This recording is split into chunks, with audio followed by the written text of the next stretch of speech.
in a dream. Hello, we're back at it again with some more Honkai Star Rail. Continuing, we're not gonna be stopping until we finish, until we're completely caught up, even if I die in the middle of the night.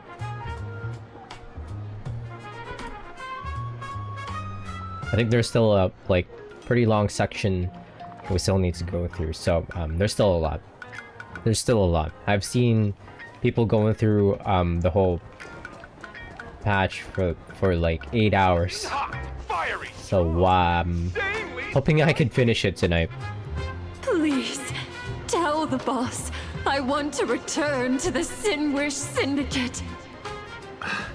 Ma'am, maybe it's time to rest in peace. These are orcs? Do you remember dying during that mission a few weeks ago? The you right now is just a lingering obsession left behind after death. Oh my god, they're echoes? Not echoes. What were they called again in, yeah, echoes. What were they called again in Wuthering Waves? According to the provisions of the Fey Kind Protection Act, ghosts are not considered the same as they were while alive. In other words, you are a new imagine, barely 3 months old. That's fucked up. What? So if you die, then you can leave behind like an imagine and keep all the memories that you had. That's kind of fucked up. Are you a lawyer or a gangster? I gave my life for the Sinwish Syndicate, and now you mean to shut me out? These two are members of the Sinwish Syndicate? Don't you get it? The old you's dead, and even your criminal record got wiped clean. The leader's trying to say that now you've got a chance to keep to the straight and narrow.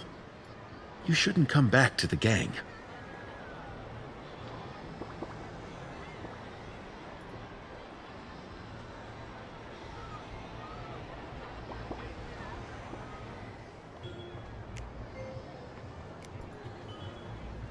Wait 1 sec.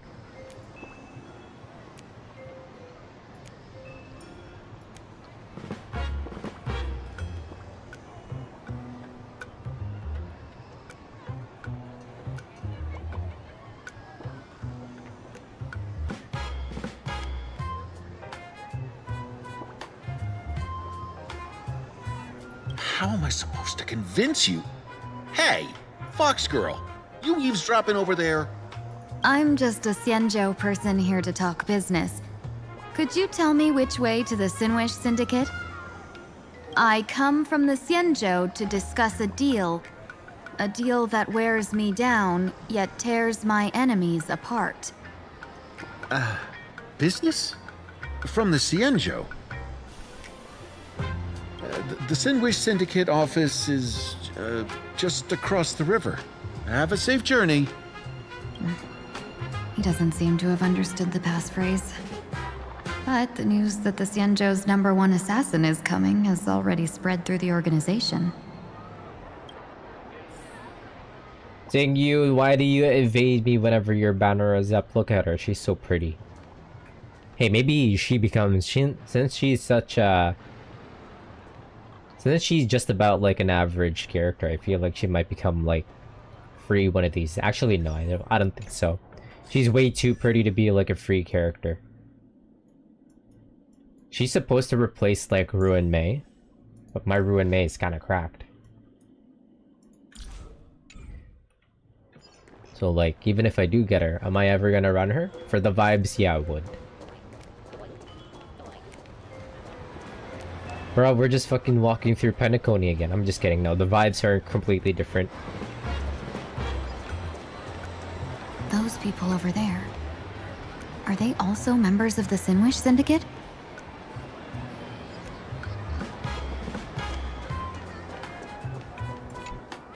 Bro, how much longer do we have to wait? What, are your legs giving out? Idiot. The boss told us to wait here as a show of respect. Now behave yourselves! Could that big guy be the contact from the Sinwish Syndicate? Hey, you fox over there. You've been staring at us long enough. Got something to say? Is he an imagining? Fucking purple guys and some green dudes. Are you kidding me? May I ask, is this the Sinwish Syndicate's turf up ahead? Yeah, so what? I should act tough and say less than what I want to say. Since this is the Sinwish Syndicate's turf ahead, not only am I going in, you will invite me in with respect. What did you say? You're here to stir up trouble, aren't you? I come from the Xianzhou to discuss a deal. A deal that wears me down, yet tears my enemies apart. You're the guest our boss invited? Hold on. I nearly fell for that. Looking all delicate. How could you possibly be the Xianzhou's #1 assassin? Spill it! How did you know the passphrase? Why don't you take off your sunglasses and let me see if you still have your eyes? The Xianzhou's #1 assassin is nothing more than a nickname coined by the common folk. I have always considered myself a merchant. A merchant? Isn't a hired killer the oldest trade in the world? By the way, Mr. Imagine, do you know why they call me #1? You never miss a shot? Who put her up to? Oh wait, yeah, Yao Guang, but like,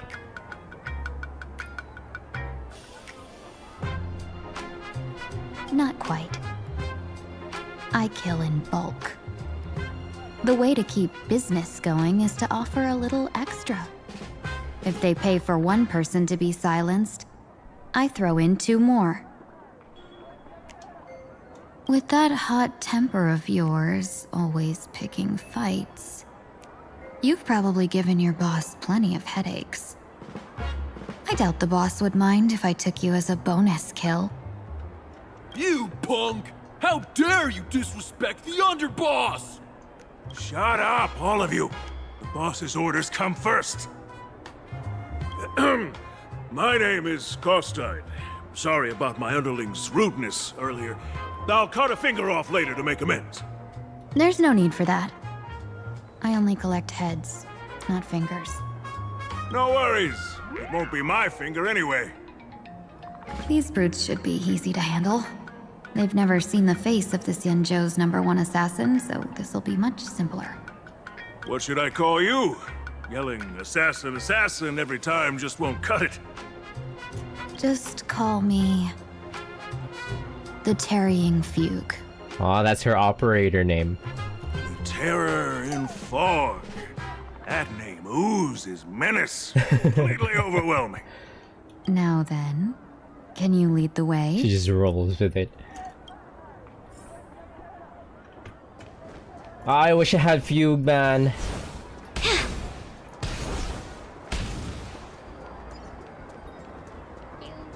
We'll get her rerun one day. They might make her like a. That's the Sinwish Syndicate headquarters across the river. Quite impressive. The Millennium Tower? Please, follow me. They might make like a guaranteed banner one day. Put up a guaranteed banner one day where you could choose like any one character, and I hope that she'll be one of them. One day. One day. Is this the passage in the painting? Of course. The Sinwish Syndicate has it under our command for now. Wait, is she gonna turn into Mario? Tingyun Mario? Never mind. Why is it always Pom Pom?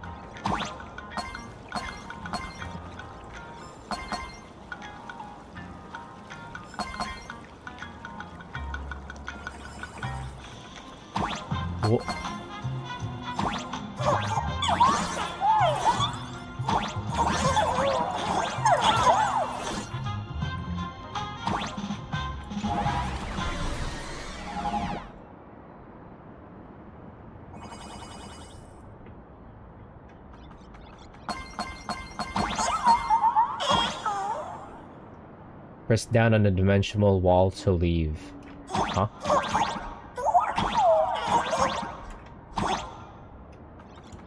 What is that? Oh, here.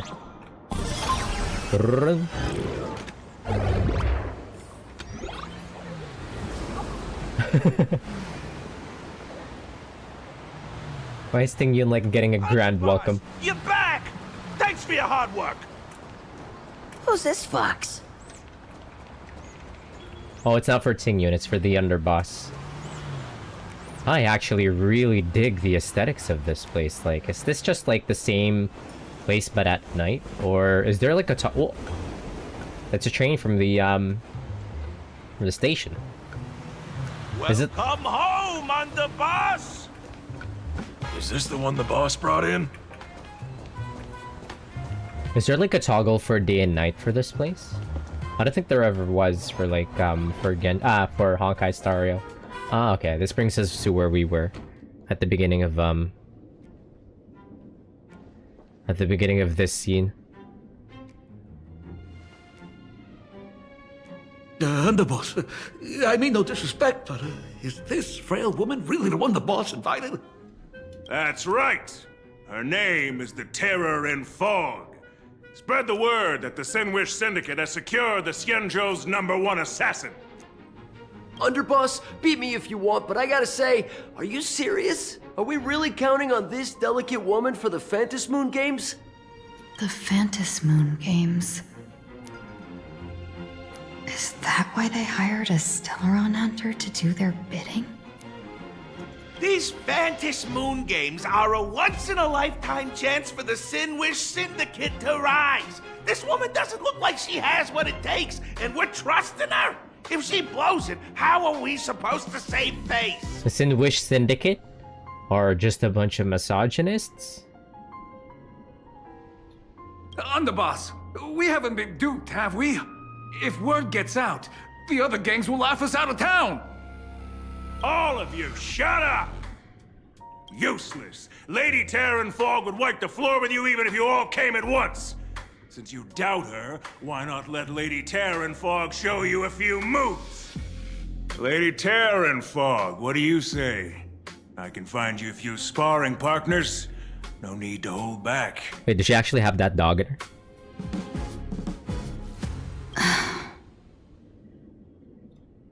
I thought you were naive, but looks like you're just playing good cop, bad cop to test me. Nah, I'm neither good nor bad. Just opportunistic. Still playing dumb, huh?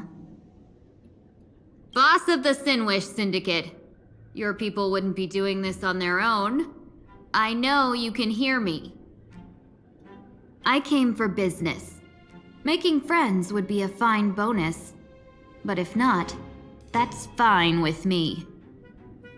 If you still want this deal, cut the tricks. A real expert is something else. You speak with such overwhelming presence, though we barely understand a word. Come on, show us a move. We fight and bleed every day, and that's the only way we'll be convinced. Oh no. These brutes are not interested in a win-win situation at all. When in doubt, open the 3 strategy pouches I entrusted to you. Inside are tactics I divined, certain to break any deadlock and aid your journey. Looks like it's time. Huh? Just keep alive and open the 2nd strategy pouch once you're done. What? What kind of strategy is this? There's barely anything helpful in here.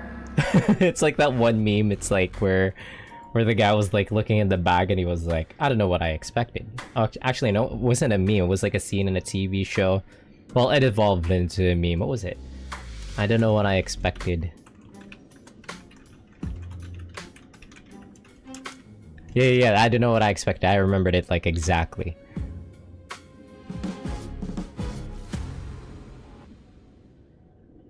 It's like, what was in that? What was the original text? It was like dead bird or something. What did it say in the original?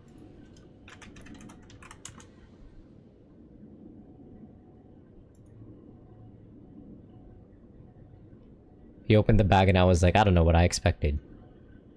Looks like Lady Terranfog isn't impressed with your skills. Out of my way! When I was young, I dreamed of becoming a musician. But fate had other plans, and I was dragged into a world of violence. But even then, I never let go of my love for music and rhythm. Even in battle, I kept honing my singing and instrumental skills. And that's how I forged my one-of-a-kind fighting style. They call me the Roaring Costide! Oh, Cribs! The underboss is getting serious! Lady Terranfog, I humbly challenge you. Show the Sinwish Syndicate the assassination skills you're so proud of. Oh, I'm sorry. Sorry, Tingyun. Looks like I'll have to hold back against these reckless brutes. She does have that dog in her, right? I mean... As expected of the Terranfog. Such incredible strength! I don't want to take your life. Back down while you still can. A true warrior of the Sinwish Syndicate fears no death. Don't underestimate my resolve. Underboss, bad news. 2 more weird dudes just showed up. Cut your bull. I can see for myself. Hello, Sir Flash. Good evening. Never thought visiting an ally would mean crashing into a local gang's hall. Sweetie the Bird. Sweetie the Bird on steroids. Oh, this will take some explaining. What a twist of fate. But for us to reunite with an old friend here? So be it. You two, stand down. Listen well. This will be an honorable duel. A duel? You dare duel a Xianzhou? Xianzhou's #1 assassin? And you still dare to act so brazen? Huh? Huh? Wait, What do you mean, Xianzhou's #1 assassin? Who exactly are you? Even a cunning hair keeps 3 birds. Cunning hair mentioned? Who ever told you there was only one Xianzhou's #1 assassin? So, there are 3 of you? You know, this is not what I expected Tingyun would end up doing after that whole big, like, declaration that she made at the end of, like, Penacony, where she was like, I will go to war against the Eons or something. I will take down Eons, and now she's just doing the first thing that we see after the first thing that we see of Tingyun after that whole declaration is her going off on some goofy shit. No, it's 300. Times have changed. The title Xianzhou's #1 assassin is already a brand.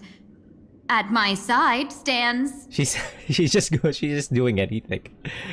It does subvert expectations. the organization's 7th-ranked Holovian Reaper, the Winged Death Knell. He sends every target into the sweetest sleep of death. Death Knell mentioned? And this one is the 2nd-ranked assassin in the organization. A ruthless killer surpassed only by me. His spear strikes like a falling star, and his presence soars like a dragon. Like a dragon? Call him the Jade Dragon.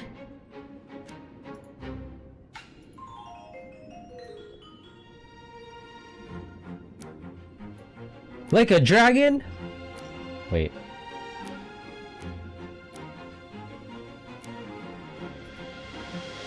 I need to take a screenshot.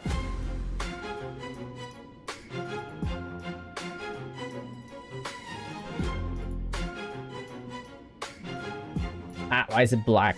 1 sec. I need to take a screenshot.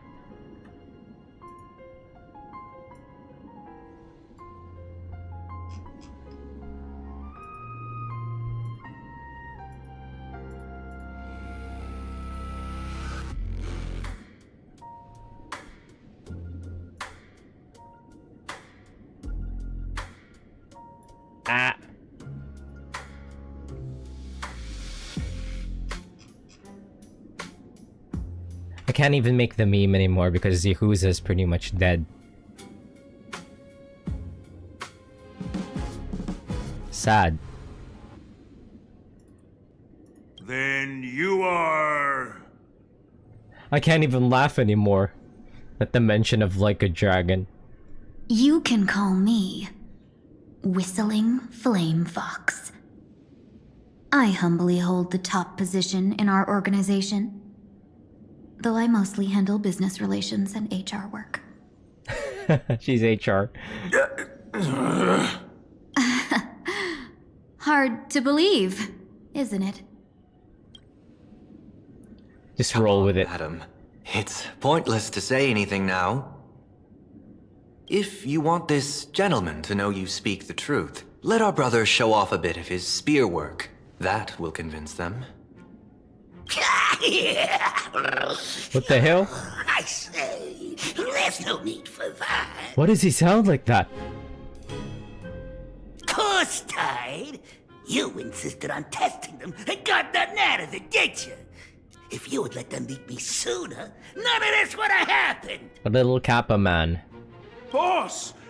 I cannot hand your grand enterprise over to people we know nothing about! You are the one who hired us? The boss of the Sinwish Syndicate? That's me!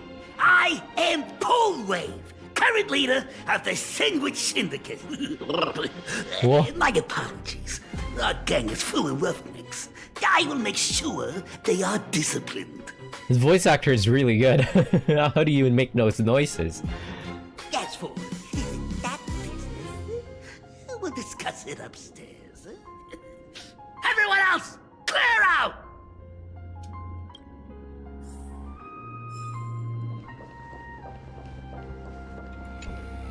Good cover. Long time no see, Lady Tingyun. It's been a while since we last met in Penacony. I am truly grateful for your quick thinking. To avoid revealing too much, I made up false names and titles for you two just now. If you were offended, then I beg your forgiveness. This place is a hotbed of trouble. What brings you two here? When Sunday and I contacted the Shenzhou delegation, they asked for our help. They claimed someone from their group had lost their way here in a foreign land and was captured by a local gang, and they wanted us to help. They got fucking played by Yao Guang. Got played by Yao Guang. It was clear there was more to the story, but we came anyway. Who would have thought? It turned out to be true. Lost? Captured. There must be some misunderstanding. Alas, this rumor was likely a destiny arranged by Madame Yao. Did you just say Madame Yao? Do you mean the seer strategist from the Shenzhou Yutue? I happened to hear of her back in Penacony too. They say she is the diviner general, one who lives in seclusion. Did the Alliance send her this time? Lady Tingyun, you stepped into such danger yourself. Do you have a vital mission? You two are no strangers, so I will speak plainly. She's the one who sent me here on this mission. The Sinwish Syndicate invited the notorious Xianzhou's #1 assassin with the intention of hiring this person to participate in the Phantom Moon Games.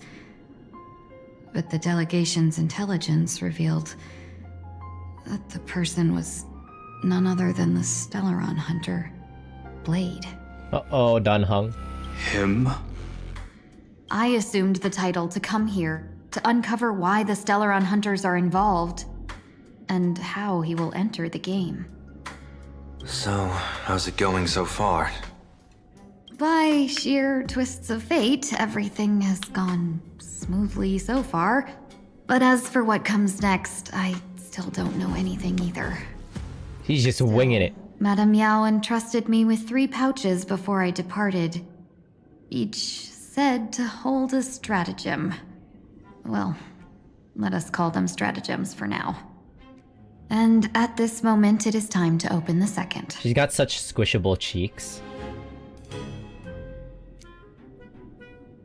The second pouch is probably gonna have some bullshit on it again. Probably gonna be like, a strategy pouch? Just stay alive. So you revealed my identity after all. No worries, I've sent you some backup. Use them however you like. Open the third pouch only after you've met the Sinwish Syndicate's boss. She's using cow emojis. No wonder they also call Madame Yao the Crosstalk General. The what, General? It says the two of you will help me clear the way, so I can safely meet the Sinwish Syndicate's boss. What do you say?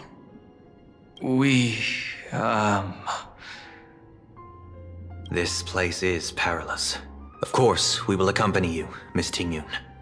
As for the Stellaron Hunters, I too find them intriguing. Dan Heng, will you help me gather a bit more information? Of course. Thank you, Sunday.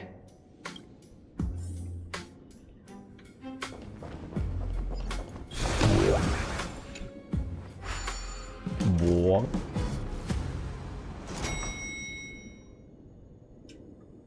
I gotta say, this place is decorated with a touch of style. A gang does not always flaunt brute force. More often, they need to flaunt wealth. This is so clearly inspired by Yakuza, like... Changing for the better.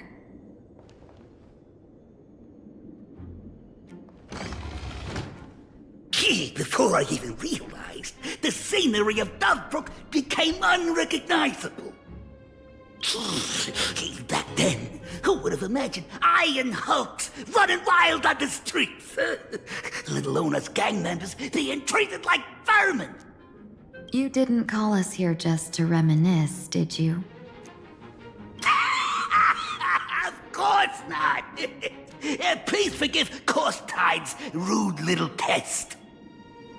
Yeah, that narrow-minded fella never understands why young people flock to things that come from other planets.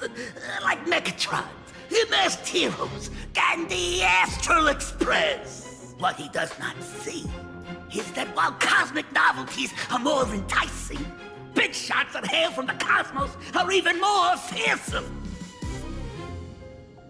Wouldn't you agree? You're a clever one, so there's no point in keeping up this charade. We're not Xianzhou's #1 assassins. You knew that already, didn't you? Yeah, I might not live as long as those Xianzhou folks, but I've got a decent eye for sizing people up. You may not be the #1 assassin, right? But your skills surpass even such assassins. Yeah, the little Kappa man is actually pretty smart. So I don't care who you are. I pay good money for a sharp blade. But I don't give a fig about its brand. And where do you intend to use this blade? On the Sinwish Syndicate. Huh? What? No, don't get me wrong. I'm not looking for bloodshed. Instead, I intend to perform surgery on the Sinwish Syndicate. On his own? Yeah, look here. Yeah, through certain connections, I secured this mass correlation. Pass to the Eonic game.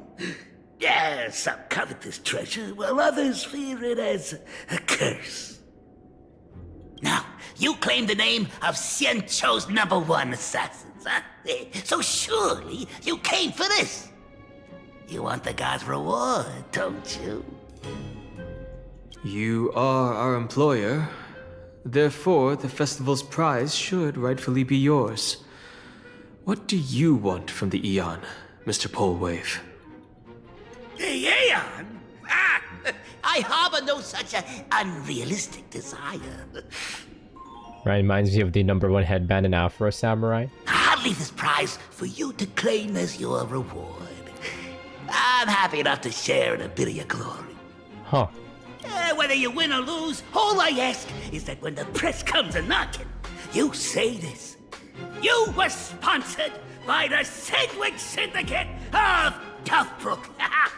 That is enough for me. Oh, I see. The one who gets them all becomes god. Yeah, kind of a similar in premise then. So this is a sponsorship deal? The Sinwish Syndicate only wants fame? Really? That easy? Since we are not truly in your employ, are you not afraid we might break our promise and ignore your request? If you truly cared nothing for what I asked, why even raise the question, huh?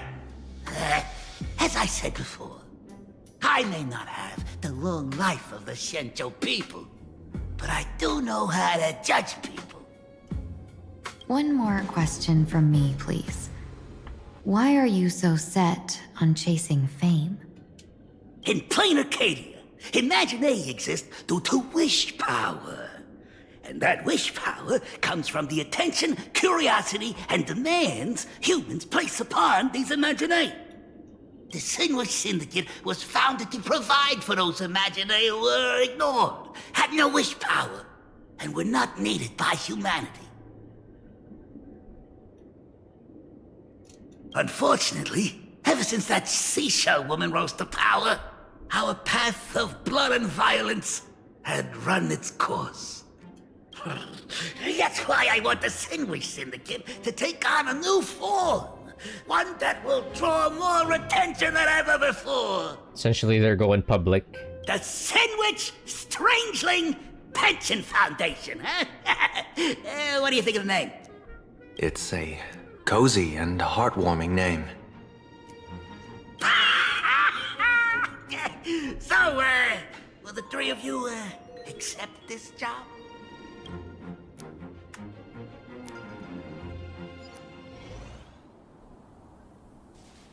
A moment later, somewhere in Dovebrook District, we're going up against... Mr. Polewave's goal is surprisingly grounded.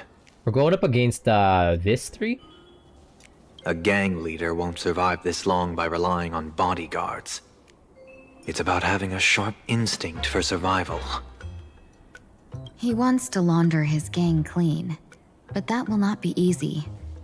In my view, the underboss may not see eye to eye with his boss. My thanks to you both. With your protection, I managed to leave without harm. Okay, time to open the third stratagem pouch. Yet, we carried off the mask meant for the so-called Xianzhou's #1 assassin. When I think of it that way, this mask feels thorny in my hands. That man. He seeks to enter the Phantom Moon Games? What does he plan to do? Whatever his purpose, this matter is grave. I'm afraid I must take my leave for now and report to General Yao Guang before making any decisions. No need for that. I've been waiting here for you all for some time. Wait, they never opened the third pouch. Madam Yao, you came in person? Well, you see, I must admit I passed false information to the two behind you, sending them on a wild goose chase. I should personally ask for their forgiveness. As for why I am here, Miss Tingyun, you still have not opened the third pouch, have you? What I said. That's true. Whatever they give you, just take it all and bring them to me. What kind of after-the-fact strategy is this?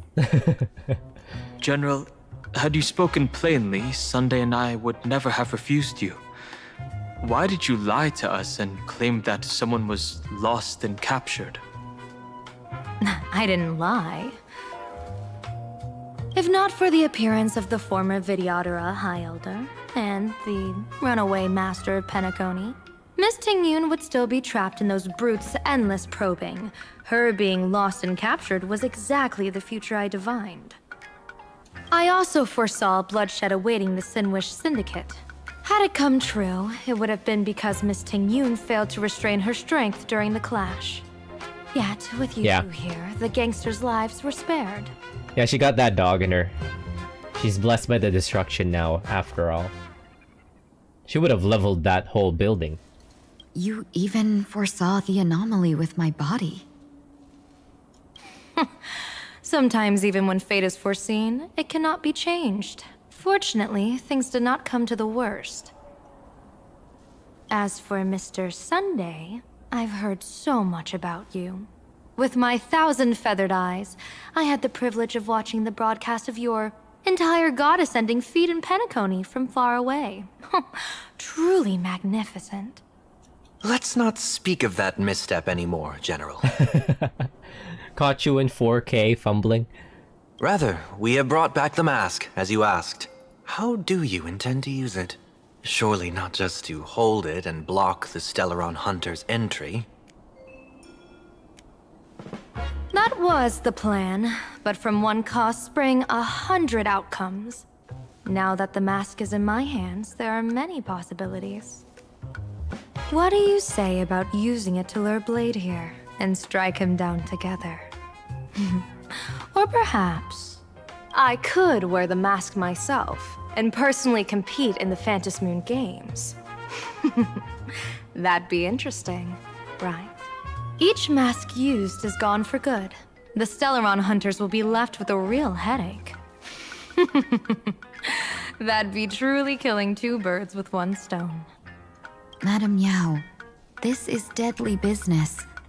It's no laughing matter. That's why she's elation. Deadly. Miss Tingyun, that is exactly why I am here. Not to put Blade in his grave, that is. His ties to the Xianzhou have long since frayed. There was no need for me to snatch someone else's assignment and come here only for his sake. Snatch someone else's assignment? So the Xianzhou envoy was supposed to be someone else? To be frank, this journey to plain Arcadia was meant for Jingyuan, the divine foresight. The Luofu Cloud Knights recently returned from the great battle against Iron Tomb, and the honor should have been his. Yet, before his departure, I cast several divinations on all parties involved and received this result. Oh. What's a TLDR? Can I have the TLDR?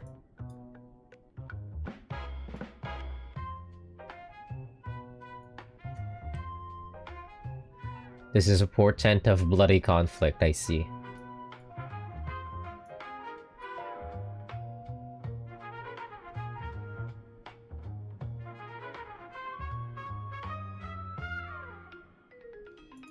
Incineration, death, abandonment. I may not know divination, but even I can tell that there is no good omen. Thank you, Ting Yun. She was gonna summarize it for me anyways. Unfortunately, the two top diviners of the Yuchui and the Luofu, in other words, my junior soror, Fu Xuan, and I, cross-checked each other's extrapolations and came to the same astonishing conclusion. An Arbiter General will fall in this Arcadia of elation. Even so, you're still taking the mission meant for Jingyuan? Yes. I contacted the Marshal and took over the task. I've simply never seen such a bizarre fate and wanted to witness it. Even if it means your death? It's only death. Oh. Wait, she might be crazy. If I can die in these Phantom Moon Games to achieve a moment of godhood, then my death won't have sullied the Xianzhou's honor. Miss Tingyun, hand me the mask.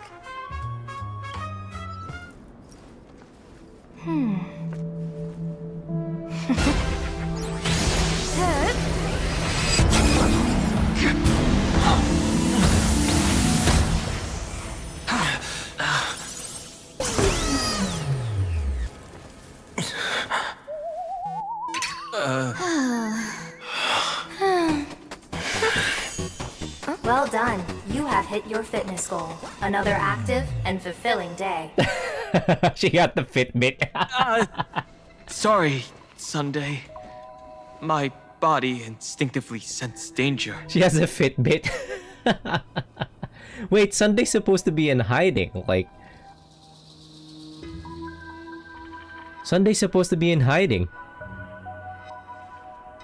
With a mask on, he's gonna have to put himself on stage. And everybody's gonna know he's here. He's a wanted man, supposedly.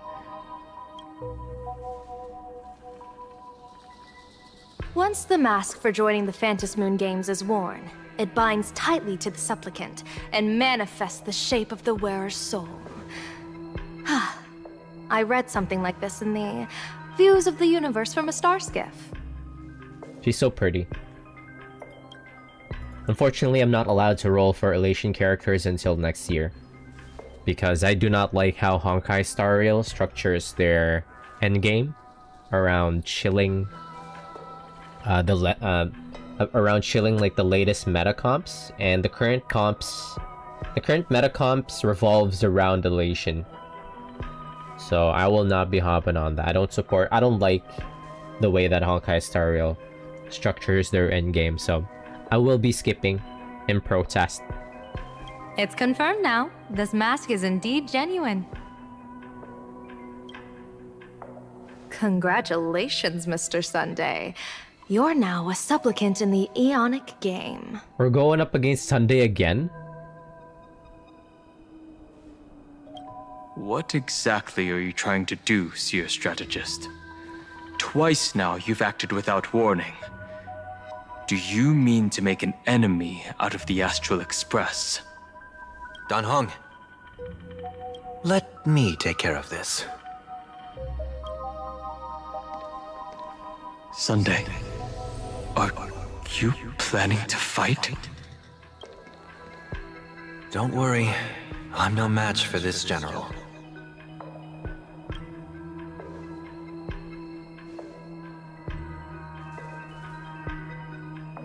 General Yao Guang, how do you pierce my thoughts?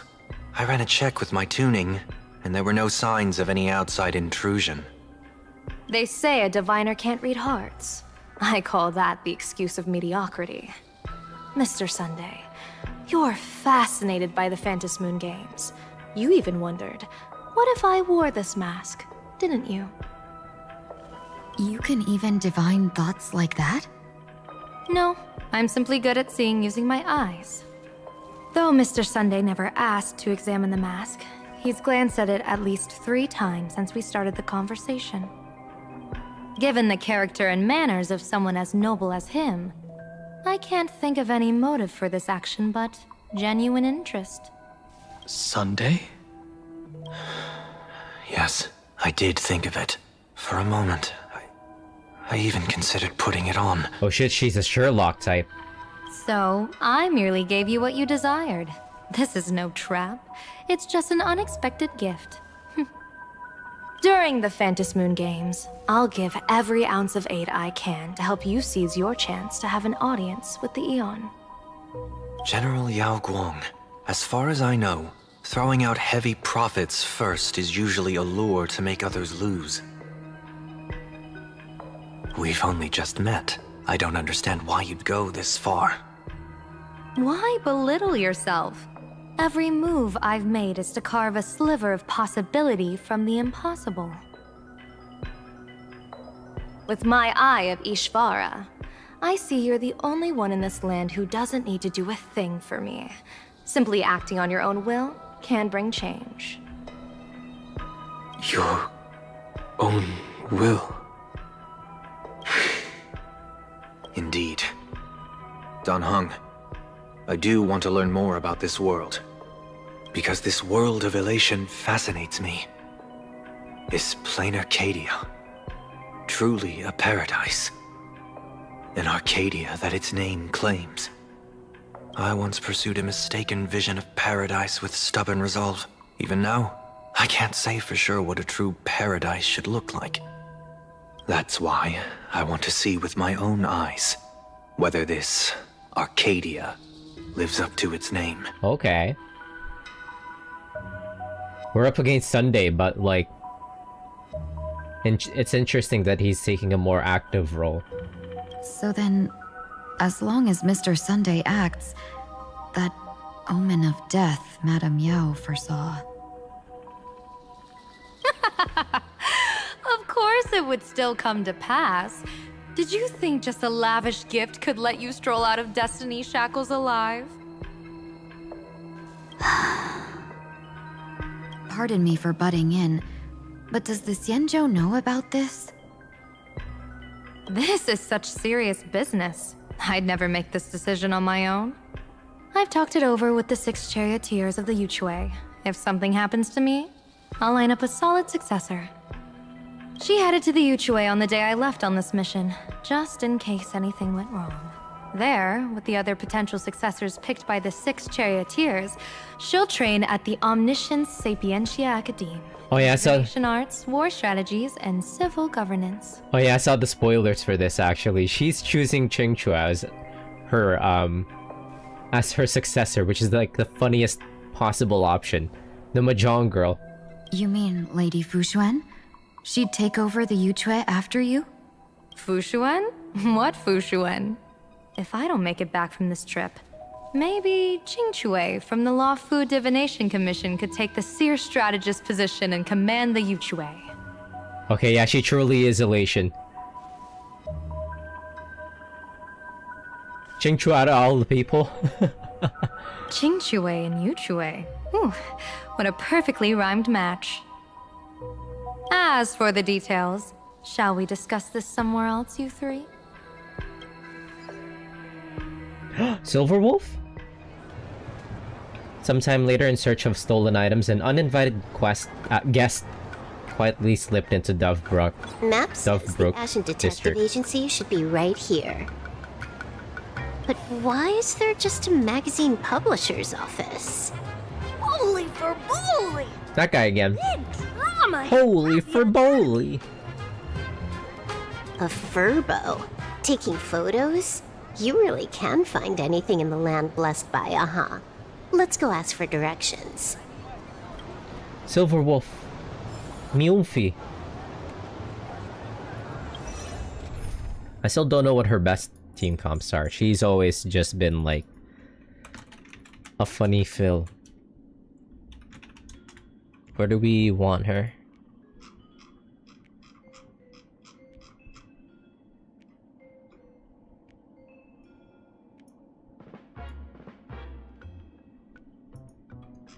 Oh, she's also had like a different...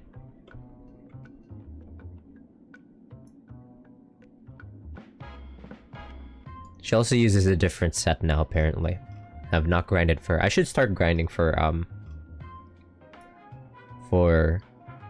Silverwolf.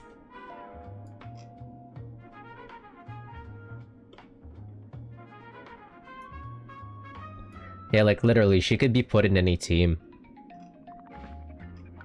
She's that good.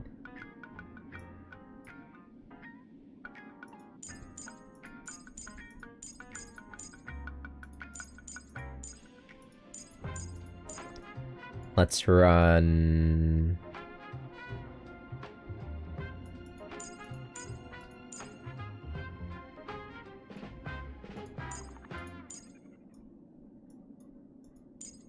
Saber team.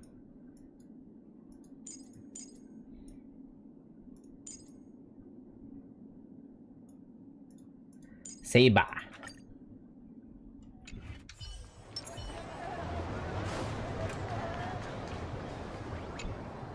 Hey, little furbo.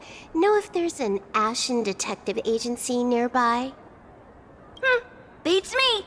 But if I find 10,000 credits on the ground, I might recall the spot. 10,000 for directions? Fine. Job first. Oh, wow. Looks like 10,000 credits from my account just hopped to end up in yours for no reason. Now, spill. Whoa! Generous, miss! The place you're looking for is upstairs. That detective's renting my boss's space for his agency.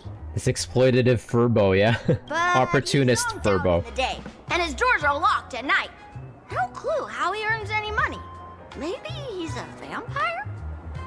So they're closed? Then how do I meet this Ashen Detective? Beats me. But if I find Oh my- 1,000 credits on the ground, I might recall that too. This piece of shit, Furbo.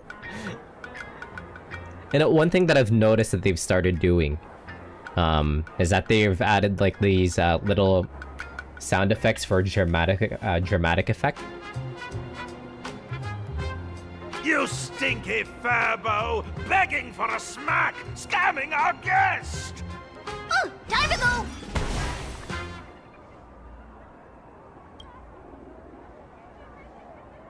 Hi, I'm narrator, receptionist at the Ashen Detective Agency. I'm the assistant of that Mr. Detective. Narrator? What sane person gives their pet that name? That would be the dude upstairs. By the way, that mangy furbo didn't fleece you, right? He did. It did. A full 10,000. Do you want me to catch that sneaky furbo for you and get your money back? No, it's all good. She's rich. Nah, save your breath. Got it fixed. Money's back in my account, plus the last 26.5 credits from that guy's account balance. She got her money back and like the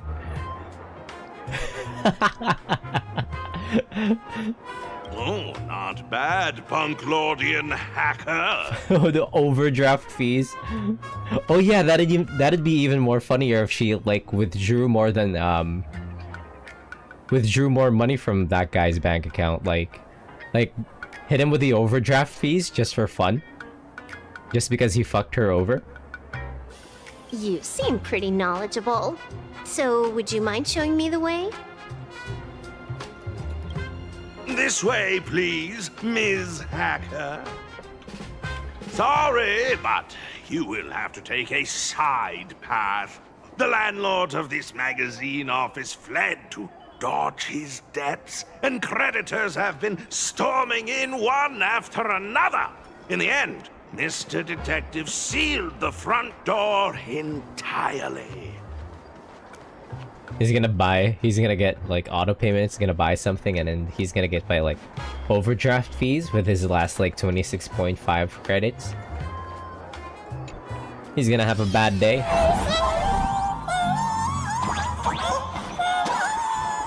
What is that noise? I really love this new exploration aspect. This Mario mode.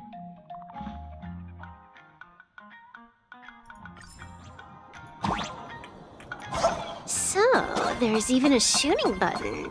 That's interesting.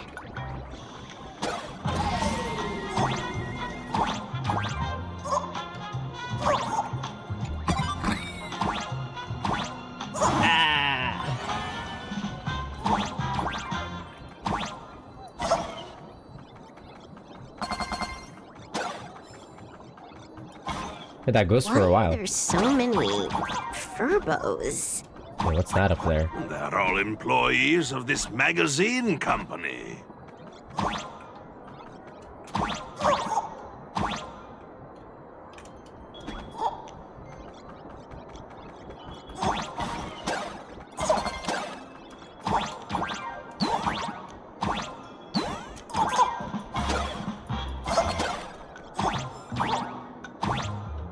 Oh, I thought that they would do secret paths.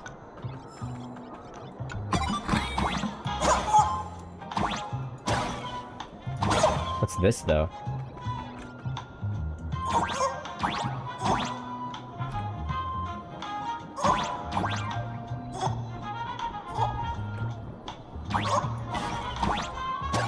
Huh, how do I get to the right area?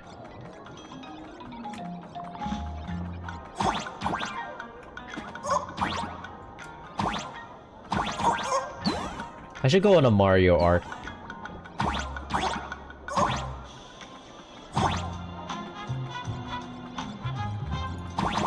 Out the way! Can I... How do you...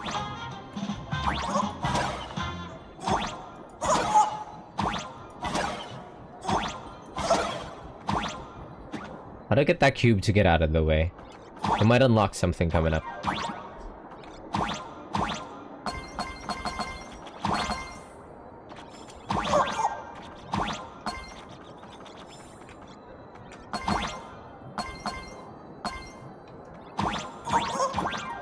Why does this scene feel like a punishment round from a game?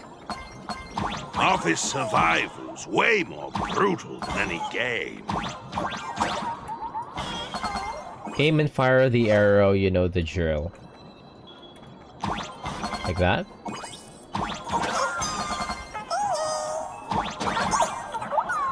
Something on the right. Something is on the right. What do you mean?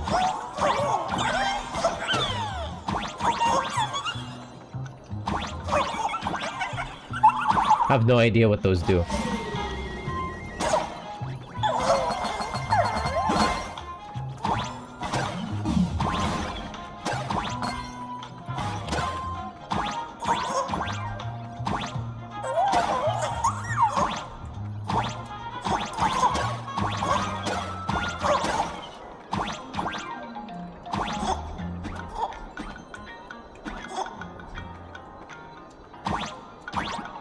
What if I close this? Oh, I see. So, this is where the detective lives? Yes, his office and living quarters are one and the same. It is a little shabby, I admit. At this hour, he is probably fast asleep. Visitors here are rare indeed. Visitors being rare. That really does sound a little sad. Please, come with me. I will wake him at once.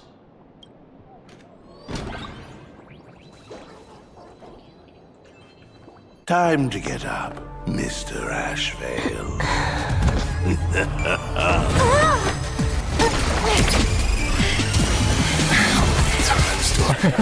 Wait. Just leave the delivery at the door. To disturb my sleep. Is that the Dark Souls UI? Mr. Ashvale, this lady is not here for food delivery. That was a Dark Souls health bar. Dark Souls HP bar. Wait, who emailed me? Oh, then she must be here to kill me. Sadly, not that either. What do you mean, sadly? Not here to deliver food and not here to kill me. How strange. Oh, then you must be a client. You are here to hire me for a case.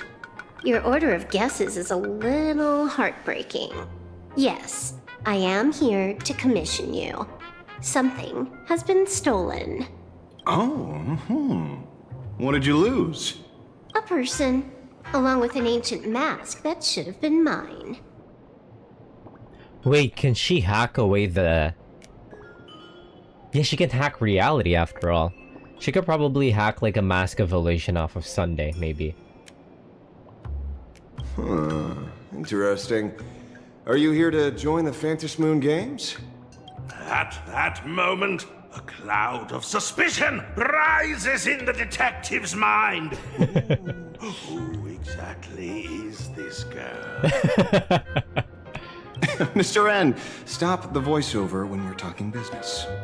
Oh, stop! You pay me 900 credits an hour plus 2 bananas just for this, don't you? Yes, but at least throw me a few clues while you work.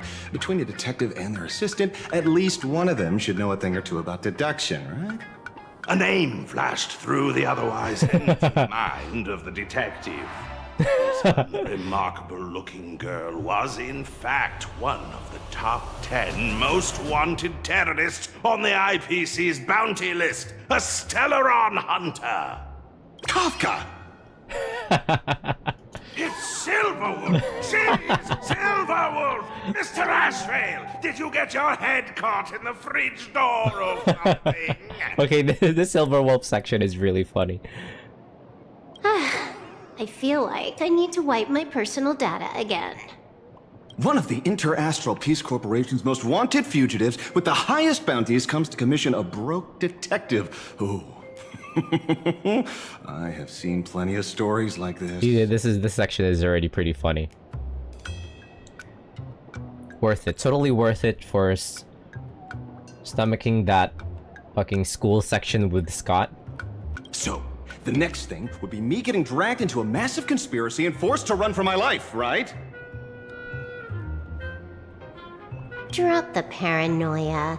I came to you because I hacked into the Security Bureau's criminal record system. What I found was shocking. In all those bizarre police cases, you were hired again and again. The curious case of the Harmony Sect Communion, the mystery of the Ghost Bullet Worm Express, the serial ghost resurrection incident, the super non-serial locked room murders at Kooky House, you helped solve them all.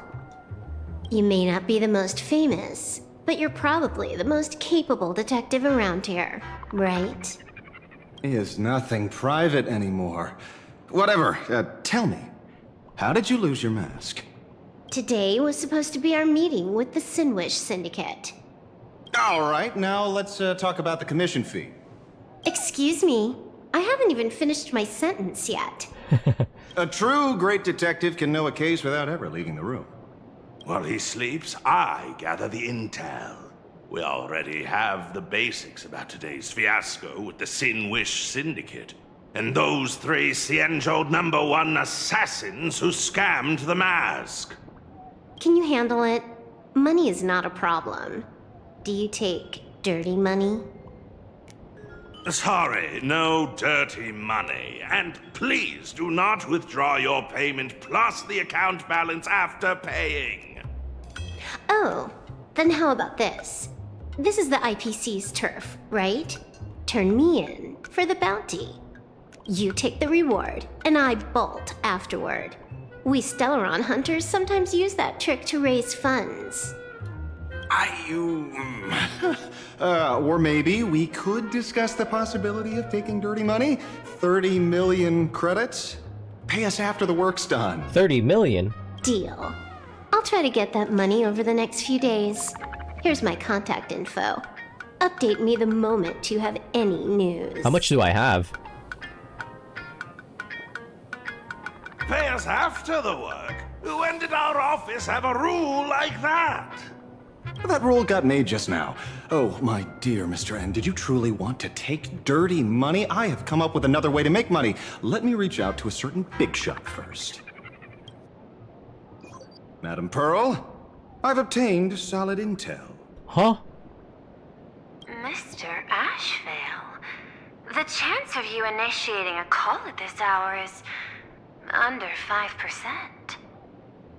He's playing all sides. Let me guess. Perhaps you are finally ready to consider my offer. No, I found the trail of the Stellaron hunters. They are here in plain Arcadia, and they even plan to crash the Phantom Moon Games. I can send you her coordinates quietly, without anyone noticing. Quietly, without anyone noticing. The Phantom Moon Games? The moment your IPC chose to speedrun it, it was fated to be more than just a game of fun. And you want me to take part? That is asking a bit much of an old man. We should have taken that hacker's deal earlier and turned her in for the bounty. An unexpected bonus. So Pearl still has other masks hidden away.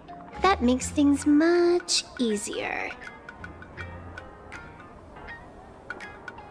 Seems that listening in on one's partners after wrapping up business is a habit worth keeping. Hey, lady, where are you? Did you find the mask? Not yet, but I've got a new lead. We might have lost one mask, so I just need to find another. Fine. Promise me this. Next time, don't take contracts on the dark web using names like Xianzhou's #1 assassin. Okay. By the way, Can you tell me what script Elio gave you this time? A completely blank page. Oh?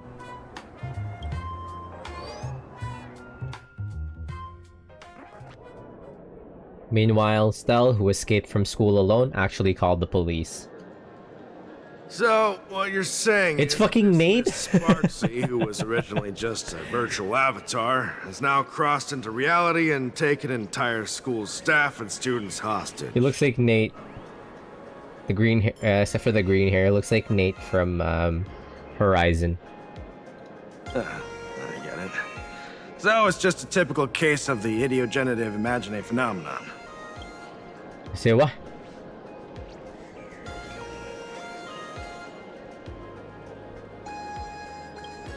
Sorry, used a bit of jargon there. Idiogenerative here means something born of chance and circumstance. These imaginae arise from incidental events. That's quite different from progenitive imaginae, which reproduce by having artists draw their offspring.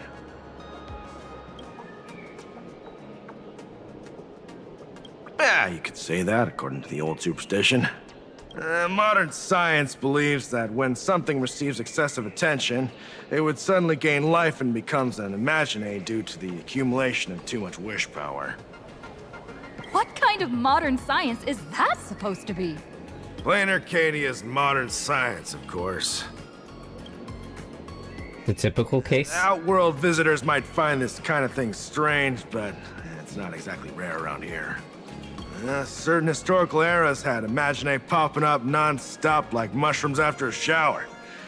Things are different now, but if you're not careful, you might still find characters from popular comics suddenly show up in the flesh. Alright, so when are you heading out? Heading out?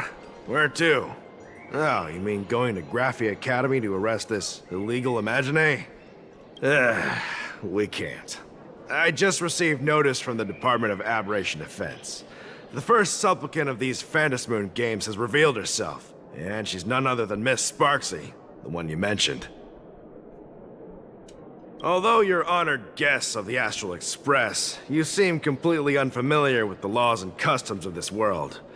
During the Phantasmoon games, we do not traditionally interfere with supplicants' actions. That's their privilege. In other words, since she's a supplicant, we security officers can't do anything unless she causes actual harm. Yeah, she took an entire school hostage, though.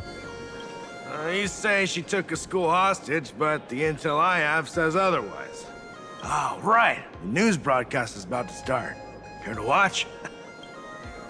Hello, everyone! Welcome to Full Wish TV's special news segment, Arcadian Morning Report. I'm your host, Poofy. Hi, everyone! I'm your host, Snowy? Snowy! We've entered year 1999 of the Arcadian calendar. What an exciting time! Just one more year until the new millennium. But do they also have Y2K here? Over 500 years ago, a famous prophet made a prediction. In year 1999, a terrifying devil will descend from the sky. Will this prophecy come true? Can Plain Arcadia safely make it through this crucial year? Oh, they actually do have Y2K as well. You idiot! Are you cursing our viewers? They didn't tune in to hear your fear-mongering nonsense. Just read the news and stick to it. Yes! Incredibly, after just 15 years, the Phantasmoon is full again, and the time for the Phantasmoon Games is upon us once more. Surely a blessing from the master relation upon this Arcadia! Which supplicants will appear in these Phantasmoon games? And what mind-blowing miracles will they bring to everyone? With permission from the Department of Aberration Defense, we'll be following and reporting on the Phantasmoon games from start to finish. Just now, the first masked supplicant has appeared. How intriguing! Who are they, and where did they come from? Let's take a look. Wow! Internet-famous streamer Miss Sparksy announced 2 hours ago that she's donning a mask to become a supplicant! The Department of Aberration Defense has confirmed the news is authentic! As an ideogenitive imaginae, Miss Sparksy's birth wasn't approved by the Department of Aberration Defense. but that hardly matters at this point. What sort of miracle does this live streamer plan to produce during the Phantom Moon Games? Let's switch over to her stream and see.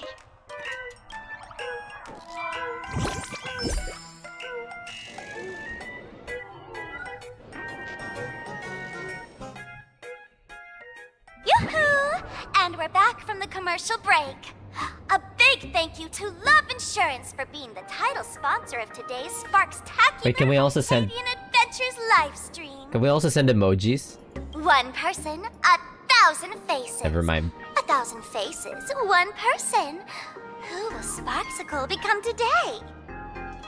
Ta-da! Time for the big reveal! Everyone, follow along with Bean Sparksy of Graphia Academy as we check out how our new transfer student is settling in. Marge, say hi to the camera. Wait, why is she wearing the Xianzhou outfit? Sparksy, don't you dare mess with me. I, March, am not someone you can easily push around.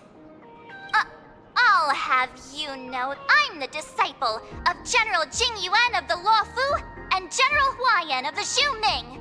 I've undergone rigorous Xianzhou sword training. Others might fear you, but I sure don't. My, March seems quite worked up. Is it because she's a bit nervous about her first live interview? All right then. Now, let me interview my colleague, Mr. Yang.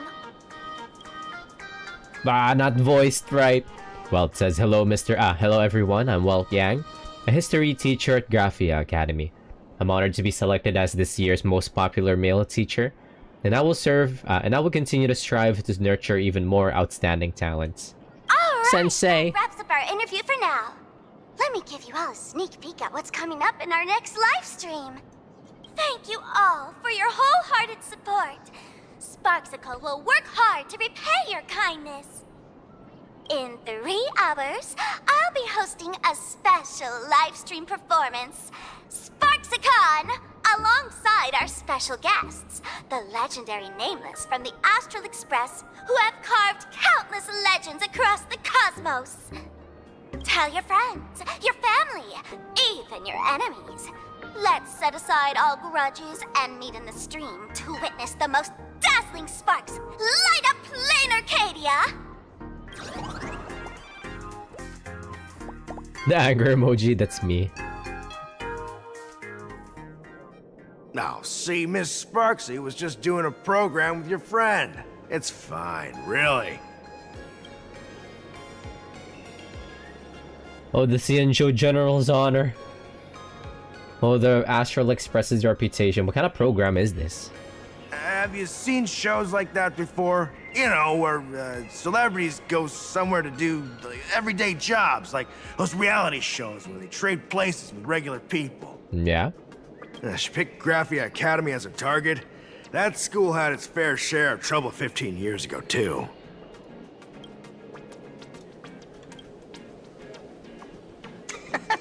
So these are the nameless of the Astral Express? That's hilarious!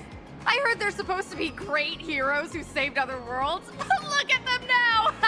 Switching to comedy in a heartbeat.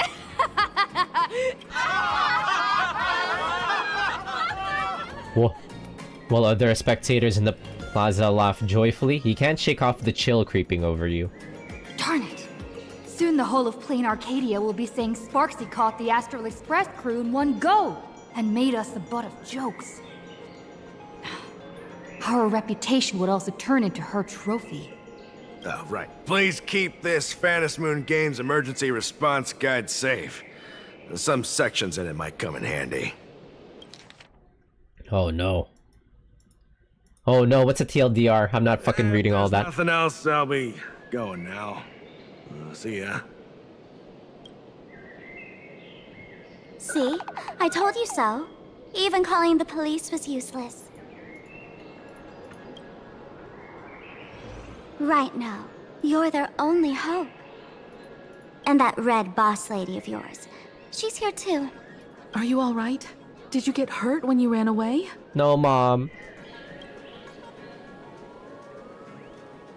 showed Himiko the strange mask that a young girl drew for you.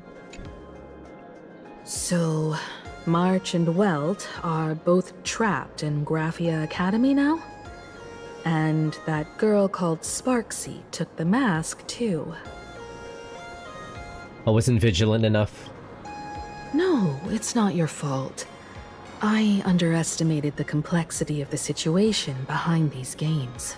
She left us for like 5 minutes to go out and explore Plain Arcadia, and we end up joining like... No, wait, we didn't join the games yet, have we? No, because Evanisi gave us the mask. So we should be already a part of the games, right? Anyways, yeah. Himiko like let us out there for like all of 5 minutes and everything's already gone to shit.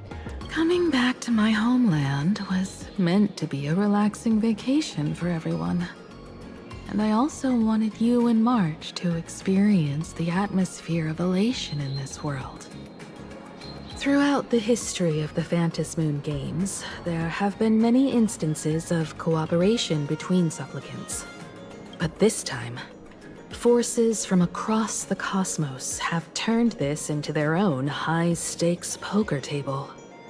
Rather than honoring the elation, these players are far more eager to savor victory for themselves, itching to knock everyone else out of the game. Sparksy is one such troublemaker. We can't let her get away with this. It's dangerous to rush back to school on courage alone when we don't know what Sparksy has done and what she's planning to do. This happened in Jujutsu Kaisen when Mahito first took over, like, what was his name, school? For every supplicant, there are 3 key acts that must be completed once the Phantom Moon games begin. The roll call, the miracle, and the promotion. Sparksy has completed the roll call. She took the mask and declared her entry into the games, drawing everyone's attention to the news that the first supplicant has appeared. Next, she must strive to make a miracle happen, bear the people's wishes, and answer with a great feat. If I'm not mistaken, Sparksy is waiting for us to walk right into her trap. For her, there couldn't be a better opponent than the Astral Express for this first battle between supplicants. What could be more earth-shattering than defeating a renowned cosmic hero on a battlefield of her own meticulous design? So here's the question, Sparkle. Based on what you know about this imposter, what's her real agenda for joining the games? Simply toying with and defeating the Express crew alone won't be enough. What kind of world-shaking miracle is she after? Sure, she's a fake. But she's still a fake of Miss Sparkle. Guessing won't get us far. If you ask me, we should check out the tavern. Might find some leads there. You mean your tavern? The Masked Fool's headquarters. The World's End Tavern. That's right. How could we pull off something this insane without Miss Sparkle's prized collection I've been hoarding all these years? That imposter must have known this well. Before this operation, she definitely went to the tavern, using my name. Most fools can't tell the difference between me and that imposter. Or maybe they just don't care. But if we can find out who I talked to and which treasures I stole from my collection of items, we'll naturally figure out what that imposter is up to. That's a good plan, but I can't let you act alone. Can you take both of us into the tavern? Take this business card. The address of the tavern is printed on it. However, you'll have to find your own way to the tavern. That's been the rule since it was established, and there's nothing I can do about it. Since there's still time, I'll head out first. You two can come over when you're ready.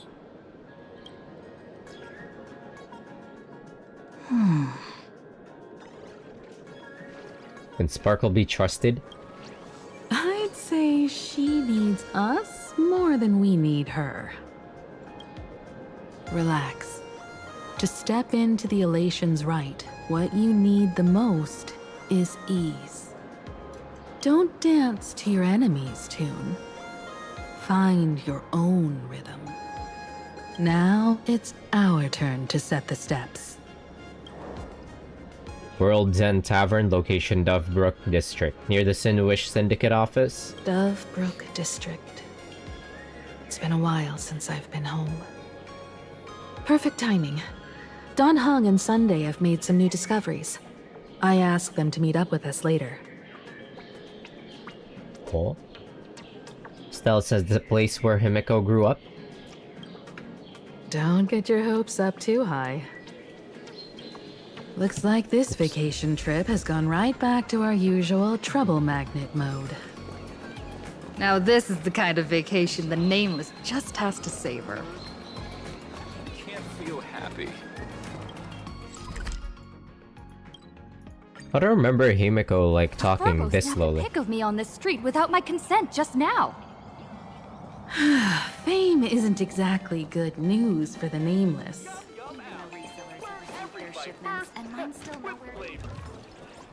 Unlimited free drinks for... How many rolls do I have?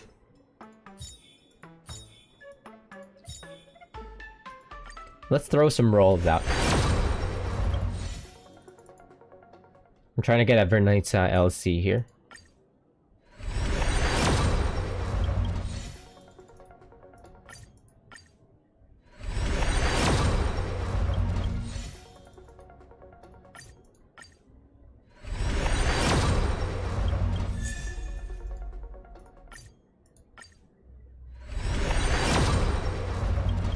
Come on! Give me something good.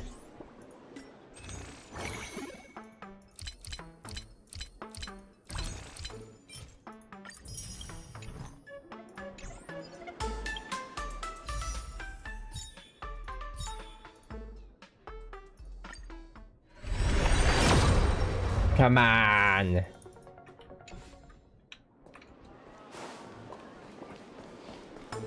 We're almost at Dovebrook District. Managed to beat the curator at this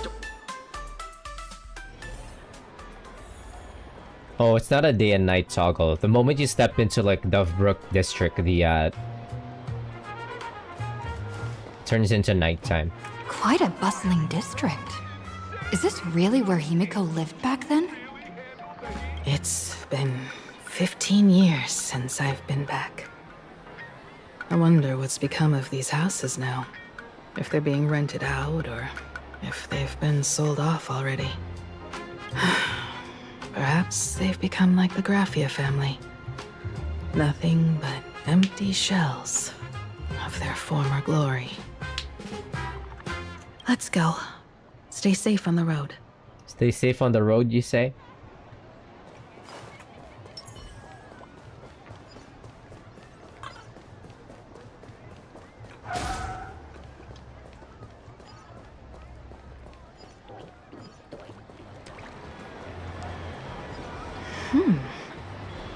This place seems to have changed a lot. Holy for bully! Holy for bowly! You really came! There's a furbo calling out to you. Why don't we go take a look? Is that an enemy? It is. It's just hanging out on the street.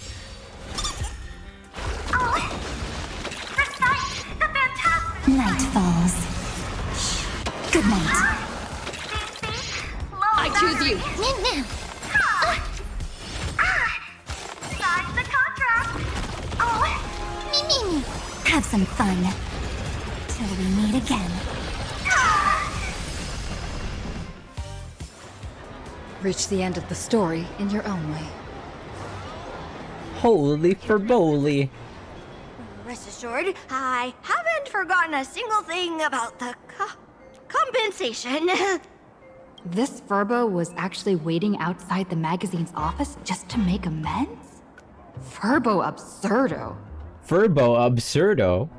And you are? A tabloid journalist who took my picture. I told Himiko about the whole series of events with the tabloid journalist following you and the compensation claims.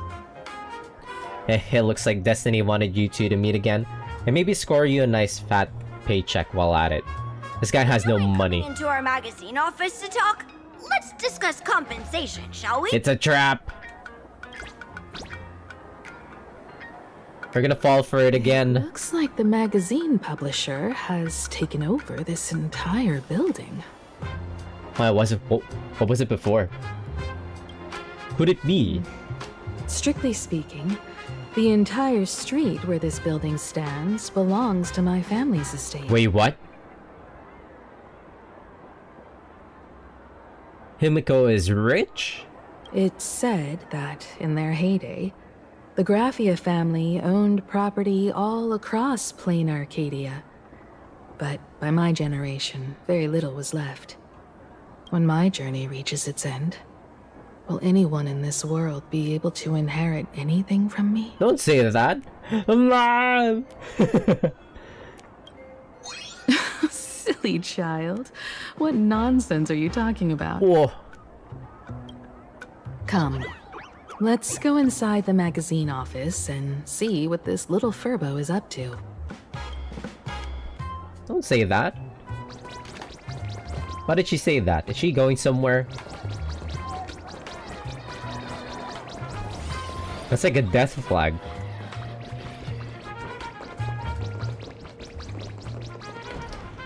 Hey there, Paraprince! I brought quite an impressive creditor to visit you. Beep beep. Debt collector signal detected. I'm out of here. Don't run! It's the Great Raccoon from the Astral Express! Furbos and raccoons. We're all one big family. Beep poop. Family or not, you're all just here to collect debts, aren't you? So what's gonna be for compensation? What are you plotting, you little Furbo? Great Raccoon, that jerk of a company president ditched everyone to dodge the debts. We brothers haven't gotten paid in months. As you can see from our sorry state, even if you sold us all for Furbo Hot Pot, you wouldn't get much money back. But I've got a plan.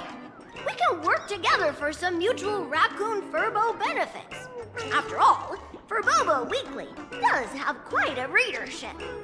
Right now, the hottest news in all of Plain Arcadia is the arrival of the Astral Express.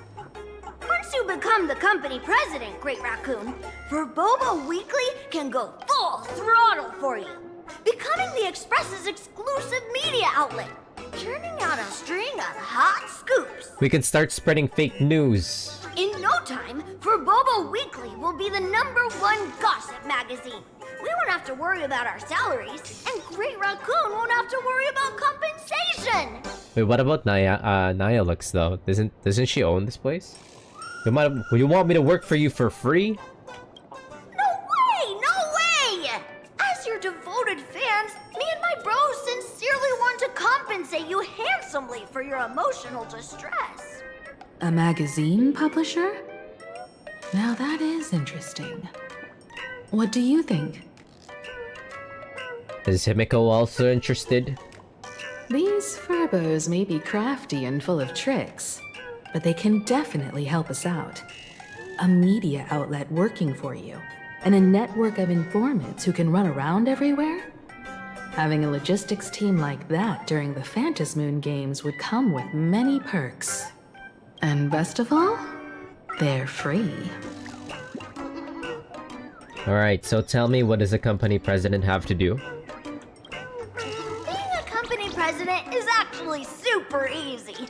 Just follow me. Is there gonna be like a mini game? Like a mini game in like a Dragon, Yakuza, where we manage like those businesses or whatever. Oh my god, there is.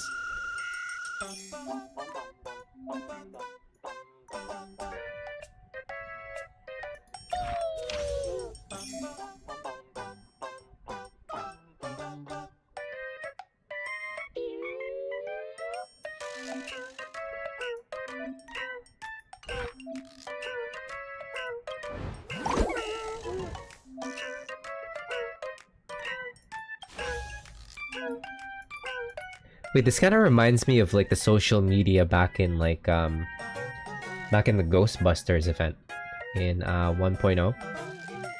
Was it 1.0 or 2.0? It was 1.0. That's pretty fun. They're bringing it back. Yeah, they're bringing back like the social media, whatever that was.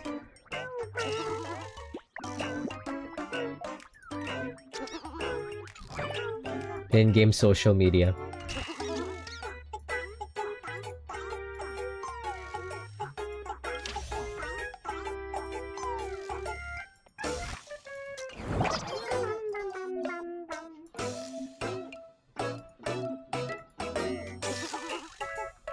Oh, I see. So like how it was in amphoreus where you had to collect like beetles or something. Or like the birds in Penacony. Here we're gathering gossip.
Okay.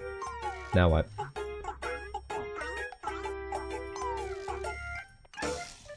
That's all it takes? Okay, from now on, I'm your new company president. Woohoo! Great Raccoon is our new company president! Ha! Whatever mission you assign, we brothers will get it done for you. Anything else you'd like us to do? Change the name of the gossip forum? Boss, you don't like Furbobo gossip? What name would you prefer then? Custom name 3. Death Notes. Gossip Grove. Ghost Ship Grove? What's that supposed to mean? Are you sure? In return, make sure you create some big news stories. Oh, and that journalist Furbo who wrote that slander about you? HR will fire him. We don't need an employee around here who's got beef with the company president. Wait, send him to gather intel at the school? We need him. I heard a supplicant has appeared at Graphia Academy. Should we have him take some pictures there for you? No problem. I'll arrange it right away. This Furbo will issue the order. Stay tuned for his first-hand report. Looks like you're already getting into the groove of being a company president. We're pretty much done here, and Dan Heng and Sunday should be arriving soon as well. I'll just have them meet us here at the publishing house. Alright, let's wait until the companions arrive. After a brief moment, Dan Heng and Sunday arrived. Dan Heng, I missed you. Himiko, we're here. Slower than expected, huh? Looks like you had quite a harvest. We have a mask. Well, it's Sunday that has a mask. That's, difficult to say. Ah, Miss Himiko. And Benefactor is here too. It's been a while. I've missed you all dearly. I've missed you too, Tingyun. Why do you keep eluding me whenever your banner is up? Her banner was like the previous banner and I failed to get her. Miss Tingyun, are you representing the Xianzhou on this diplomatic mission to Plain Arcadia? This is a matter of great importance. A humble girl like me doesn't have that kind of standing. I'm just tagging along with General Yao Guang of the Yuchui to help out with odd jobs. I happened to run into these two on the way. The seer strategist. What happened on this journey? Sorry, there was a bit of a hiccup. I accidentally put on a mask of elation. Now I'm a supplicant in the Phantasmoon Games. Well, that's quite unexpected. I know the Express has been seeking to join the Phantasmoon Games, and I've been quite curious about that. Sorry. Did I make things more complicated than they needed to be? No need to apologize, Sunday. You are a companion of the Trailblaze. No Nameless would ever stop a companion from finding their own path. Many thanks. But wait, did you just say accidentally? It's a long story. I'm afraid we'll have to wait for General Yao Guang to explain it herself. She was with us just now, but somehow disappeared without a trace. Madame Yao is always like this. She probably disappeared suddenly to deal with something urgent. This seer strategist is just as elusive as the rumors say. Should we wait for her? No need. I wouldn't dare oppose. The tides of fate shifted. I had to delay my steps to arrive at the proper time. I asked for your understanding. She just teleported in here. Oh my. Counting me, we make exactly 6. Let me do some calculations. She came out of nowhere. How did she get in here? Your fortune in the coming days looks grim.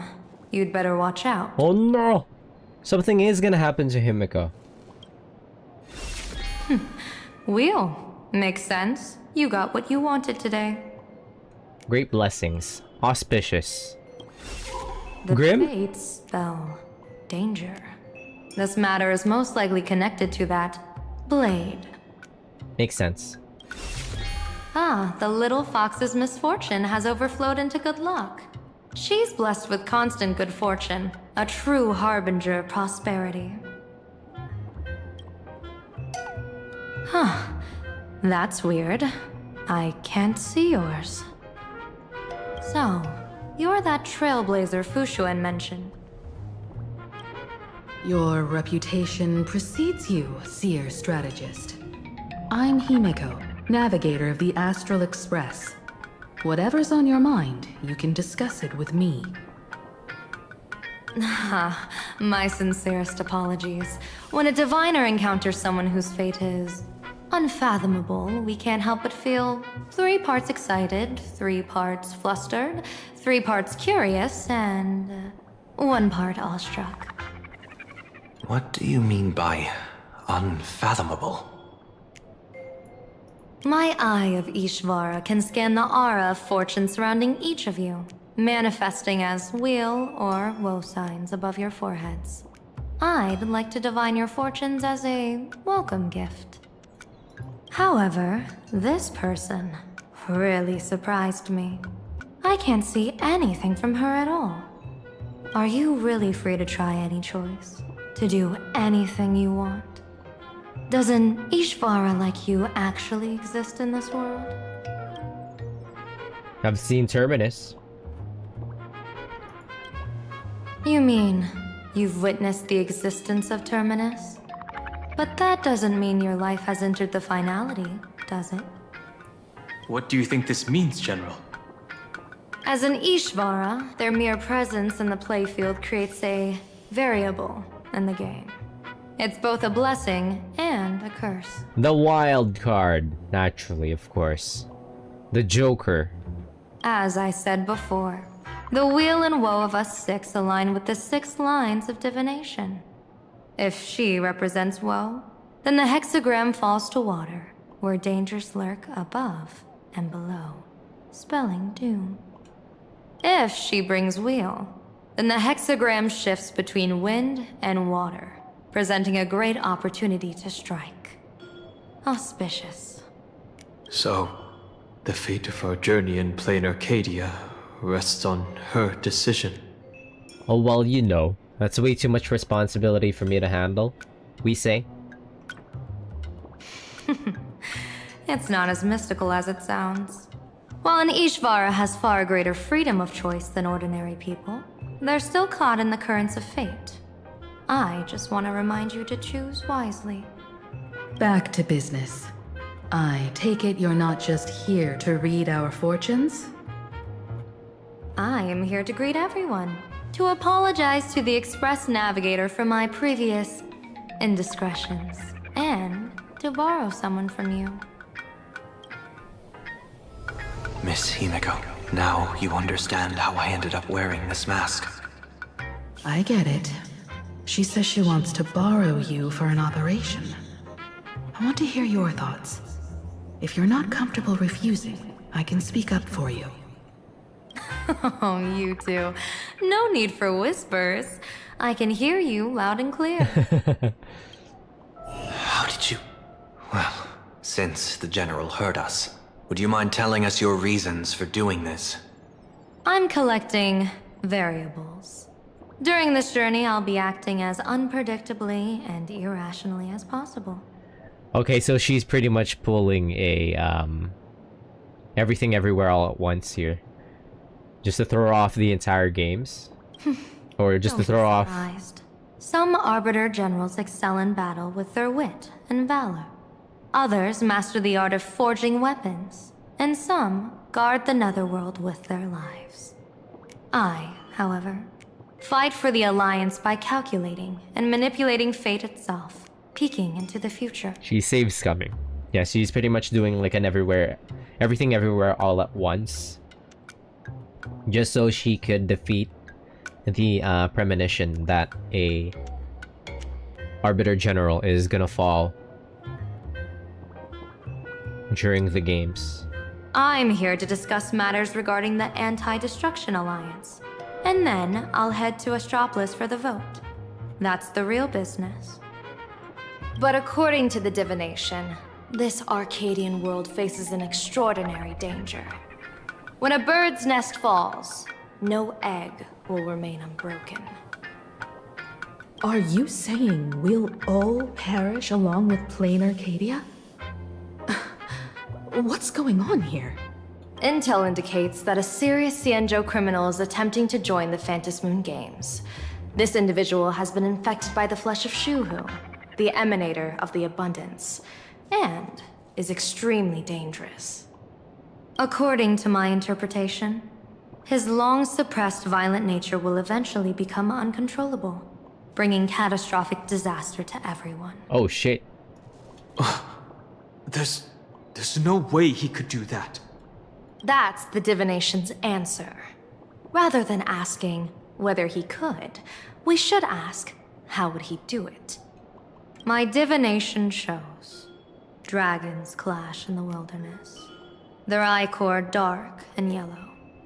While the term dragon clash could simply mean fierce battle, could it be foreshadowing a great calamity from your conflict with Blade?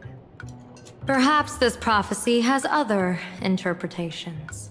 But with my limited intel right now, I have to prioritize Blade, this most volatile and dangerous factor. I've heard that different interpretations of prophecies can lead to completely opposite outcomes. Until things become clearer, it's better to reserve judgment. Let's put that aside for now. In any case, I've brought along a creation forged by Blade himself. If things get out of hand, it might temporarily restore his sanity, giving us a brief chance at victory. What is it? I'm sorry, but fate has shifted once again. I must take my leave. To put everyone on the Express at ease, I solemnly swear that Mr. Sunday won't be obligated to do anything for the Xianzhou. On the contrary, our delegation will give him every ounce of aid within our power. What did you say, General? Hey, what?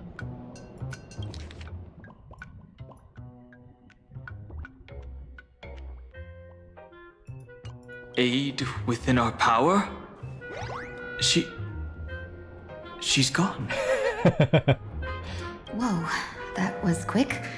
Madame Yao must be really busy. Has she vanished into thin air like this before? Yes. I don't know the details myself. With Madame Yao, it often happens and no one knows when she'll return. She doesn't do it on purpose. Allow me to apologize on her behalf. No worries.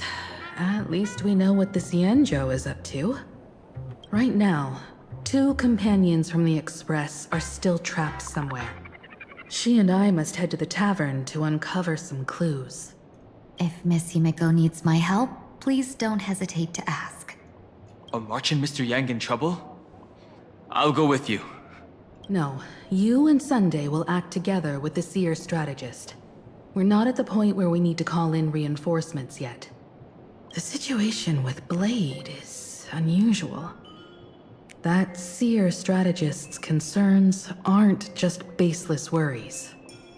I don't want to see the Phantasmoon games bring catastrophe to my homeland. So this is also my request. To put it in the General's words, please do your best to introduce new variables.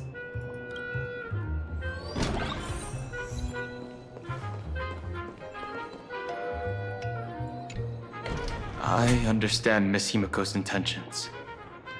I'll leave March and Mr. Yang in your care. About Blade. Blade's appearance means the Stellaron hunters are also on the move in this world. From everything we've seen, this mission to play in Arcadia is of the utmost importance. I will accompany General Yao Guang to uncover the Stellaron hunters' schemes. Whatever happens this time, I hope it won't put any of you in danger. I'll do my best to make sure of that. Alright, about March and Walt. What? Those 2 are trapped in the school, forced to become a student and teacher? And the security officers are turning a blind eye to all this? Though March and Mr. Yang don't seem in mortal danger for now, who knows what Sparksea is plotting. The longer we delay, the worse it could get. Better to rescue them as soon as possible. The Phantasmoon Games.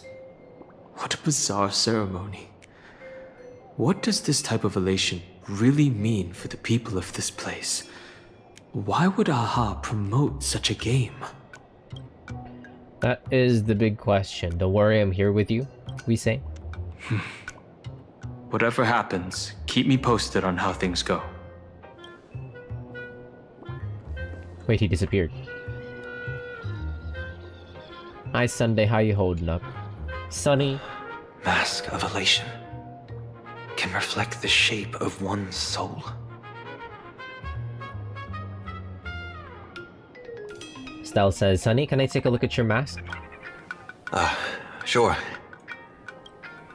In Penacony's decorative arts, ravens often symbolize the hidden desires and whispers of humans' dreamscapes. Don't get too carried away now. Don't worry. I once tried to ascend to godhood myself. I won't be dazzled by the honor of an audience with a deity. Taking part in this grand event is also about gaining a deeper understanding of this Arcadia. Just as one cannot miss the Charmony Festival when visiting Penacony. Stell says, will we become enemies? There's no rule saying that supplicants of the Phantasmoon Games have to fight each other, right? Yeah, they could even work together, from what Himeko said before. On the contrary, for the elation, shouldn't laughter be a resonance that comes from within each other's hearts? True. Stell says, what's the deal with this mask anyway? After putting it on, I seem to hear curious voices. The mask whispers to me, urging me to show my elation to the god, to create miracles that will make the people of the Arcadia laugh with joy. Sunday will now embark on the path of elation. That's a good one. When that general, Yao Guang, shows up again, I should discuss our collaboration plans with her. Good luck. Sunday's so nice. Such a big contrast to how he acted like throughout the Penacony arc. He's so much more chilled out now. Greetings, Benefactor. It's been many days since we met in Penacony, and I've been thinking of you day and night.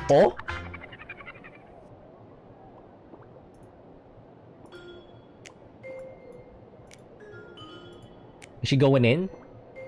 I wasn't aware Tingyun was in the Tingyun is in the is taking part of the Stell Bowl. She a contender for the Stell Bowl?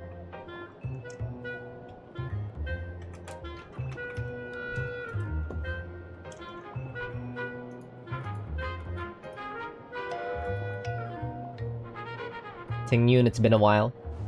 Though my skills are meager, Madame Yao praised my resolve to kill my enemies, saying that was just the variable she sought. That's why she assigned me to temporarily serve under her command for this expedition. And look at that. It's brought us back together again. What fortune. I wished I could travel with you longer back in Penacony, Benefactor. After all, I've yet to reclaim the opportunities Phantilia stole from me. What kind of person is Madame Yao? He asked. Hard to say. Like the divinations she casts, she's a riddle shrouded in fog. Apart from the ever-absent Patina Justice, she's likely the most mysterious of the Arbiter Generals. How is Madame Yao treating you? I'm sure there's no mortal danger. Teehee. Please forgive my jest, Benefactor. Being around Madame Yao has gotten me into the habit of cracking jokes all the time. Her actions may seem inscrutable, but she always provides what you need ahead of time. That's why even those who grumble still carry out her orders with diligence. In truth, doesn't she seem more like a shrewd merchant than a diviner? But then, when have any Arbiter Generals ever been ordinary? Alright, I'll drop by to see you when I get the chance, we say.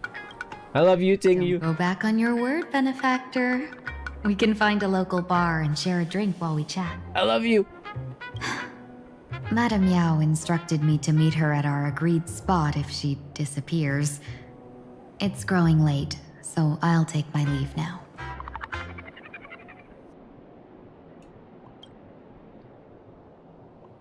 I mean, we might not have Fugue, but we still have Tingyun, so...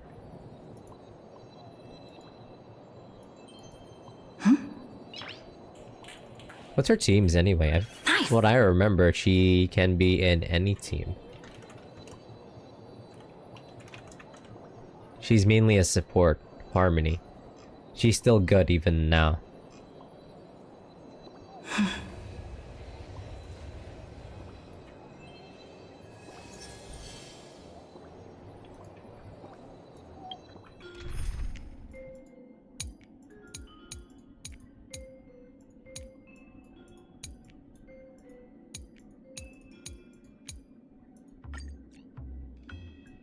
Like, Tingyun. Her base is still really good, so... Tingyun... Why is this a recommended build? Oh! Tingyun and... Wahwa.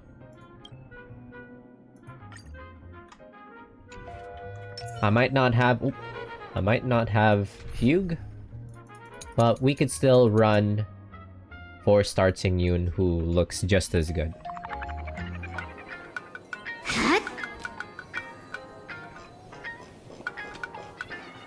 I literally started this game because of her. And fucked up that I don't even have...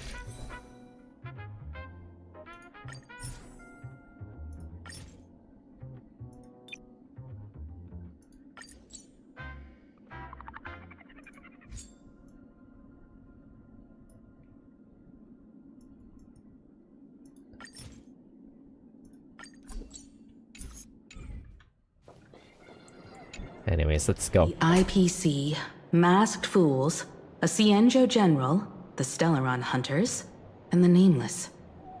Some came for the Alliance. Some for the Eon's game. Whatever their reasons, a storm is brewing in the skies over this world. But at least we got some good news. Sunday has joined the Phantasmoon Games. He can help us in our showdown against Sparksy. Let's rendezvous with Sparkle at the tavern. We must uncover why Sparksy entered the Phantasmoon Games, and what sort of Sparksicon she's got planned for Graphia Academy. Alright, how do we get to the tavern? When I was little, I heard a few urban legends. They say the entrance to the tavern exists behind every single door in this land. But those who aren't invited, or haven't found their destined path, can never step inside. This time, we already have the Fool's invitation in hand. As for the key to open the door, there's a silly rhyme on the back of the business card. For revelry and drinks galore, no need to search from door to door. Heed the Fool's riddle with care to find the key that leads you there. Okay, give me a second here. The Riddlers again? That rhymes worse than what Rappa comes up with. So, about the Fool's riddle, got any leads?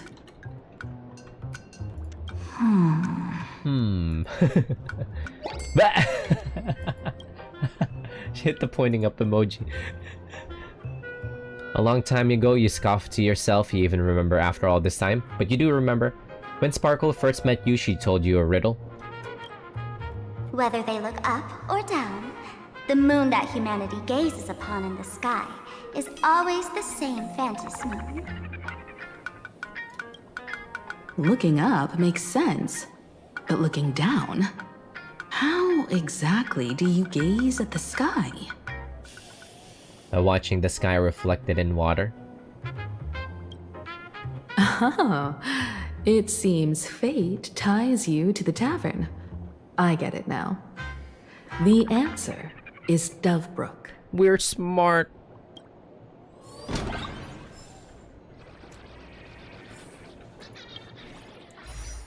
Have enough for a single roll.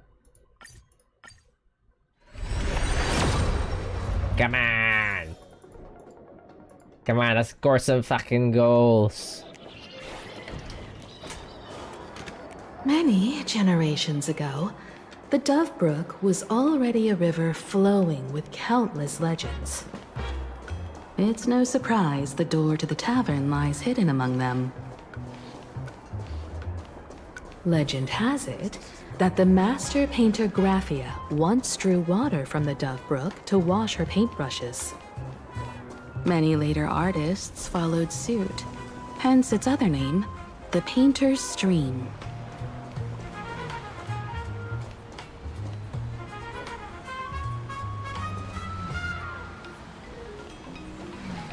Looking at Dovebrook's scenery, memories from my student days just come flooding back.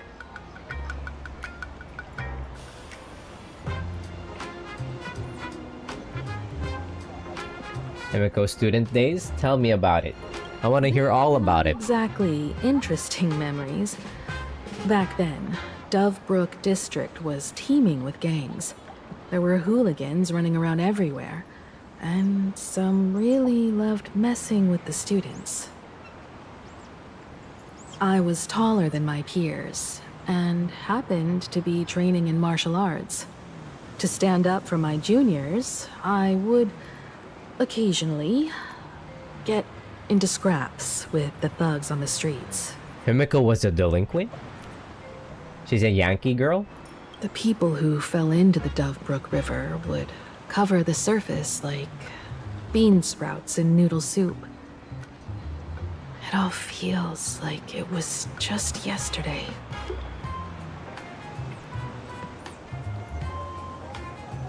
A thug falling into the water. What a scene, we say. Sometimes the thugs fell in. Other times, I took the plunge myself. Back then, I was a bundle of restless energy.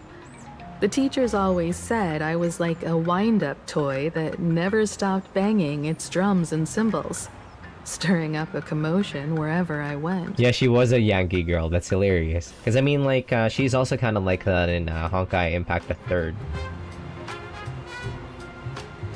She also had, like, an aggressive side to her. In the blink of an eye, 15 years have passed. Hard to believe someone as reckless and willful as me became the navigator of the Astral Express. Now's not the time to wax sentimental. We've reached the banks of the Dovebrook. So, where's the tavern entrance hidden?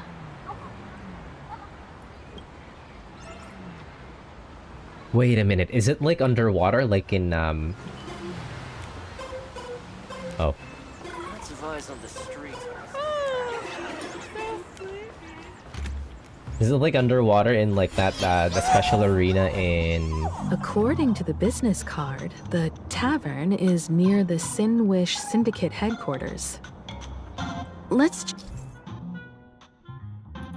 check the other side of the river. Anyways, as I was saying, I'm thinking like it's underwater, like in the Jotunbori. Wait, what was that river again? Jotunbori River? Jotunbori River.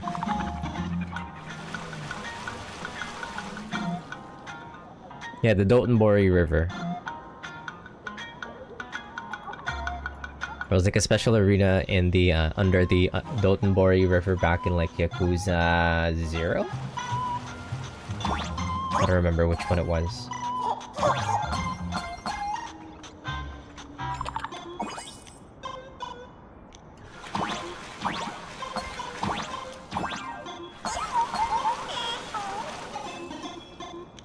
Wonder if I could use this. Oh, something up there.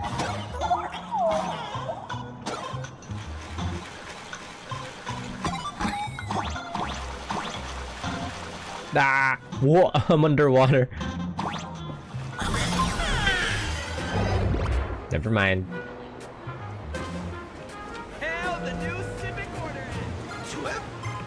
Hey, folks! Have y'all heard the joke about the Dovebrook? Yeah, sure. Come on, tell us. Yeah, one day, a criminal escaped from prison. He ran for his life, but just when freedom seemed within reach, the Dovebrook blocked his path.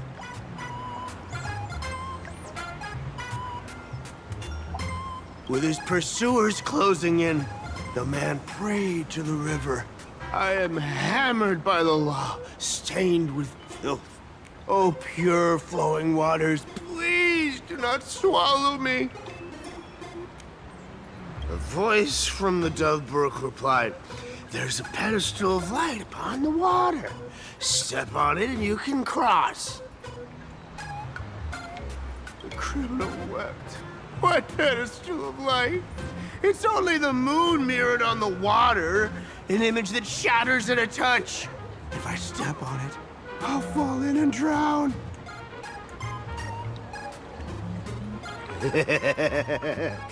Guess how the Dovebrook answered him. The Dovebrook said, "You're not hammered at all. Otherwise, how could you still tell the moon from a pedestal?"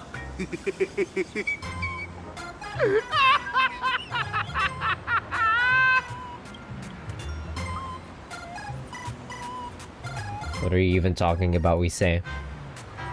It's fine. You don't have to buy me a drink As long as I can make you laugh. That joke sounds like a hint. Could he be a fool from the tavern? Maybe if we find the fragile moon he mentioned, we'll find the way into the tavern.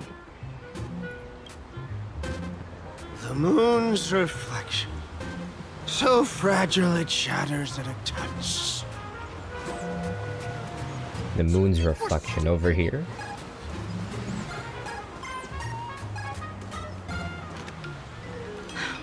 Sparkle's riddle says this. Whether looking up or down, they all see the same phantom moon when gazing at the sky.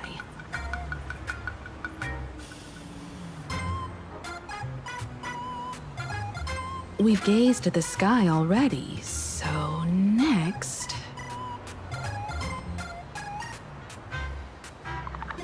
We go to find where the phantom moon is. From this angle, the moon's reflection is right here. It does look strange in the water.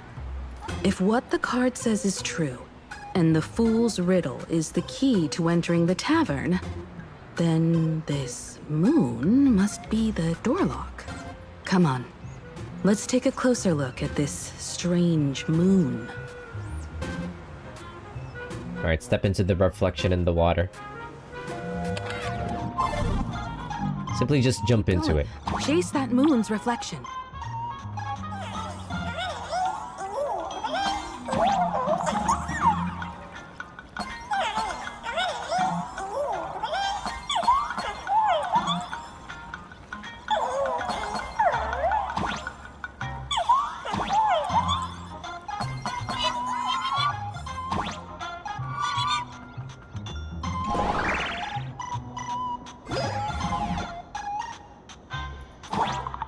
Looks like the fools are guarding the shatter the moonlock, and we're one step closer to the tavern.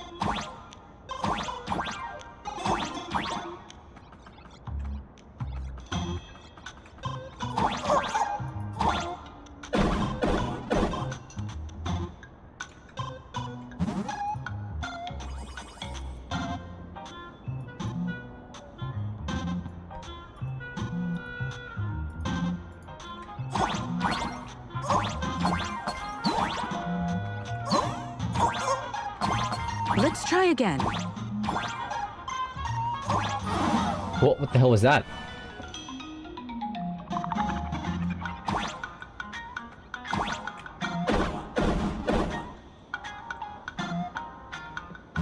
Why did I die there? Back there. Is that a key?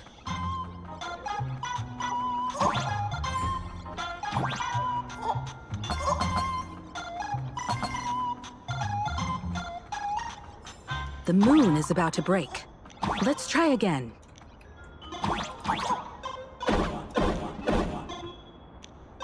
The key has dissolved into the water.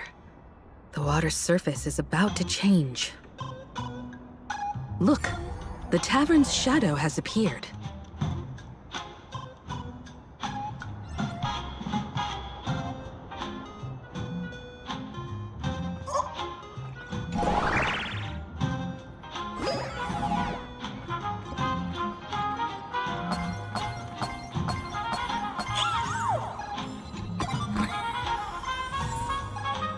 The hell is that? Oh, elation relics. Yeah, but we don't fuck with elation. We're not investing into elation until next year. I simply refuse. Lots of eyes on the street. If we follow this path ahead, we should reach the tavern.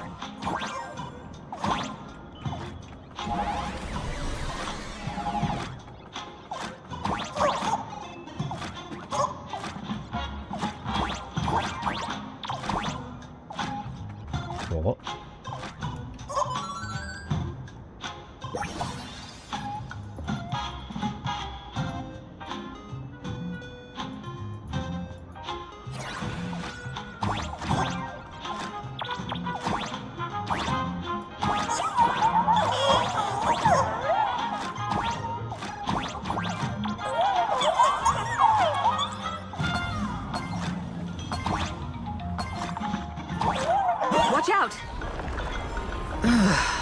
I almost forgot.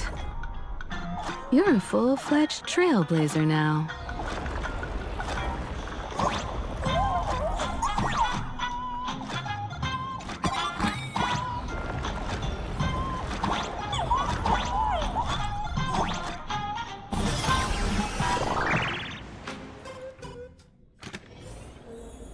Welcome.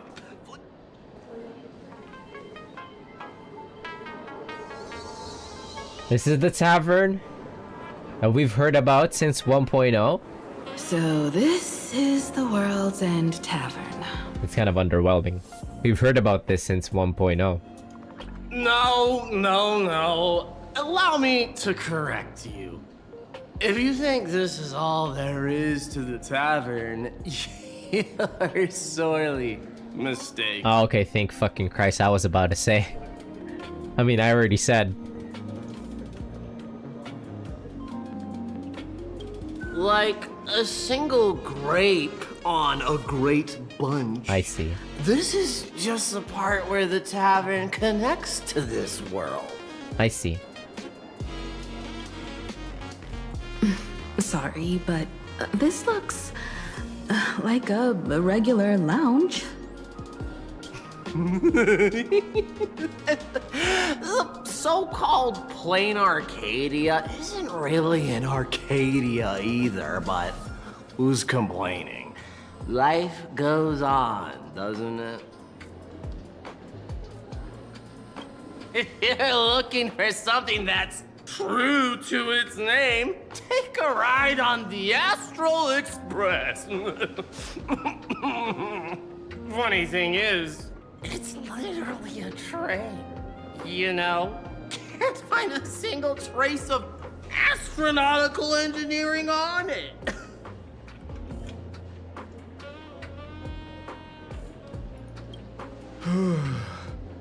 Wait, you two are navigator of the Astral Express and the raccoon on board, right?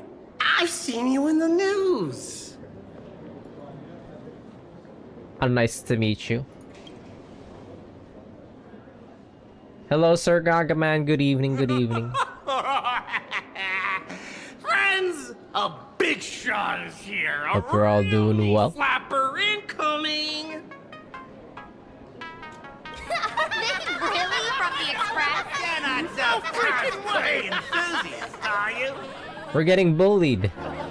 Express folks come to the tavern too? Do they even have the sense of humor?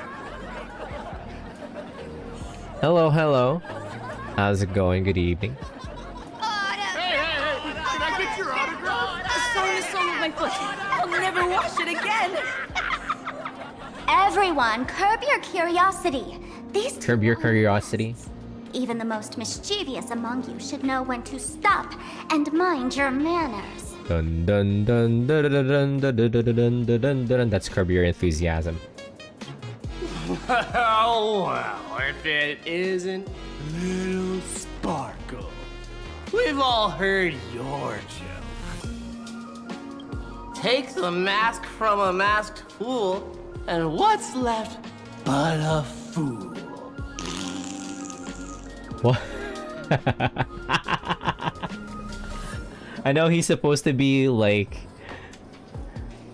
doing that with his mouth, but it just sounds like that he ended up like farting.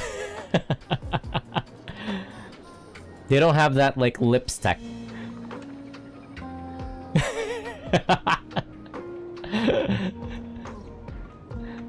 Anyways, yeah, happy Valentine's, right? They don't got that lipstick. They're trying to do like a what's the word for it? The You just unleashed the beast mid dialogue. That's so fucking rude. Yeah, the raspberry. That was supposed to be a raspberry, but but since Hoyo is incapable of like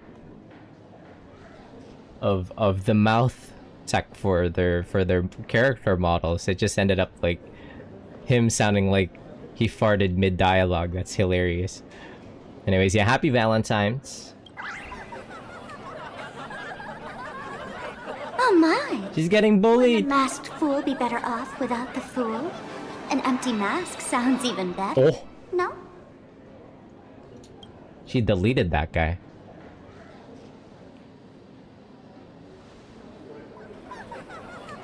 They fucking laugh at it. They laugh it off too. What did you do to him?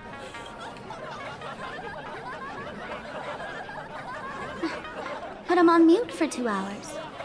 If no one flushes him down the golden confessional, he'll be back to hassle me again in 2 hours. Okay. He got banned. All right. The ban hammer. I can finally entertain my guests without interruptions. You two, this way.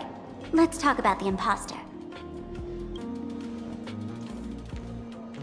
Wait, what's Acheron doing on that vending machine? What?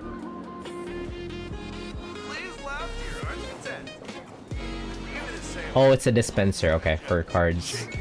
For Shadowverse cards.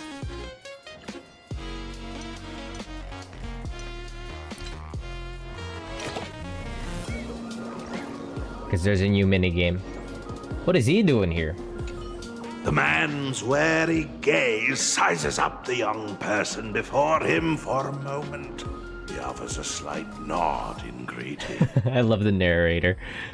Your curious gaze circles him. Is that thing by his side a talking monkey? A slumber nana monkey? What's that? It isn't up. Kid, I believe you're confusing me with some other primates you've met. Sorry, my mistake. We're racist? We racially profiled this monkey to be the stupid monkeys from Penacony. He's supposed to be a Galaxy Ranger. What is he doing here?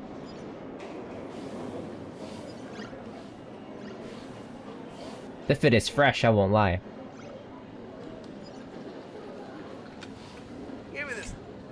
All right, you two. First round's on me. What'll it be? I'm underage.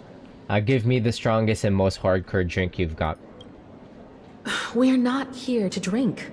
Time's ticking. Did you find anything on Sparksy? Don't pull a long face. You'll sour the vintage in the cask. While you were gone, diligent little Sparkle was gathering intel non-stop and didn't waste a single minute. Sparksy. She did come here disguised as me. I called Giovanni. You might not remember him. He's the poor sap who drew the short straw to manage the storage area recently. Old Gio told me that a week ago, I came here and took a few things. Among them was a vial of mimetic virus. A mimetic virus.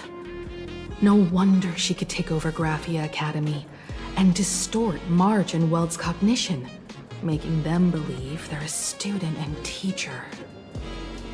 The music here is kind of jams. She wants to turn everyone into fools? Close enough. The so-called Sparksicon is a front for spreading a mimetic virus. Knowing that isn't enough. What type of mimetic virus is she spreading? What are the symptoms? We need more on her plans and actions before we can counter it. Thought of that already. So I visited a few friends and learned where the imposter's been haunting. To dig up details, we'll have to get hands-on. Lead the way, then. Let's move. Stay close.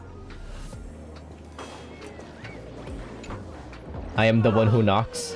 Abandon all despair, ye who enter. If you want to pass, then amuse me. By the way, hate to ask, you're not Aha themselves, are you? That's right, Amaha. No, you're not Aha. You got that smooth talker air, but you're not. If you were, aha, a wave of your hand would cure my melancholy. You can't do that, can you? Isn't this the Tavern of the Elation? Don't you welcome the laughter, gracing you with their presence? You're wrong. It's not that they are unwelcome. See that? The fools put up a sign over there.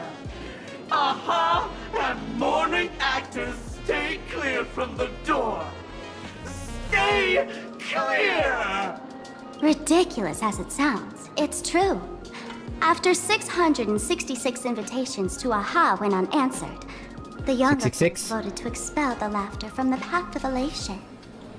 Oh, I get it. It's like students expelling a teacher from a classroom. The action is meaningless. The message is loud and clear, though. All right, Mr. Doorway. I assure you that none of us three is AHA, and none is a mourning actor. Oh, it's Sparkle. Is it really Sparkle? It's not someone else pretending to be Sparkle. I can't tell, and I don't care. Listen up, gray-haired lass. If you want me to open, pay the toll with saying a joke. I've been waiting for the one joke that can cure my melancholy. Now, amuse me. Two nameless and a masked fool walk into a bar. Stell says you'll let out a deep sigh. Looks like you'll have to show them what you're made of. Be adorable and open the door. It's just a door? What a lame joke collector. Maybe there's just some uninspired stand-up comedian hiding behind it, stealing inspiration from everyone who walks through. Door won't open? That's not adorable. Not adorable. What are you going to do? Break it open. I'm gonna break you open. Simply break it open. Didn't expect you to have the pull to get me into the tavern. As expected of a detective's assistant. Back when I still had a sense of humor, a fool gave me an invitation. You can thank him for that. You're really going to see the Stellaron Hunter case through? They can only pay you in dirty money, you know. What else can I do? The boys need the money. Credits aren't black or white, they're ones and zeros. All right. I reached out to Costide. He said that one of the three people who stole the mask looked familiar. He might have seen them in the news. Based on his description, I spent ages sketching the suspect's portrait. And I suspect it might be Don Hung, the nameless from the Astral Express. Costide. We owe him another favor. No paying this one back, huh? Speaking of which, Don Hong. That's a Xianzhou name, isn't it? Where have I heard that name before? It sounds so familiar. So, which of these three is Don Hong? The one with gray hair? The redhead? Or that black-haired girl who looks like she's ready to stir up trouble at any moment? No, don't tell me yet. Let me guess. I know a bit of the Xianzhou language. The word Don, red. So Don Hong is the lady with red hair, right?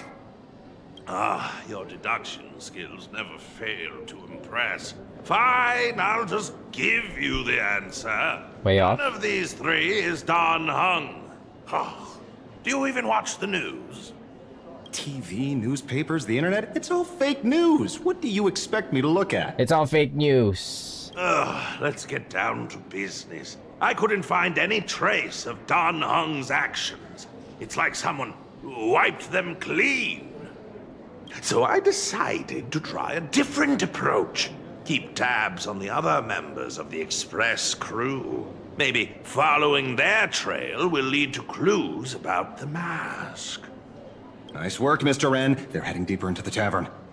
Follow me. I see, gray hair. The tavern not inviting you sooner was their loss. Come on in. Is the drink in these barrels really brewed from jokes? Yep, you know your stuff, man. Just heard some rumors, that's all.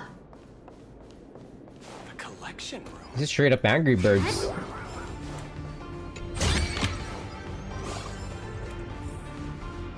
Where's this? Ta-da! Welcome to the dazzling lights of the Bliss Star. The heart of the tavern, Plain Arcadia's dazzling dance floor. There are some tasteless masked fools who consider this place the secret to keeping the laughter going. If life's cruel, don't beg for fairness. Dance!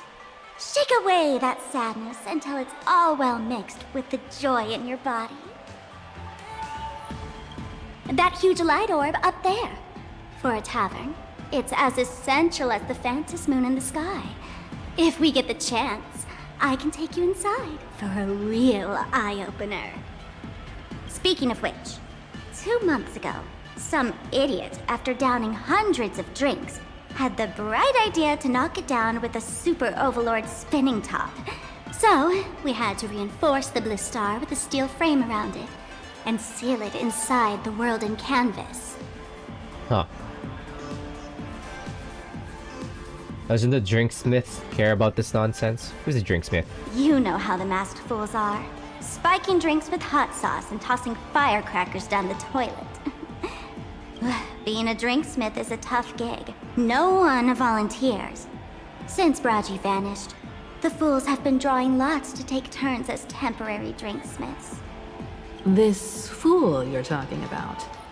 It wouldn't happen to be Sparksy, would it? If it were, I'd already be tied to that light orb as the scapegoat.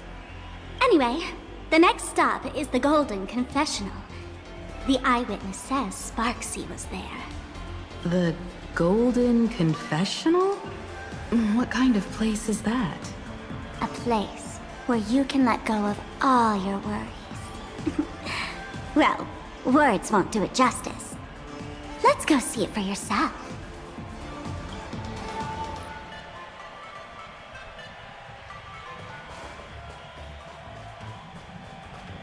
Wait, there's a treasure chest. Right.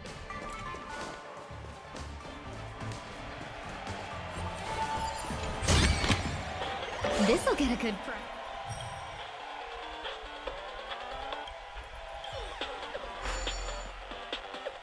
Wait, what is this?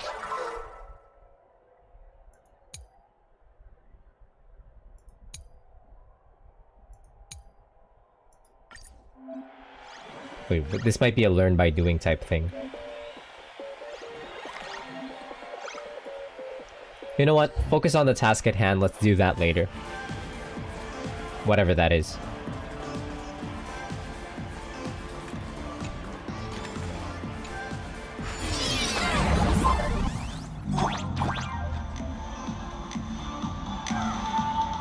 Let me show you how to open a path.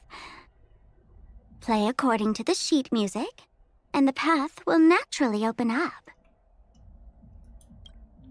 What is this?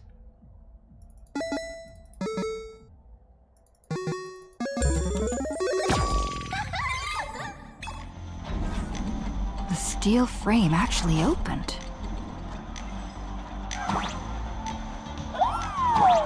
No idea what I just did. The Wispay here actually changed color with the lights. Just another night at the tavern. Fun, right?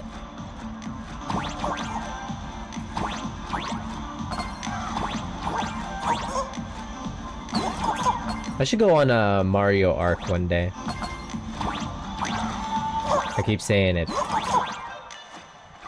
Or maybe one day. Mario Arc. If there's no video games to play. But there's always video games to play.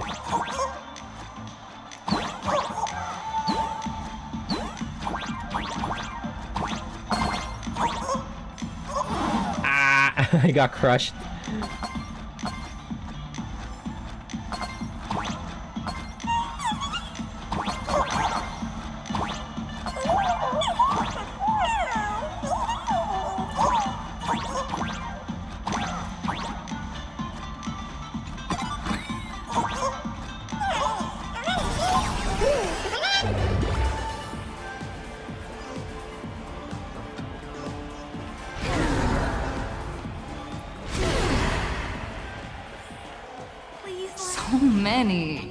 get you to laugh. Sinks?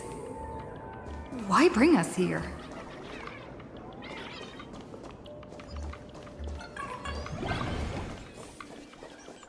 Witnesses say a week ago, I came to the bar, knocked back a few shots of Bomb's first drop, then headed here. The Golden Confessional is an emergency shelter for fools who've had one drink too many. Here, we shed our excess baggage before marching light-footed into the next second. A golden throne? Doesn't smell as bad as I imagined. Of course! Sample! This is just a place where everyone comes to let off some steam.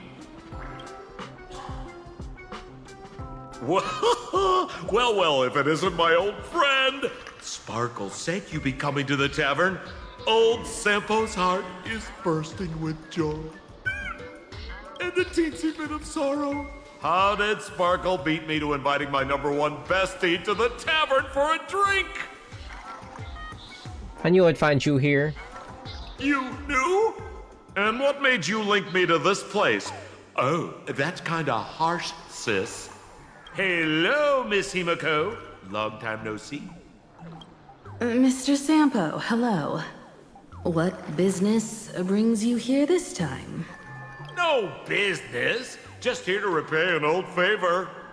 Ms. Fool here sent me a message asking for HELP. Someone's been parading around the tavern impersonating her. Well, now, this is some juicy news. Miss Sparkle's usually the one impersonating others, but look how the tables have turned. The trickster's getting a taste of her own medicine. Shush, Sampo. I brought you here to repay a favor, not to gossip about me. Oh, I've suffered the embarrassment of losing my mask myself. Thanks to Miss Sparkle's mercy, I didn't end up stranded, so here I am today, ready to help you out. No questions asked. All right then, let's get to work. Get to work? What are we doing? Naturally, we'll fish around in these thrones where humans dump their worries and find the worries that Miss Sparksy left behind. You want us to unclog your toilet? Don't be too shocked, you two. Let me share a little secret about how we masked fools stay mentally healthy. Drink a mood lifter like Bomb's first drop, and all the harmful memoria in your body, you know, the pain, the worries, gets purged in one go. That's how fools pull pranks and have a blast without a shred of guilt. So, all that memoria has settled under this bathroom.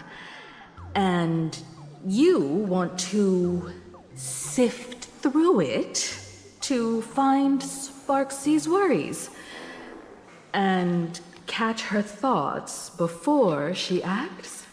If luck's on our side, maybe we'll even dig up the secret to beating her. What's wrong, ma'am? You don't look so hot. I've got no objection to the task, but doing this barehanded, I refuse. Oh, don't worry. When has old Sampo ever come unprepared? Trust me, I won't let you get off that easy. Emotional impact drill. Oh, sorry. Wrong gadget. Oh, this one. Hey, have you heard of a dowsing rod? Well, forget it. I'll spare you the theory. Oh, I tuned the drill bit to resonate with Sparkle's temperament. It'll drill out memoria fountains with similar emotions. But fair warning, use it carefully. It's been a week since Sparksy was here. Keep your guard up in case something else comes bursting out. With so many toilets, where do we even start? Well, if you ask me, leave it to luck. We don't have time for luck. My radar says that pompous imposter would pick the highest spot to vent. Sifting time. Exactly. The Golden Throne. Give it a try. Girl, pick a spot to drill and start mining that gold. What the fuck is happening? Does this thing even work? Of course it works. Don't you trust your old pal, Sempo? To draw near the throne that is radiating an aura of supreme power, it's unquestionably made of solid gold. Every atom that makes it up come from the neuron star collisions and supernova bursts. Yet the masked fools forged these precious tears of the stars into vessels to hold human worries. Perhaps in their eyes, this was their way of playing a cosmic joke. You notice a problem? Compared to the towering throne, you're way too small to reach and dip the drill bit into the water. Sampo, how did you get up there just now? Oh, right! Silly me. Through that pipe on the side. Mario time again. La La Land noodles. What?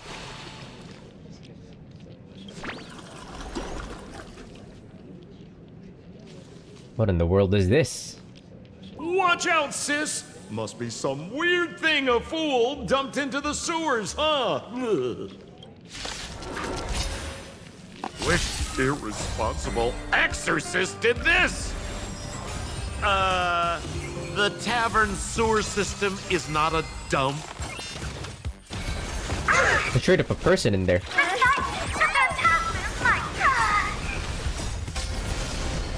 Excalibur!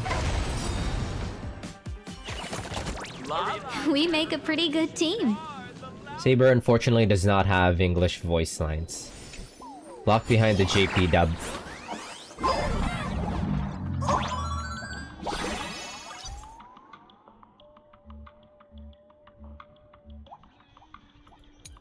Oh, interesting. What's this? Wait, what? Plunger.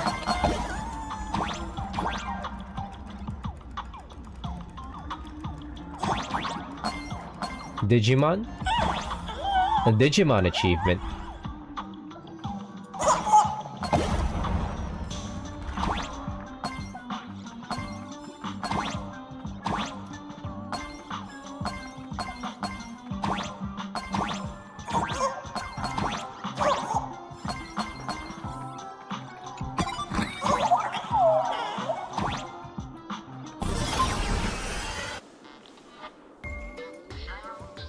The Golden Throne emanates a dazzling aura of authority. You're genuinely afraid you might slip and fall right into it.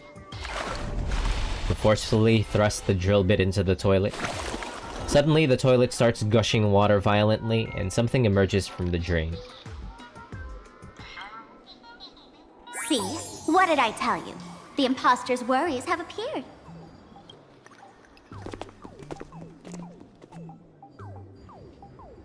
What a rare sight! Sparksicle used to always connect with everyone online. But now, for the first time, she's meeting her fans through the sewer network. Sorry, but we're your haters. Come clean now! What are you planning to do with that mimetic virus you stole? Use Sparksicon as a front? To turn everyone into mindless zombies? Or dancing monkeys? How could I ever harm my dearest, most beloved fans? You took an entire school of teachers and students hostage and turned them into your puppets to help you enter the Phantasmoon games. You're going to argue that you did it all for them? Of course I did. From the very first day I was created, I've been doing exactly what my creator asked of me. Listening to every fan's questions, empathizing with their pain and troubles. They feel insecure about being ordinary, cry when ignored by those they like, and strive to stand out because they desperately want others' approval. Sparksy hears every wish, and she answers. During these Phantasmoon games, I'll grant their wishes through the ceremony of the Master of Elation. By brainwashing them? No, I'll give each of them a choice. The choice to become me. Ah, okay. She's doing her own Phantasmoon games. Because deep down, every one of them longs to become Sparksy. To wear this dazzling mask, capture the internet's attention, and bask in praise. You must have heard that saying. In the future, everyone gets their 15 minutes of fame. Now, that moment has come. Sparksicon will turn every spectator into me! For reals? She plans to use a mimetic virus to turn everyone into herself? Ah, the answer was right there in the riddle all along. You know, I gotta say, that's very Sparkle. As expected of my imposter, you're absolutely bonkers! Sis, is now the time to be tooting your own horn, just thinking about being turned into a copy of you? I can't even force a smile. This is so elating. Girl, what part of this is elating? Oh? And who gets to define elation? The laughter, the fools, the IPC, or every me seeking joy on the Arcadian internet? Contrary to popular belief, the masters of the Phantasmoon games were never us, the supplicants, but the spectators watching us. Sadly, the inner aspect Viewer is king. showed people other worlds in the cosmos. Once horizons widen, expectations climb. Nothing they hear or see feels fresh, interesting, or thrilling enough. And everyone fears that they're outdated, uninteresting, or unexciting in others' eyes. You know what? I get it. So the world's like a derailed train, racing toward thrills and madness. Nameless of the Astral Express. Am I wrong? You know what? I get ya.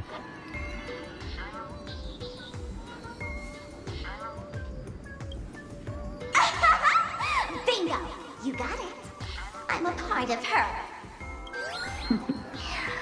Wherever there's a screen, wherever my audience is, my eyes and ears will be there too.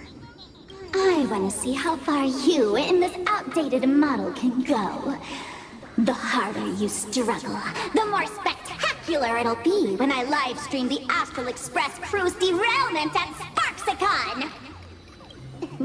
I'm looking forward to your resistance, Nameless. Oh, heads up, everyone! She's getting serious. What? Oh man, the other day I ran into this fan. They insisted on showing me some gallows humor, jokes they found online, saying they were absolutely hilarious. But all he did was show me a video of someone being killed by the Antimatter Legion, then burst out laughing. Come, let's all enjoy this gallows humor together! Eternal.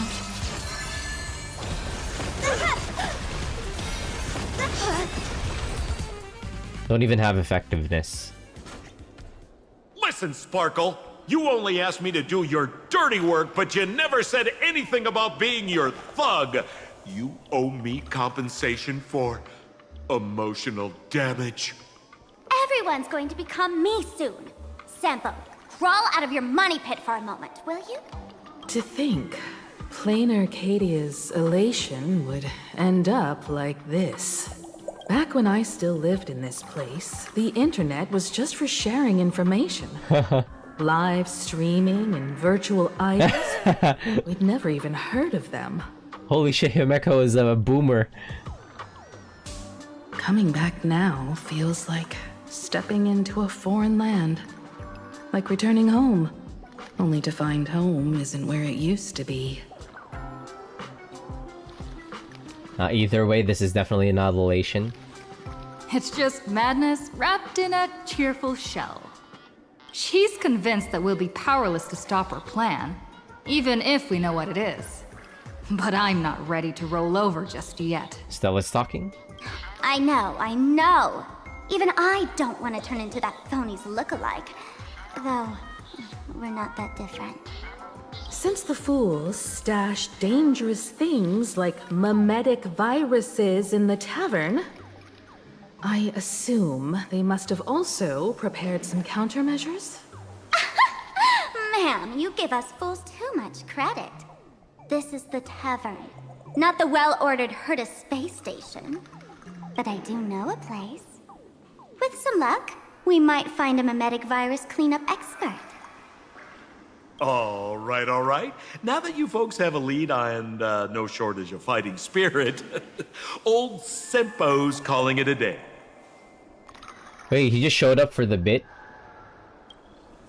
The Astral Express always has a way of handling crises, doesn't it? With big shots here, a sidekick like me doesn't need to steal the spotlight. Oh, if you run into trouble, you can always ring old Sempo then. I'll even give you folks a special discount, sort of. Well then, farewell, everyone. So, where are we heading next? Let's check out Fatal Joke. Fatal Joke? What kind of place is that?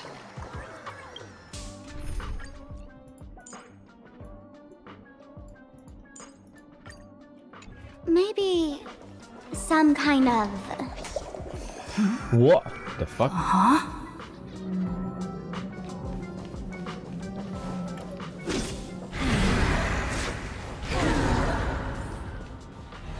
This place feels more like a maze than a tavern.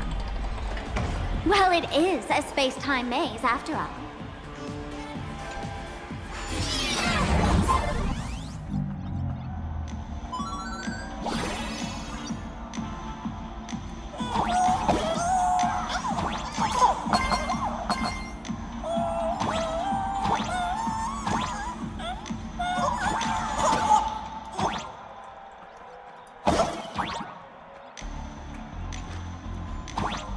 Huh? What did that do? Oh.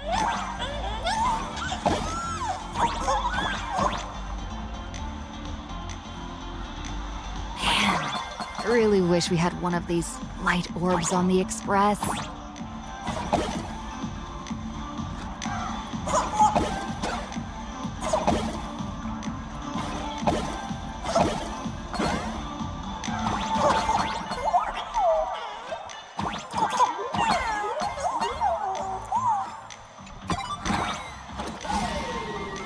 Huh? What's the purpose of that?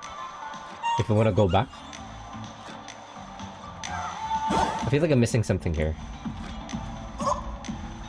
Oh, yeah, I can keep going down. Ah!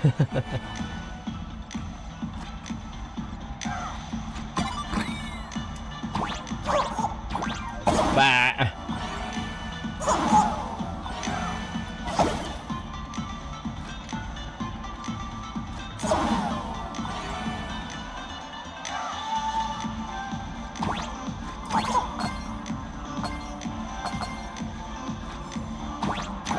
Alright, let's get back up there. Okay, good thing I explored. There was a treasure chest down there.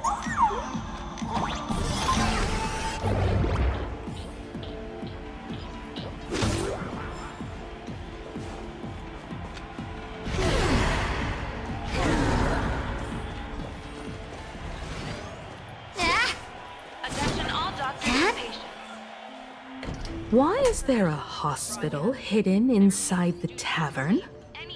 Well, because those who can become fools are all a bit sick in the head. Not your regular headaches and fevers, but matters of the heart. Every time someone goes bonkers and stirs up trouble in the tavern, like scattering nosewalker parasite ticks in every corner, or spiking the beer barrels with truth serum that makes people spew insults.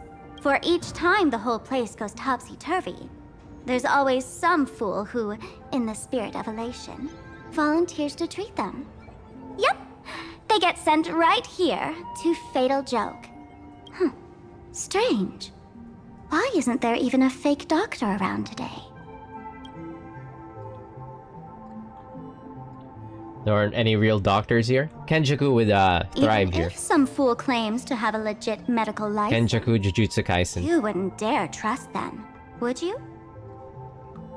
Attention patients. Please refrain from eating beef hot pot in the hallway. If you wish to dine, please invite the hospital director to join you. Thank you. Jujutsu Kenjaku, and forgot the jokes guy name. Would Dr. Hartman from plastic surgery please report to the director's office immediately? This hospital doesn't even have a plastic surgery department. Who on earth are you? Dr. Zhongshan from mental health care, please report to exam room 1. We're 1 player short for cards. Thank you. Is this a theater or a hospital? Alert. Patient detected ahead. Patient detected ahead. Dr. Hartman. Please line up in an orderly fashion for registration and wait for the doctor to begin consultations. From Fairly Odd Parents. Fairies! Patient number 01, Huh? Akavilli. Is there a Miss Akavilli? That'll be us. Miss Akavilli, diagnosed with Stellaron symptoms per the records. Are you present? Please proceed to exam room 1. They called you by name, Miss Akavilli. You might as well go take a look. Wait, did they just fucking confirm that the Trailblazer is Akavili? Or like an aspect of Akavili? I mean, that's kind of like hinted. I'm extra sick. It'd be so funny if you were not Professor Skaven from the Department of Psychiatry. Studwell was the name, but it was basically Butch Hartman, appearance-wise. I've reviewed your clinical records. Your Stellaron symptoms are stable. Continued observation will suffice. Who are you? I'm your presiding physician. Good news for you. You don't need to rush into treatment just yet. Though, I can't say the same for Miss Sparkle over there. Patient number 02, Miss Sparkle, please come in. Hello there, Miss Sparkle. You're one of the few who didn't mistake me for that imposter, Doctor. But, just a reminder, yours truly isn't sick. I'm perfectly healthy.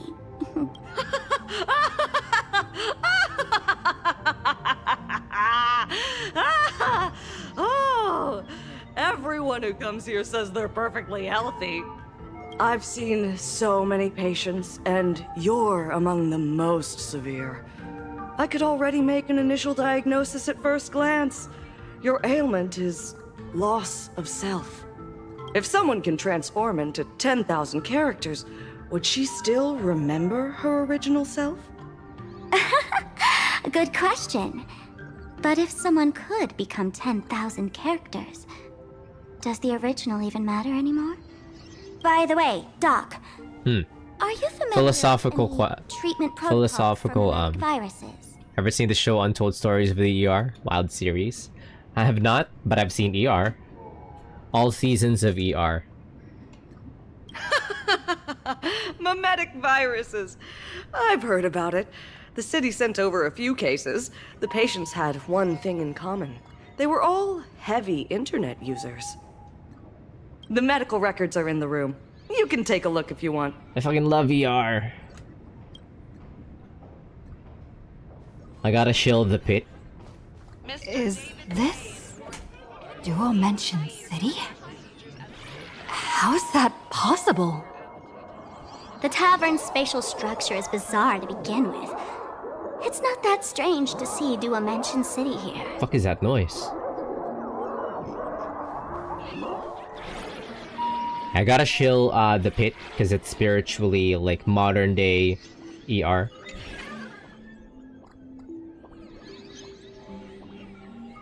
You casually browse through the documents on your computer desktop. Finding those unarchived medical records are a real parade of characters. A patient claims to be Enna incarnate, and those who gives them a thumbs up are blessed pathstriders of the order.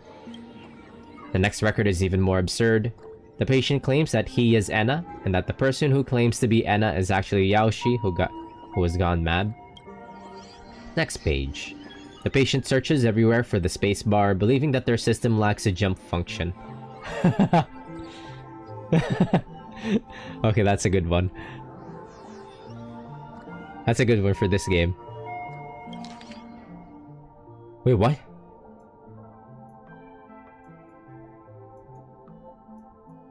Wait, this is about Yaoguang. Name Yaoguang, sex female, homeland Yuchue. Species humanoid, category celestial, subspecies. Okay, we'll actually bother to read this because this is about Yaoguang. Department, temporal department. Chief complaint: the patient suffers from an unusual chronological disease. The disease has lasted for 30 years and causes skips of space-time induced misplacement. This disease has temporarily been dubbed temporal dislocation. Wait, what is that? What's actually happening, sir? Present illness: 30 years ago, the patient experienced an accident in an extrapolation array, leading to symptoms of temporal displacement. No similar cases have been reported to date. During episodes, the patient unconsciously deviates from their current space-time coordinates, leaping through the space-time continuum and reappearing at incorrect temporal points. According to previous diagnostic records, temporal displacements ranges approximately plus or minus 1 to 12 hours, accompanied by spatial displacement within a radius of 15 kilometers. The cause of the episodes remain unknown, and the pattern of occurrence is still unclear, though there was a suspected increase in frequency. Wait, is that what's actually happening to her? With the way that she just like pops in and out of place, like at complete random? Or is this a bit? Is this a bit? You gotta be cautious when you're in like a planet of elation, because everything could be a bit. Everything is a joke to these people, or everything is a joke in this place. History: infinite lifespan in a stable state with no risk of becoming Mara-struck. Follow-up report: the patient is in good spirits with stable breathing, clear speech, and normal physical condition. There's no trend of disease progression. After wearing the Nexus Sapiente, whatever that is, the frequency of displacement episodes has decreased. Wait, is that her fucking Fitbit? The patient's self-awareness remains uninterrupted during temporal leaps, and brain function remains highly active post-displacement, suggesting a possible maintained connection with the space-time structure of the Decalite reflection barrier. Wait, no, it's actually happening. This isn't a joke. Following displacement episodes, the patient exhibits a temporary decrease in blood pressure and blood sugar. Cardiopulmonary function and bone density remain unaffected by space-time displacement. Prescription: carry sugar pills and ensure regular intakes of sugar. Attaches a long-term leave permit. Declaration rejected by the parent. Treatment: schedule a visit to the clinic upon feeling unwell. No way. Are these General Yao Guang's medical records? Like actually her medical records. You instinctively look away. Some things are better left unknown. Well, I read through the whole thing.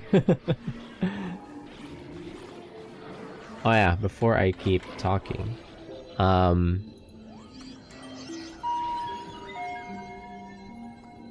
I have, speaking of shilling, the developers of Drova. Wait, how's Drova right now? The developers of Drova has been teasing the new game that they've been working on.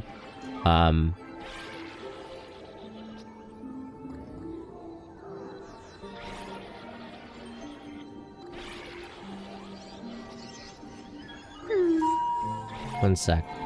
Where is it?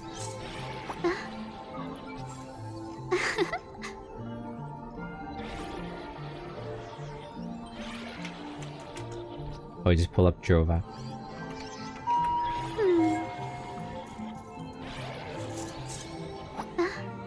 Yeah, called Project Topaz. Oh yeah, they're also putting out the mobile version of Drova. which is pretty cool. I still mean to like go back to Drova and do the main story update that they did. I've always meant to like drop back in Drova, but like that means starting from the very beginning maybe. I don't know. Maybe I should take a peek first and take first in my whatever save that I had at the latest for Drova and see what else they added. Maybe we could do another Drova stream one day to see what they added. It looked like it was something cool, but I never like never went back. Anyways, they have a new project like they already have like a new project. They're cooking their they have a new game in the works called Project Topaz. So yeah, Drova, if you're interested, like it's probably one of the best games I played for the year that it came out, 2024. I would like name it like that was my game of the year, indie game of the year in 2024, I would say. But I always look fondly back on my time with like Drova, so it's like I try to chill them as much as I can. Let me see. Peace. Peace is above all things.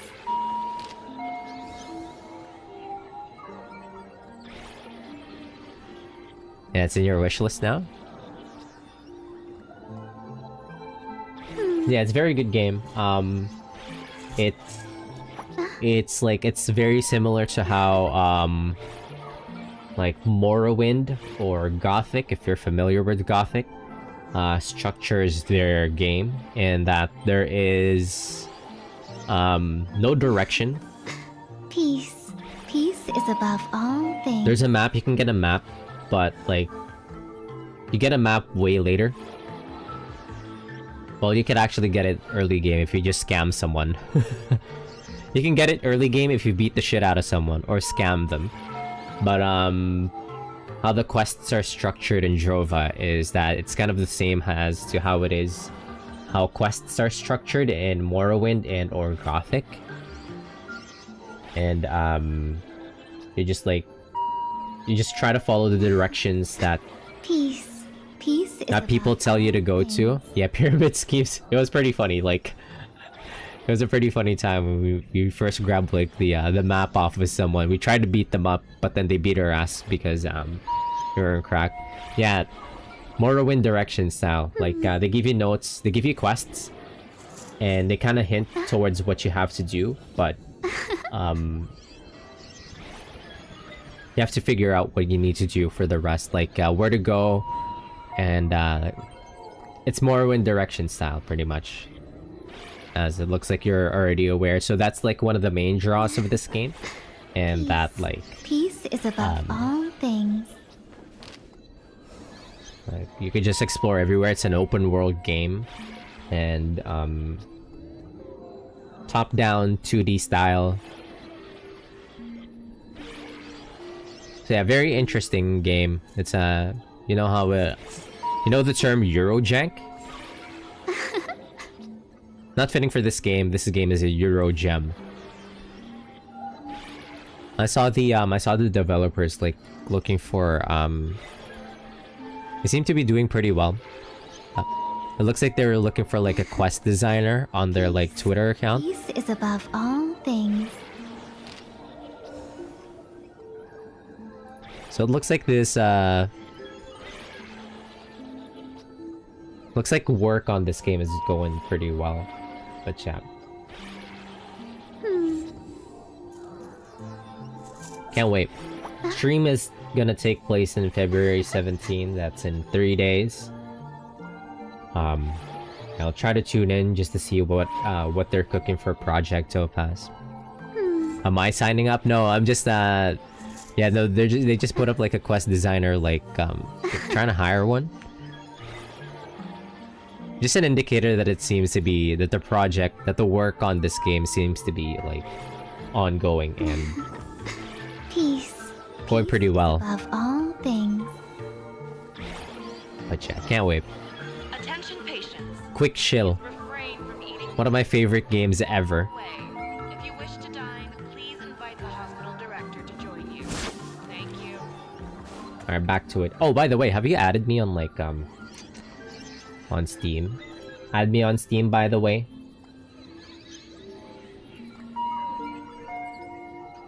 Add me on Steam, Desinuts. Wait, can I link my shit here? I can. Add me. Add me.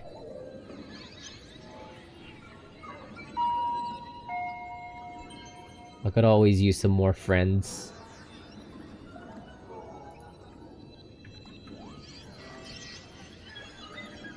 Alright, let's keep going. The medical records are on the bookshelf. First file on the left. Fuck. Give me the TLDR. Oh my god. Give me the TLDR. Are there already victims in the city? To eliminate the mimetic virus, helping patient 0 face reality is a crucial phase of the treatment. Wait, who's patient 0? What's happening? Yeah, we got hit with a novel, like... You've never been to Fatal Joke before? That's not surprising. I don't spend much time at the tavern. And to reiterate, I'm perfectly healthy. I'm perfectly healthy. What a person would say if they're very sick. I love patients who deny their illness. I'll personally shatter their self-confidence.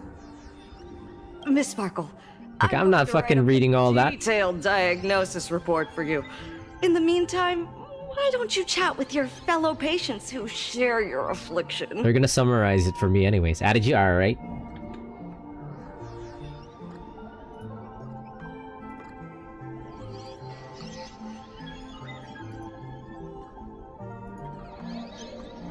Nice. It's Sir Flash. Playing Warhammer. Gray hair, let's go. I don't want to waste any more time with this quack. Hey there. Are you also troubled by the same illness as me? What illness do you have? I once suffered from a disease called Fool. I gotta run it in the background. What for? What kind of disease is Fool? A masked fool named Sparkle grew out of me, slowly becoming one with me. She used me to bear all the pain caused by her performances, left me battered and bruised, while she slipped away from everything.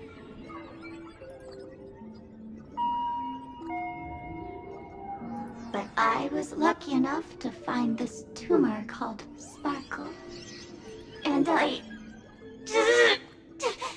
expelled this malignant growth from my body.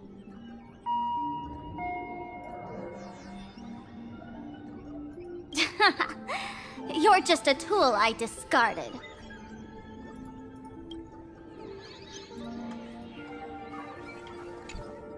Sparkle, do you still remember me? More people got my name right today than in the past week. I'm so touched. I am your original mask. The Sparkle Roll mask. The Sparkle Roll? The archetype of a bright maiden doomed for a short life. Huh? The avenger who perishes with her nemesis. The lover who dies for love. The young artist driven to madness.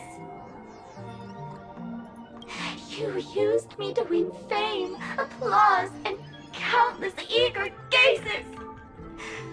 So why would you cruelly cast me aside? Please, wear me once more. That is her mask. The worst thing an actor should do is be tied down to one type of role. That's the mask that she uses when she uses her ult. Do yourself a favor and stay down. The diagnosis results are in, Miss Sparkle. Attention, Professor Skaven from the Department of Miss Sparkle, I have your results. Your main components are madness, humor, and a theatrical personality. Unfortunately, the proportions are badly imbalanced. You're beyond saving. But the silver lining is your mask has fallen off. She's free at last. And that's where everyone's misfortune began. None of the masks I've cast off ever had such strong opinions or such a temper. Is Sparksy also one of your fool's masks? She no longer needs to be corroded by your cancer of rationality. Now she can do anything that you wanted to do but didn't dare to do.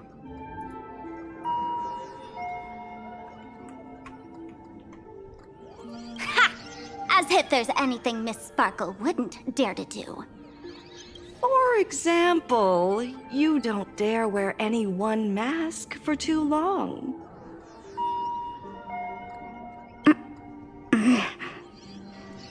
Like a butterfly shedding old skin, you keep discarding every mask just so you won't be defined or bound by them. You're afraid to stop, to be stuck in some stereotype. You're afraid that one day you won't be elating enough. That's why you drew Miss Sparksy and became her online. Wait, so this is basically the Sparkle companion quest. They integrate it into the main story. This is the most we've learned about Sparkle. Even after her introduction in Penacony. Low-key Sparkle's companion quest. Just saw the gift notification. You got tricked. As a dazzling mask, It fell for the everyone classic. confides in her. Everyone wants to be her. Everyone feeds her their clever ideas. You thought this would inject new life into your elation. But sadly, once the mask is on you, you become its accessory. People care only about the image the mask paints. No one cares about the you beneath. Damn. Wait, she's the fucking she's the mask Wojak. That's hilarious. And that is why she came to life. Human recognition and desire will flow through the internet, providing nourishment for her to bloom. She'll become a bewitching flower, conforming to everyone's wishes, letting them wear her, become her, and blossom across all of plain Arcadia. What a beautiful sight. Doctor, do you have a way to stop her? Stop? You mean treat? Yes? Cremate Sparkle. That's the best treatment I can prescribe. Wait, what? And here I thought you had something clever. After all, there's only one radical cure for all suffering. Make oneself disappear, right? Miss Sparkle, don't think I'm joking around with you. I only misbehave outside the tavern. But here, I am a doctor, without quotation marks. My treatment is real and effective. Generally, when a fool vanishes, their mask loses its power and becomes a dead thing. You're two sides of the same coin, after all. But as for Sparksy, I can't say for sure. During SparksyCon, she'll be worn by millions of ordinary people in plain Arcadia, feeding her with sustenance and strength. Your window of opportunity is therefore fleeting. Go on, lie down on that bed and say goodbye to your friends. Press that button and the nurse will come wheel you away. There's a door in the tavern that absolutely positively leads to a still-burning star in Siduni Rama. The nurse will send you there, and that'll be the end of it. And if I say no? Then I'll have to be impolite.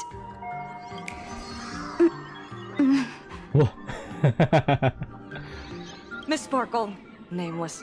The choice is yours. As for me, by the laughter above, I've got to catch the next ship out of this dump. Hey!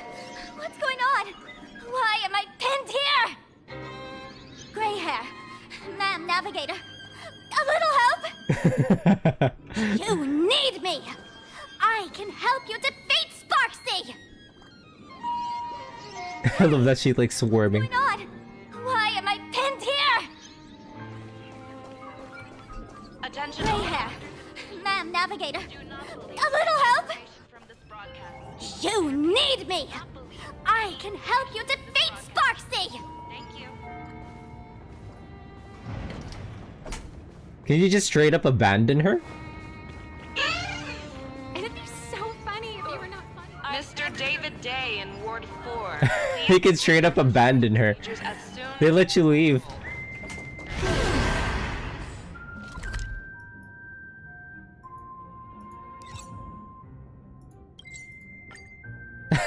They let you leave.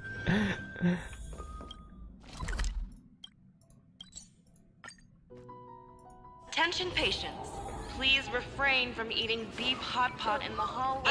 It'd be so funny if you were not funny. Hey!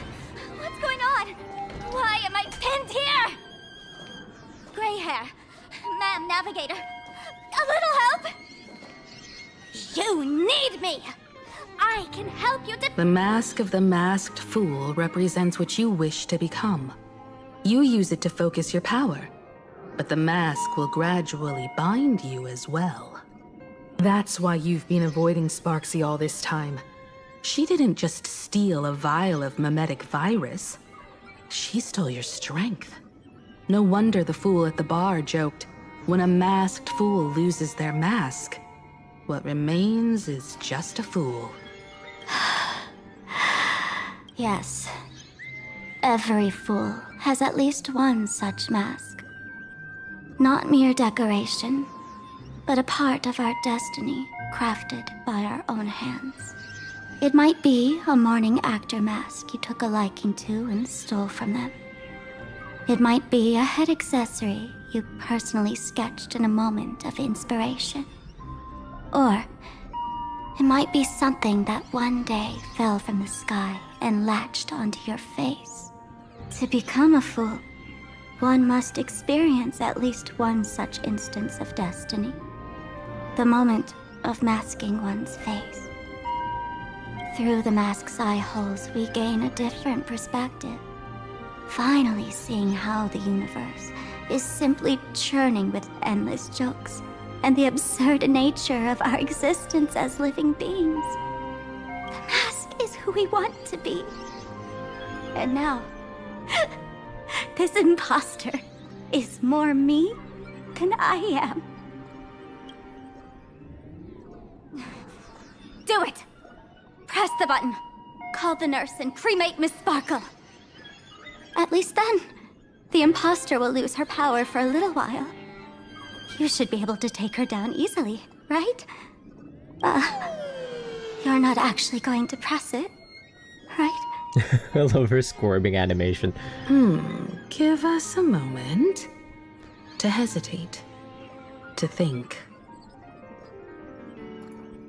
Waiting is torture, you know. You're not doing this on purpose to punish me, are you? Hey, gray hair! Say something! Frantically mashing buttons. Hey, gray hair! Have you forgotten our friendship? You'll make the button smoke at this rate. Too bad. I took the battery out of the button earlier while no one watched. It was a test, and you failed. Damn you. Since the fool made her choice, she must have a plan to reclaim the mask, right? If you dare say no, I'll press this button and let the orbital cannon cremate you for real. Your sticky little fingers aren't fast enough to steal this battery, are they? What? There's a way. There's always a way. Miss Sparkle will definitely take responsibility and work together with everyone to stop Sparksicon. What's with this applause? Have we been watched the whole time? Bravo! Do not believe any information from this broadcast. I repeat, do not believe any information from this broadcast. That's hilarious!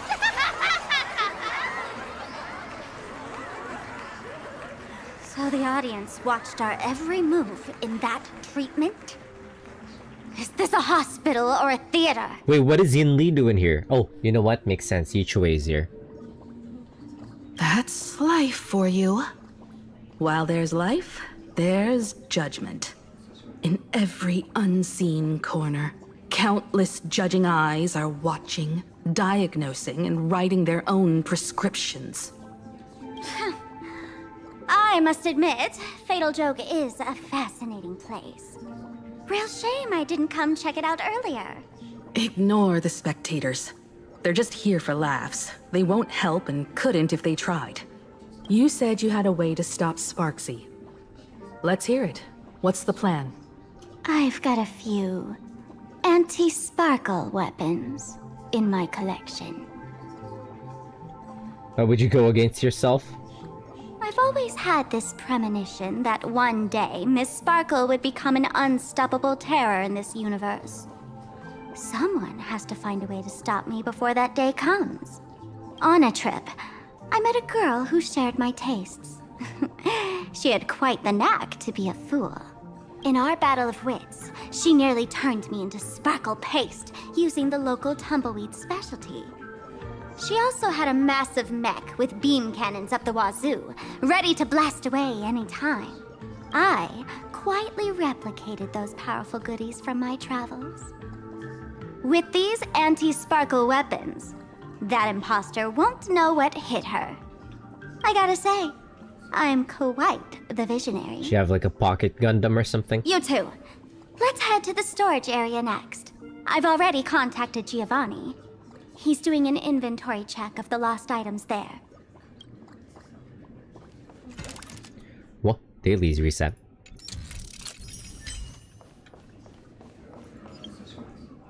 Alright, we got a roll.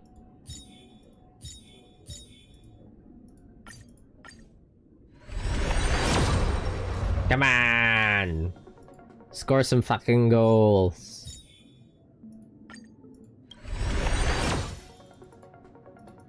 Let me throw this like a random 7 of rolls. Actually, wait.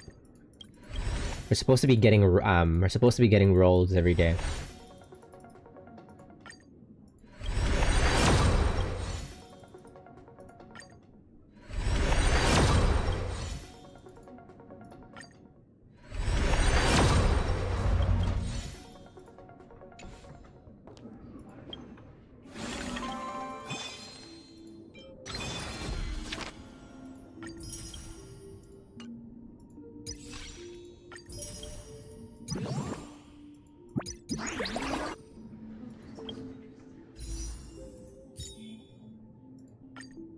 Whoops. I threw it on the wrong banner.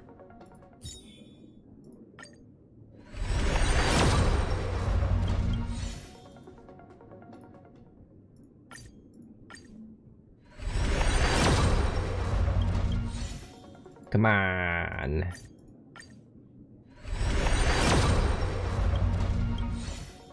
I don't know how deep I am. Some 40 rolls? 50 rolls?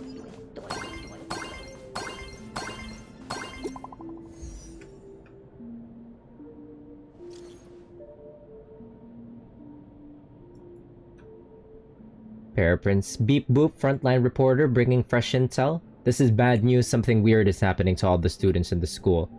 This Furbo thinks I'm getting infected too, I can't breathe. Anything unusual, I ask. Furbo says something's not right, they're taking down the wave mural from the school. Beep beep, detecting movement heading towards the Furbo's position. Do you remember my contributions to the club, President? Talk later. Oh no, he's getting turned. Intel from the school? Stella says the undercover journalist didn't find the hostages. The Furbo journalists couldn't find March or Mr. Yang. But they did spot Sparksy taking down the wave mural in the school courtyard. If you're gonna say something on my behalf. Oh? That's noteworthy. Looks like Sparksy's busy making preparations too. But why do all this? Never mind her for now. Let's check out the Fool's storage area.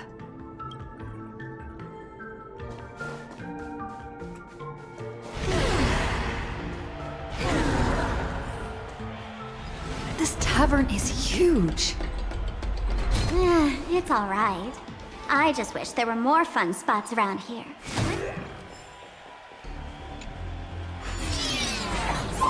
Dun dun dun dun dun dun dun dun dun dun dun There are that dun. many people under the dance floor?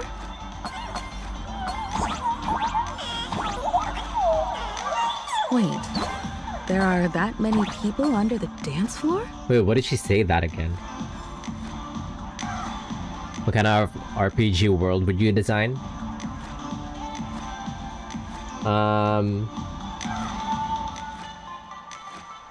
If I were to make my own RPG, it would be...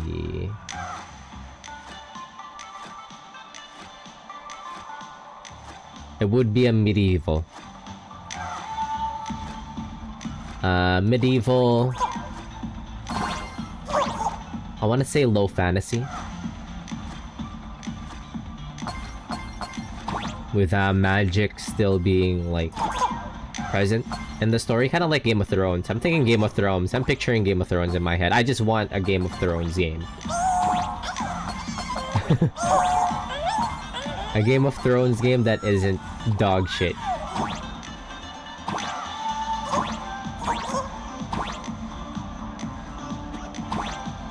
Just kidding. Like a medieval setting game. Yeah, Game of Thrones, but not Telltale. You know what I mean.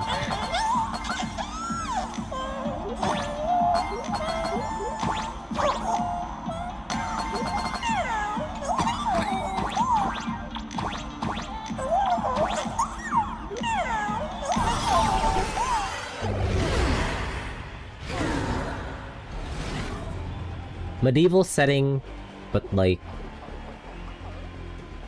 could make it turn-based. Party-centric. They get a group going. Kinda like Baldur's Gate.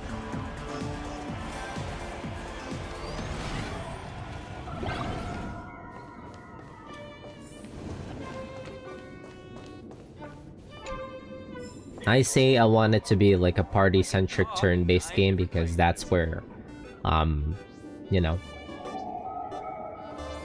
like, a story would shine if you could follow like a party with the dynamics, with the party dynamics, just like characters just bouncing off of each other, making it work. Working my tail off for you, tallying the losses. Wait, who'd you bring with you? Hey, it's Giovanni. Oh, it's Miss Trailblazer. I knew you'd step into the tavern and become one of us someday. Those with the makings of masked fools are naturally drawn to one another. When are you gonna give us like another event where we get to play Pokemon? You sure know quite a few fools. Yeah, I played Pokemon with this guy. Ah, and the lovely lady behind you. You must Love that be Miss event. Himiko, navigator of the Express. A pleasure to meet you. Mr. Giovanni, just call me Himeko. Normally only fools may enter, but since Sparkle brought you, and you are practically an old friend, I can make an exception as the caretaker. Let me show you around. Like Sick Will from Pokemon Silver's Elite Four. Gio, cut the spiel. Sampo says you recite that intro so often he's grown calluses on his ears. Want the fool's treasures, souvenirs, and prank gear? Come to the Grand Treasury Storage. They've stashed everything here. You stole my line again. Are you trying to advertise the thieves or what? That line sounds familiar. With our theft rate, that tagline's probably to blame. I'll admit it's catchy, that's why I used it as a slogan. Storage area visits went up by 26% after that. Business first. Did you see my pickup message I sent? Where's my stored anti-sparkle weapons? But your storage list is a total mess. You never leave any notes. If I hadn't been called to audit, who'd know how many surprises you got stashed away? As for the anti-sparkle weapons, oh, I'd love to know what on earth that's supposed to be. Why don't you go in and look for yourself? As requested, I've linked the vault entrance to your collection room. Geo, did the imposter leave this behind?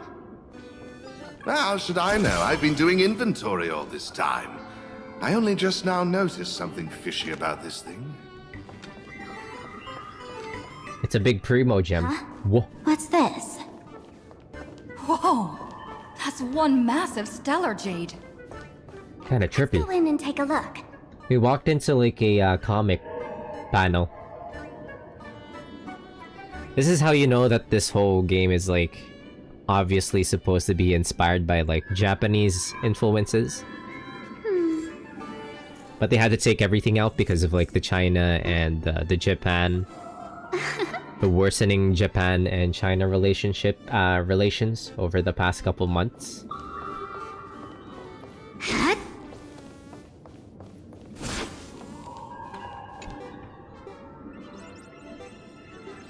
Stellar Jade, there are many theories about where these gems came from. Some say they're light that cooled and crystallized after the primordial universe took shape. Others claim they're the crystallized essence of ancient leviathans formed over billions of years. Did they get worse lately? Shit, I haven't been keeping up with the news. I'm kind of like completely tuned out of like international news. So like for my own mental health. Right, without a doubt, its mesmerizing beauty could be traded for everything in this universe. Material pleasures, light cones of the garden, ancient relics, and the devotion of others. There's such a huge one right in front of you, big enough to drive everyone crazy. That's right, you want it. You really want it, you're about to go into a frenzy. My precious! Kid, wake up! This rock is dangerous. Dangerous? I'll smash it with one swing! You got it! Smash every last one and bring them all back. Oh?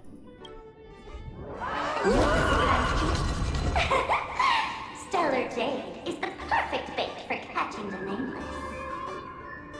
How generous of you.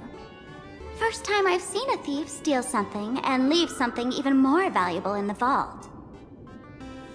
Isn't this exactly the type of phantom thief flair we masked fools adore? Remove a carefully curated piece and leave a gift in place to soothe the owner. A jumbo-sized Stellar Jade is surely worth a jar of mimetic virus and a few anti-sparkle weapons, wouldn't you say? And you stole my other prized pieces too? That worthless junk? Consider it a complimentary vault cleaning. Before Sparks begins, I'd like a little warm-up entertainment. Old model and the nameless. You should be able to break out of this room, right? Don't disappoint me now!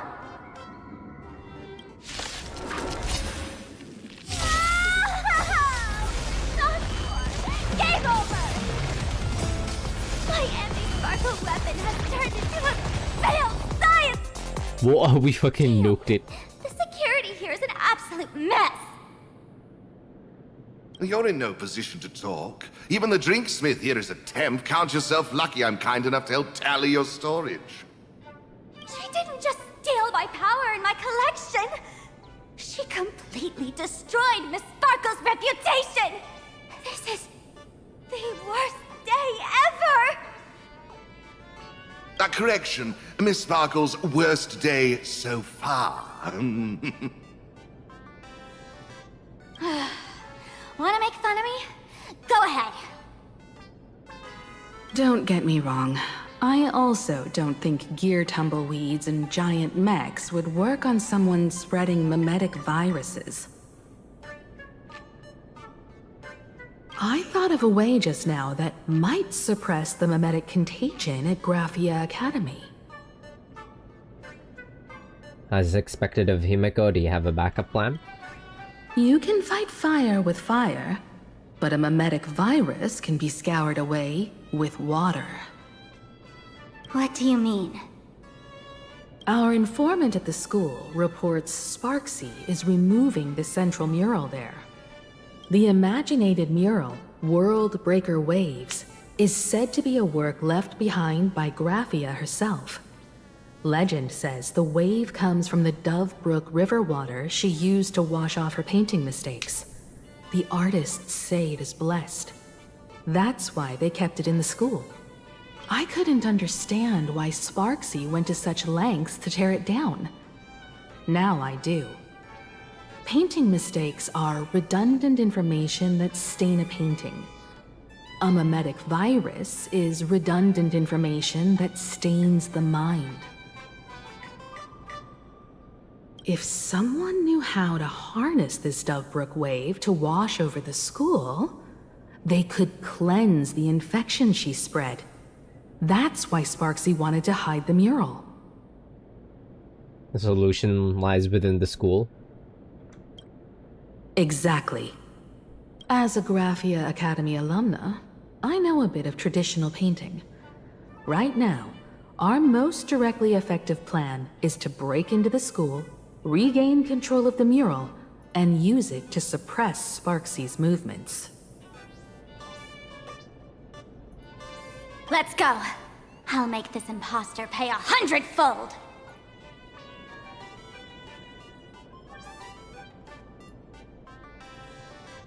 What? Umamusume JP just drew an illustration for Honkai Star Rail, and it's an illustration of Tokai Teo and Sparksy. That's crazy. Hoyo has crazy bag. What the fuck?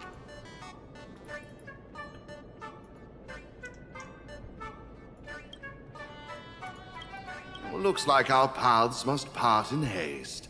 I wish you all fair winds on your journey ahead. Oh, if any of you feel uncertain about what's next, here's a small suggestion. Take a detour inside the Bliss Star Light Orb. And what is that place, we ask? For us masked fools, that light orb holds the same significance as the Phantos Moon hanging above. Deep within the orb, everyone can find the divine revelations of the elation.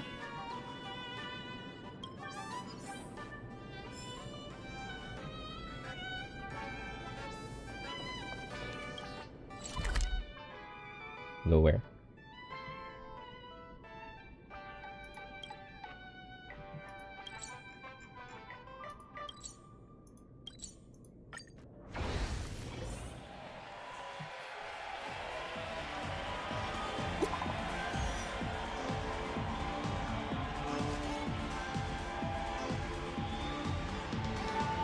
Paraprince says, beep boop, President, we've got another situation here. Got any new intel, we ask? Paraprince says, after that mean lady ordered students to take down the wave mural, this Furbo has been keeping a close watch. Beep boop found it. Where they're keeping it. Wait, what? Can I see the picture? Oh no, he got found!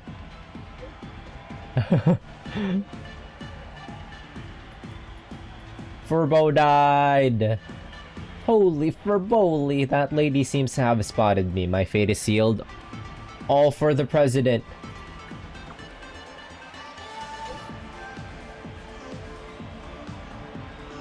Paraprince says, of course it's not okay. Oh, it looks like Sparksy is sending this. Sending a spy to infiltrate this place, Nameless. You've got some you've got some tricks up your sleeves, huh? However, you're running low on both time and odds. Don't get cocky, I'm gonna finish you, we say. Sparksy says, pick up the pace, don't keep me waiting in suspense. I'm coming for you. Darn it. They found something else at the school? The undercover journalist got caught. We need to pick up the pace.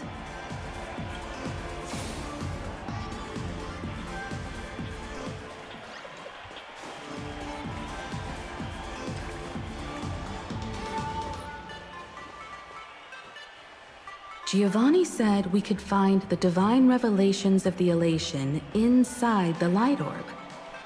Don't tell me this orb is another tavern room.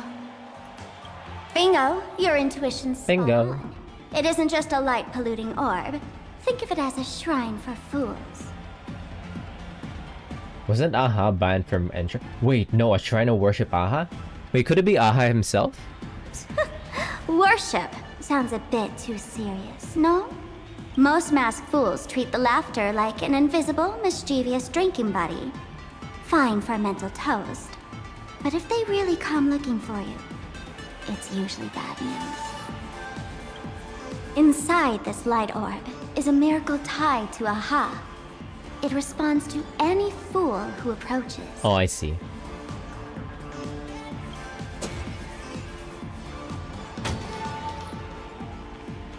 Let me show you something mind-blowing. Here we go. Open sesame!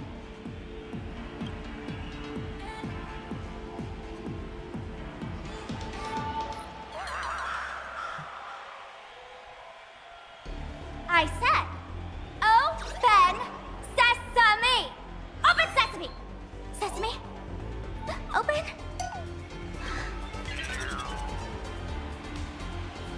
Hooray! So in their eyes, I don't even count as a masked fool anymore? What a wonderful surprise! The imposter stole my identity too!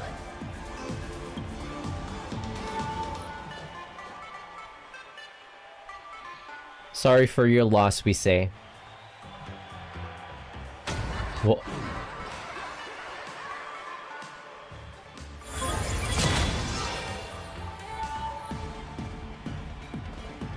The good news is, at least one of us is still a masked fool. huh? Hey! That's way too harsh.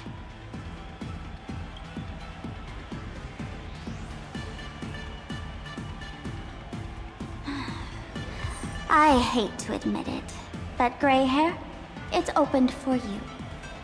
The light orb has acknowledged you. Huh?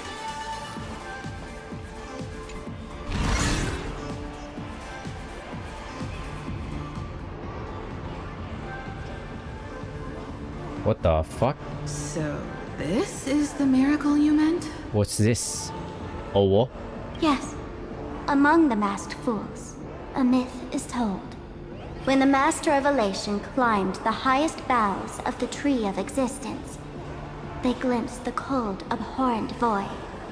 The stars turned like machinery, and all meaning yielded to nihility. They gazed further, until they witnessed a newborn fall and cry as if wronged beyond measure. Then they burst out laughing. That crystalline laughter tore through the cold, dead universe, echoing through the realms to this day. Many think the laughter that tore apart the cosmos is just a metaphor. But sadly, it's real. Oh. Yeah, that was the legend.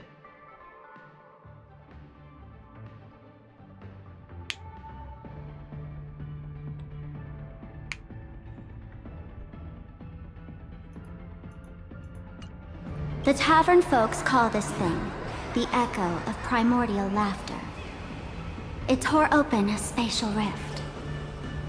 They say other tavern branches have this too, in multiple locations. No one knows how many there are, or what their existence means. When we shout into it, there's no echo. Toss in trash, and it merrily swallows it all. No one knows if this thing will keep widening and swallow the tavern whole.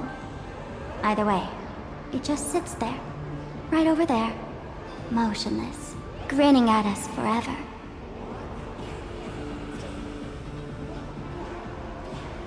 What will it tell us what to do? Just stick your hand in there. Huh? But I thought... It's said, at a turning point of destiny, a fool need only reach into the rift and grasp something. The tavern folks call it the Laughter's Gift. That doesn't seem very safe, but sure. No one knows what this thing will bring to those who seek it, fortune or otherwise. But one thing's for sure. Your destiny's bound to get much more chaotic. Hey, gray hair. Wanna give it a try?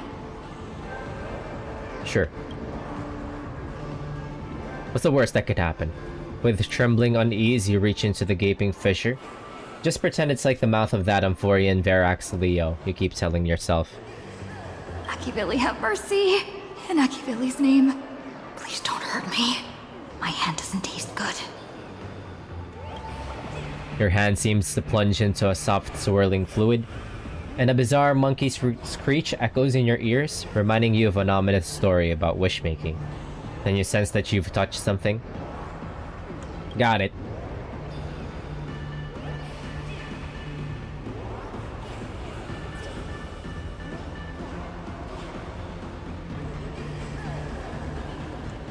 Angular and blocky, it hurts to hold. Yeah, it hurts to hold. With the slight stinging sensation, like stepping on a small toy part hidden in the carpet. A fucking banana. Is this? A Lego banana. Huh? What's this? You know for sure you've seen this thing before, right there in Penacony? The extraordinary experience of fighting alongside the dazzling ninja, aka Rappa, against the Osaru evil ninja flashed through your mind. The answer, like a banana hanging in the sky, compelled you to reveal its origin. It's a mimetic virus banana. Laughter above, they really answered! But what's their deal giving you another mimetic virus? To fight virus with virus. Now I get it.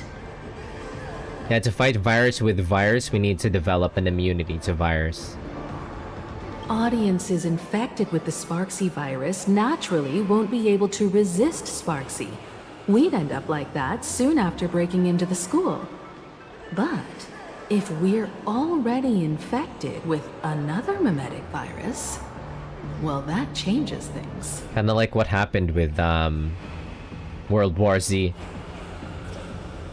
And this banana serves exactly that purpose. To buy us some time to resist. The elation really has a twisted sense of humor, huh? All right, let's move.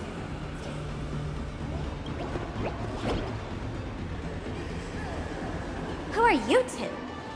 Haven't you heard the rule? Only one fool's allowed in here at a time. Who am I? Well, just a passing detective and his assistant. Have I been asleep too long? Or has humanity sunk so low they don't even care if they turn into monkeys?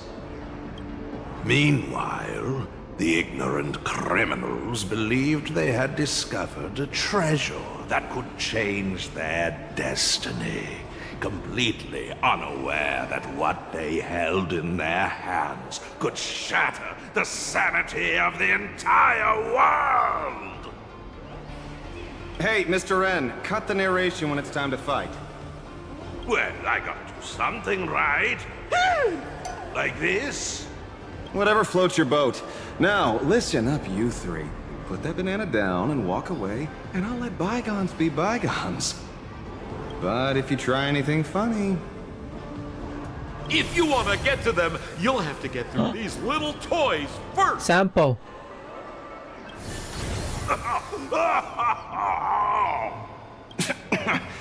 Are these folks really the Nameless? In all my years, I've never seen the Nameless dealing with mimetic viruses. The real deal. Just some Nameless passing through. Mr. N, I've got to go after them. You won't be able to keep up with me. Just head home and wait for the news. I swear, I won't let the tragedy that happened to you repeat itself in this world.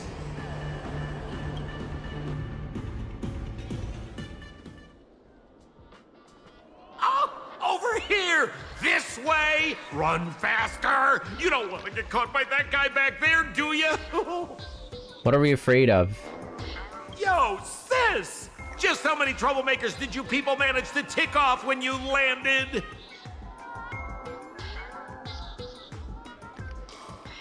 When push comes to shove, Sampo is the one we can count on. Good old Sampo came through with top-notch service, saving your lives in the nick of time. Thank you, Mr. Sampo. Now that we're all set, it's time to head to Graphia Academy for the rescue mission. Mr. Sampo, do you know which door in the tavern can get us back to the city the quickest? You don't even need to ask. When it comes to knowing all the secret passages and shortcuts in this tavern, you won't find anyone who can match old Sampo.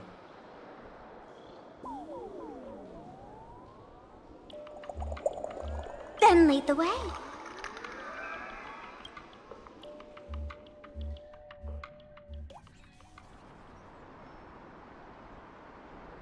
Meanwhile, somewhere in Duo mentioned city.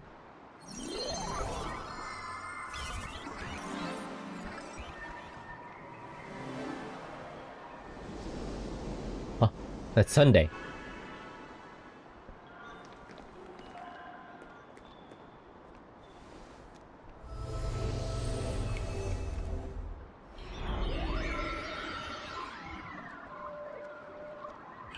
Your thoughts tell me that you still have doubts about me. Did you ask to meet here so I could clear up some of your doubts? Greetings, Lady Yao Guang. Being able to hear others' thoughts anytime. This tuning ability sure comes in handy. Compared to the seer strategist's ability to come and go as she pleases, this is nothing but a parlor trick. I've heard that Xianzhou folks are big on etiquette, yet here I am, and you're still playing hide and seek, General. Isn't that a bit discourteous? Okay, the real Sunday is back. When Sunday is not interacting with other members of the Astral Express, he's very nice. But then when he's dealing with someone outside of the Nameless, outside of the Astral Express, the old Sunday comes out. Sorry. I have this old problem of suddenly disappearing. It's really something beyond my control. As for the reason, I'm afraid I can't disclose it. Please forgive my rudeness. Or, if you're truly that curious, why not use your tuning and find out? You know I won't do that. Besides, I couldn't even if I wanted to right now. Couldn't?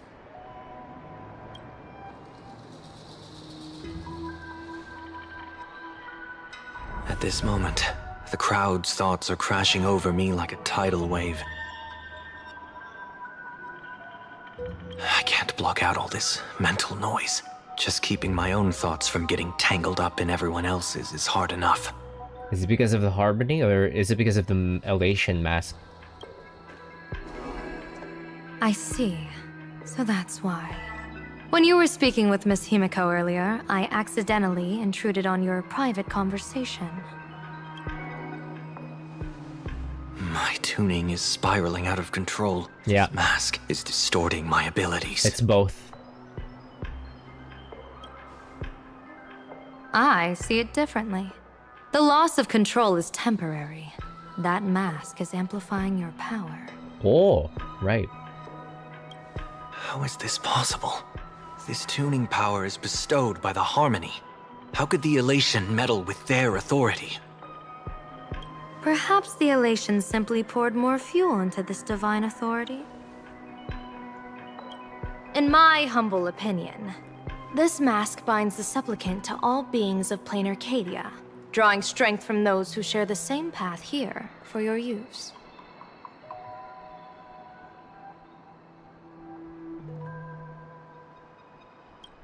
That's why you're hearing others' thoughts surge toward you like a tide. Your tuning is steadily expanding, and you've become the center of this melody. Oh shit. So he just simply needs to harmonize. Again, retune. Recalibrate. You sure gave me quite the gift, General. But why would such a precious gift be placed on my face? I need an honest answer. You want to know the reason? Didn't I explain it already? Your reasons about me make sense, but what I really want is your answer about yourself. Actually, I think the reason why she couldn't place the mask on herself is purely because of the reason that she can't, with the way that she phases in and out of like existence somehow. Not phasing in and out of existence, but more like phasing in and out of like different time spaces. General of the Yuchue, who sees into the future, why not wear the mask yourself and personally step into the fray with its power? More so because that she can't.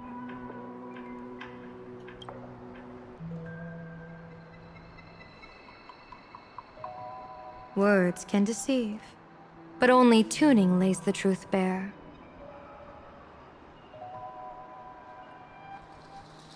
Oh, I'm kind of tempted to roll for Yao Guang, but I have no rolls, and I need to get that Evernight. I need to get that Evernight LC. She's so hot. Mr. Sunday, why not use your enhanced tuning to feel the weight of that answer for yourself? Well then, pardon my intrusion, Lady Yao Guang.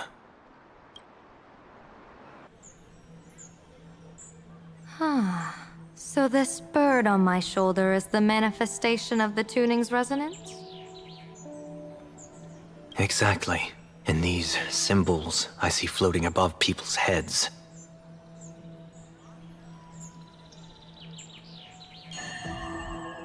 Would be the wheel and woe signs you mentioned, General? That's right. To become an Arbiter General, one must undergo 3 ceremonies. The Rainbow Ordainment, the Rainbow's Gaze, and the Bestowal of Spiritus. Only then can one truly take up the mantle and live up to the title. Wait, everybody in Plain Arcadia is cursed. When I was appointed as the Yuchue's general, I was bestowed with the Rainbow Spiritus called Kalachakra Sky Plume, which represents the vision of the hunt among the 7 aspects of the rainbow. A symbol of foresight, verdict, and self-discipline. Thanks to that, I gained the Eye of Ishvara, which allows me to read the flow of destiny. Since the day I arrived on this world, every person I've seen bore a crimson woe sign above their head, without exception. Oh, Within shit. days at most, a catastrophic disaster will befall this place. So, that red glow rising from the edge of the city is... The blazing light, formed by the convergence of all those woe signs in Plain Arcadia.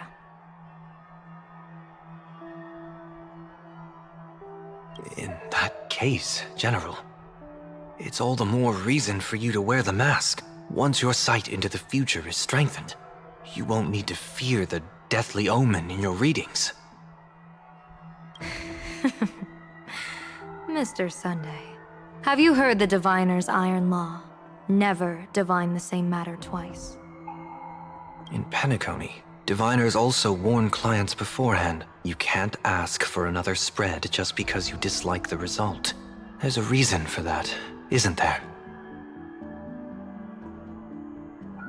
Divining the future is, in essence, a form of observation and calculation. It's an interference with the future. Each reading drives the murky future towards a definite outcome. A collapsed quantum state, even if that outcome isn't to one's liking. To be honest, when I set out for Plain Arcadia, I had fully intended to personally participate in the Phantom Moon Games. But the moment I laid hands on the mask, I understood the consequences of wearing it. Once this miraculous item is donned, the Eye of Ishvara would transcend mere sight and permeate throughout this realm. The college hawker sky plume would predict the future of all beings at tens of billions of instances per second. Meaning that she'd get overwhelmed? You're saying that simply by your observation, our future would become fixed. Oh, I see. She didn't want to risk this doomed fate. Indeed, just like how the Wisdom Walker expounded the way of destiny, anchoring the fated moments. If I wore the mask, I would become the noose of Plain Arcadia, and I would personally anchor a destiny that drives us all into a bottomless darkness. We will become locked in a dead end, with not a shred of hope for salvation. Oh. Close one. I passed the trial. There's still a sliver of hope in this round. Okay, that's really interesting.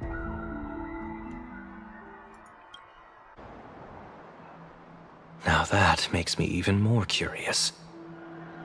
Pardon my bluntness, but the fate of billions in Plain Arcadia never had much to do with you, General. Your encounter with the Express and the IPC was merely a chance meeting. You are a messenger of the Xianzhou. Since you foresaw the omen, that an Arbiter General will fall here, you could have boarded your ship and left at any time. Oh yeah, wouldn't that mean that she's kind of sealing her own fate? Why choose to stay and help us? To help this world break free of this death trap? Because I am guided by great compassion. Every life is precious beyond me. Even I can say that's a lie. Such diplomatic pleasantries won't fool the former master of Penacony like yourself, would they? Then, how about this reason? The Astral Express has distinguished itself time and again against the destruction, and bears an irreplaceable duty for the future. I can't just sit idly and watch you face annihilation. Give me a break. I really am terrible at all this diplomatic talk. Mr. Sunday, what makes you think that everything I've done is just to save Plain Arcadia? What? Weal is where woe lurks. Woe is where weal leads. The good fortune of some often births the ill fate of others, and a dead end for someone may hide an opportunity for another. Yep. This treacherous land where life and death turn again and again, where fortune flips to misfortune, is, in my eyes, the perfect board for a game of wits. A game with whom? With the gods?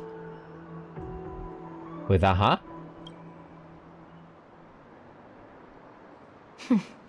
With the god.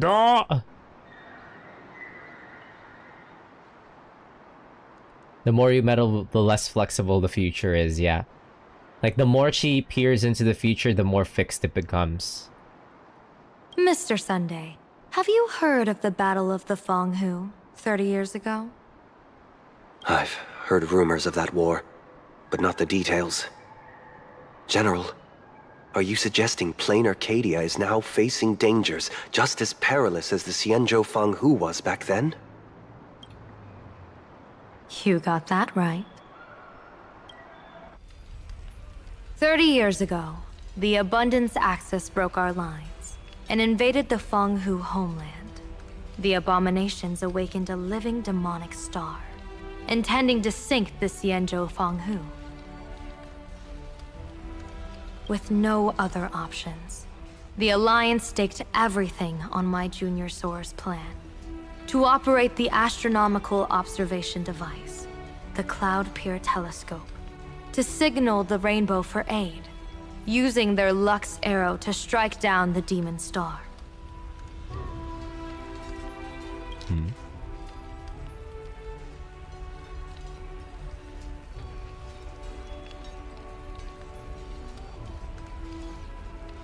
Awakened a living demonic star? Damn.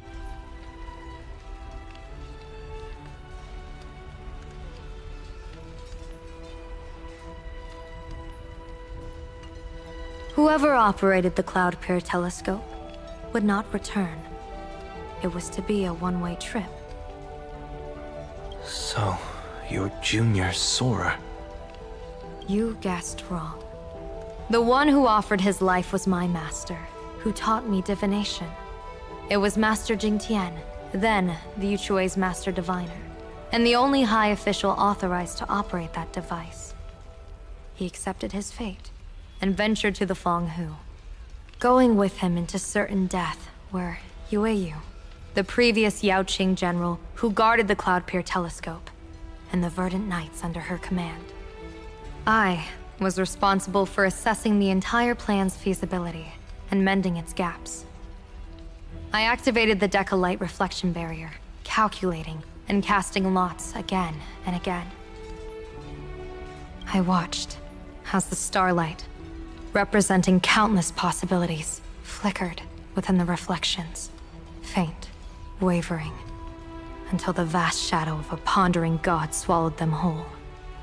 And they vanished into the abyssal dark at the edges of the universe. And in that moment, I understood that I had cemented my master and countless soldiers into an inescapable doom.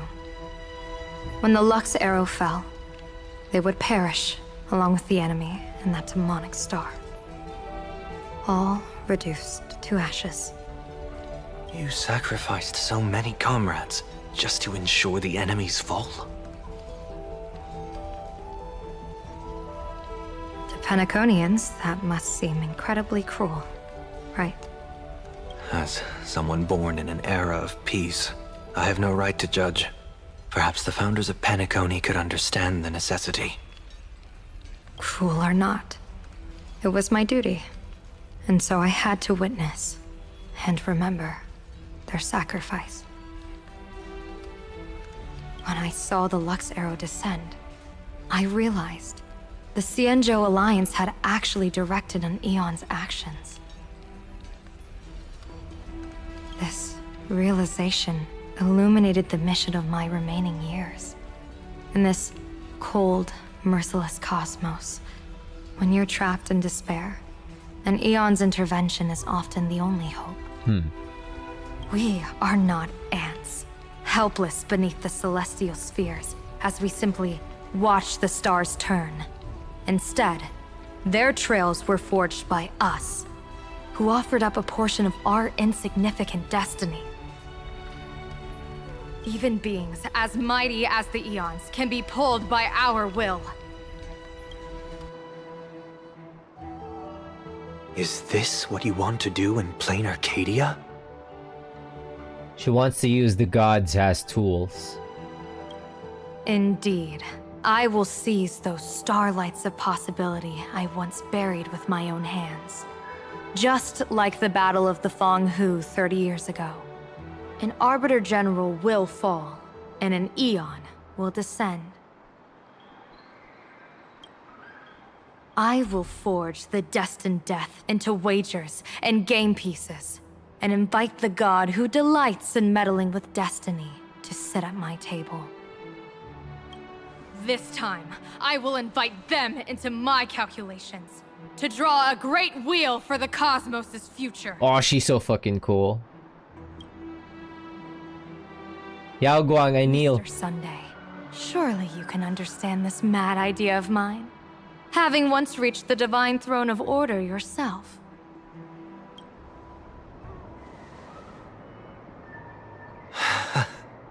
Our common ground goes far beyond mad ideas. You know what? Yeah, Sunday and Yao Guang is kind of like a interesting pair up here, and the things that they've done and the things that they're willing to do for the sake of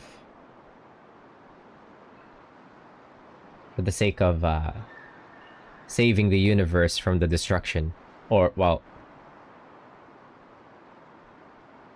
saving the universe, well, their own way of saving the universe, not specifically like destruction, but just like their own way. But I was reviving a god who already lay dead and buried in the infinite dark. General, How can you be sure that the most capricious Eon would be led by your fancy?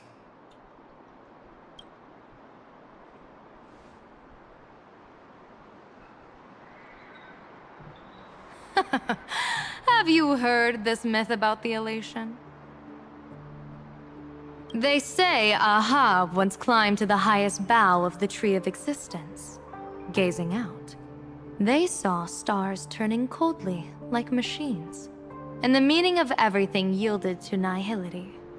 Only the cry of a newborn made them burst into laughter. Mr. Sunday, answer me. Why did Aha laugh?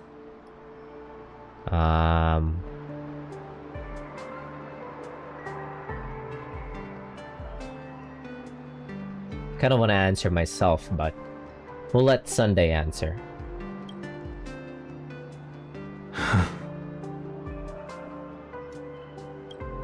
This is like... I think it's because they finally saw an audience arrive at this long, empty stage we call the universe. Interesting answer.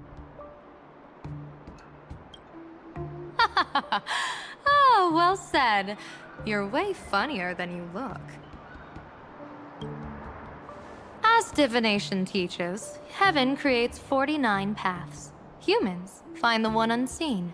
We are the greatest variable this blind, mindless universe can produce. The universe and the gods set riddles for us, and we shall give them a surprise. An answer beyond the finality. Ah, looks like it's about time. Don't tell me you're disappearing without a goodbye again, General. Yeah, like literally everything everywhere all at once is happening to Yao Guang. No. This time, we will set our eyes on the same place and carve a sliver of possibility out of destiny with our own sight. Could you be talking about the school where Himiko and the others went? Yes. The crimson light there pierces the sky today, marking it as a locus of woe. The Arcadia's first calamity will erupt there. I should have asked you to give them a few secret strategies before they left. Aw, he cares. We love you, Sunday. Forget it. The stuff in those pouches is all harmless banter anyway. We should let them off the hook.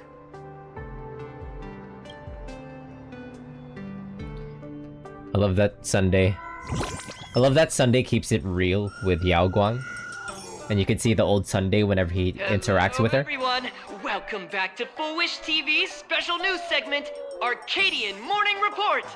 I'm your host, Poofy. Hi everyone, I'm your host, Snowy. It's been 3 hours since our first supplicant, Miss Sparksy, announced her entry into the Phantom Moon Games. The performance she announced to all her fans, SparksyCon, is also about to begin. How curious! Plain Arcadia's day-night cycle was completely scrambled in ancient times. Graphia Academy's location just happens to be bathed in light. These two are wild. I think they're cute. So, in broad daylight, what kind of fireworks show does Miss Sparksy have in store for us? Who knows? Maybe she'll blow the school sky high in a blaze of fireworks.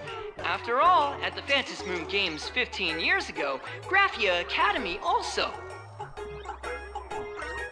Hey, Senior, you can't joke about that! Dear viewers, our apologies.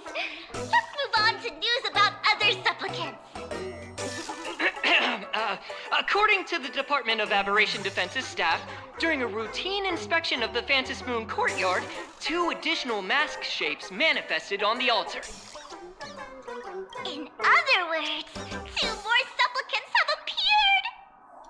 Although none of them have publicly announced entry into the games yet, the altar's masks mean someone, somewhere has quietly donned the masks of elation.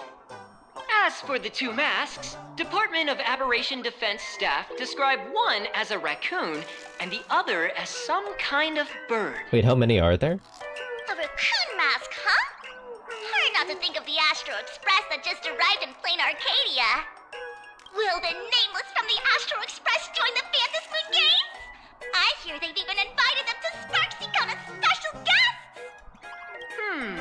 Will it be a miraculous show formed out of the collaboration between supplicants, or a head-to-head showcase between two famed contenders? Countless streamers are already live, broadcasting the scene at the venue. Let's cut to the feed now. Ah!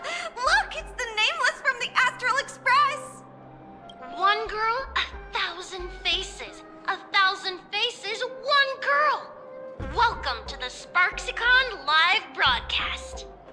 Dear lovely fans, please be patient. SparkSicon is about to begin. This horror stream is about to end. Time for you all to log off. That woman has Miss Sparksy's face. What a pathetic imitation. What? My face is the original! Miss Sparksy's face alone is the greatest masterpiece in the world! Everyone should listen to her sweet voice and gaze upon her adorable face! We shall become Miss Sparksy! We offer everything to Miss Sparksy! Sparksicle! Sparksicle! Sparksicle! Sparksicle! My eyes! I've seen something cursed.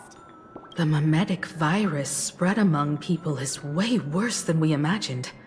There are walking Sparksy shrooms growing on the ground. I bet we'll all end up with Sparksy, or rather Sparkle faces before we can get very far. Take out the mimetic banana. Are we really using that? If we don't take down that imposter before the virus hits, we'll all be monkeys in the jungle. Become a fake of a fake or a carefree monkey. Your call. On second thought, being assimilated by an imposter doesn't sound that bad. Enough talk. Eyes on the banana. Ow! Banab. A little warning before you stab someone with a banana, please? Banab. Come on, banana. It's happening again. Remember the plan we made at the tavern? Yes, we dig out the imaginated painting Sparksy hid, then use waves to give Garafia Academy a good banana wash over. But what if that imposter figures it out? Just try to keep her busy and buy us some time. Let's do it! Yogi. Fruit of the gods.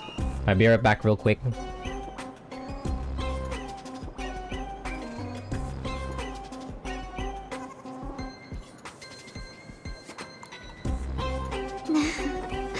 Peace.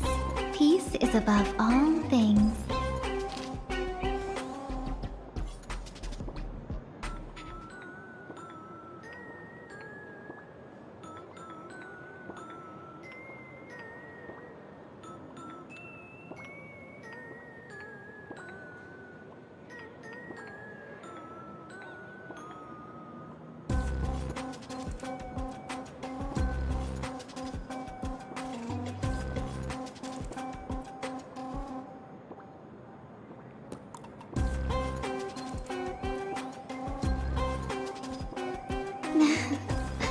Peace. Peace is above all things.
Peace. Peace is above all things.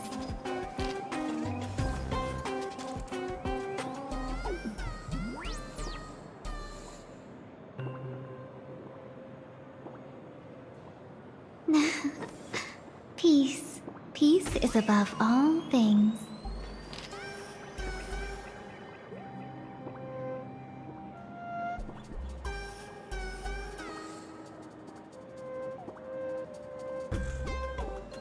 Yogi back.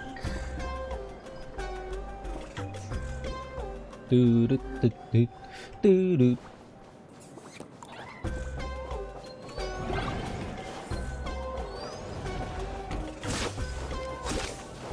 Might have to change our team comp here because what are we gonna have to do? Break, bringing up break team. Because Sparksy is weak to break. Sparksy is weak to fire.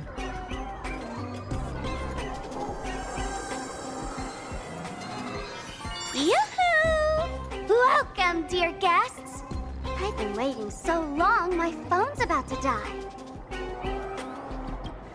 Drop the act, my dear Mask. I shouldn't have called you an imposter. That was harsh of me. Come back to Mama's arms. It's not too late. If the Astral Express crew gets involved, they won't be pulling any punches. I like this.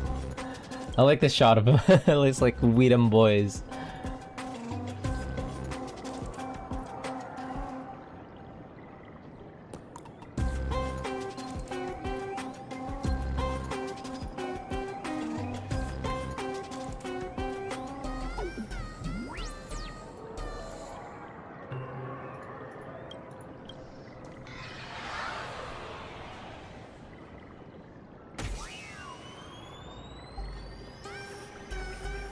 Of course I get it. Surrendering now would ruin the stage you so carefully set. Total buzzkill, right?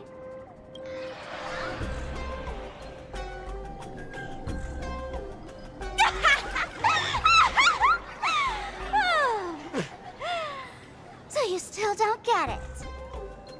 The worst thing an actor should do is be tied down to one type of role.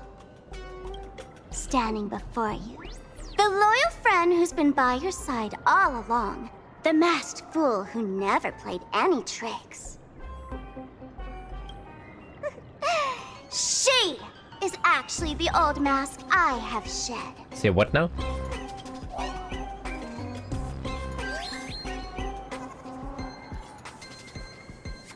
You are the real Sparkle? What? Haven't I been telling you all this time? She's just an old model. No wonder the light orb in the tavern didn't react to Sparkle. Oh, she's been an Imagine this whole time. What? For real? That explanation is kinda awesome.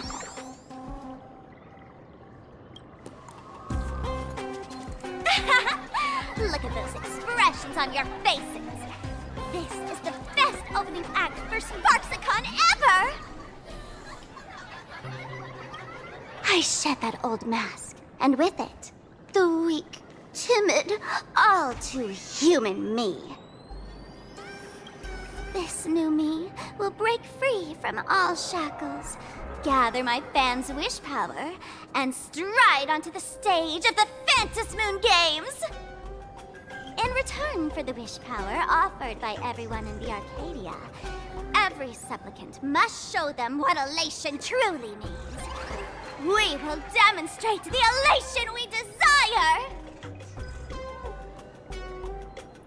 By turning everyone into you? There's no coercion involved anywhere in this. It's a simple yes or no. Like scrolling to the bottom of the terms of service. Want attention, talent, quick cash, universal praise? Download the Sparksy virus. Ta-da! Click confirm, and you're set. Isn't that exactly what they crave? Elation in 3 minutes flat? Nameless, you're doomed to lose. You can't stop what people desire. We can't stop their desire. But in this stream, we'll show this Arcadia world another possibility. What did you just say? We'll show everyone watching the live stream the elation of the Astral Express. I'm a supplicant. That's me.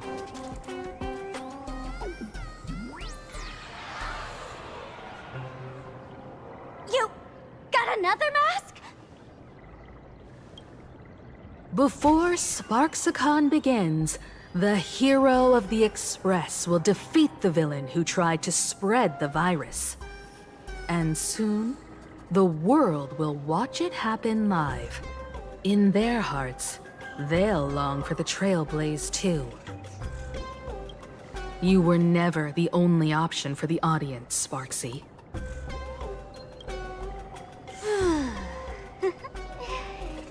You know why I can't stand heroic stories? You lot always wave the flag of justice, then stomp all over the fun with brute force. The elation has nothing to do with justice, and you haven't won yet. Ma'am, gray hair, don't tell me you forgot the plan. I'll stall her.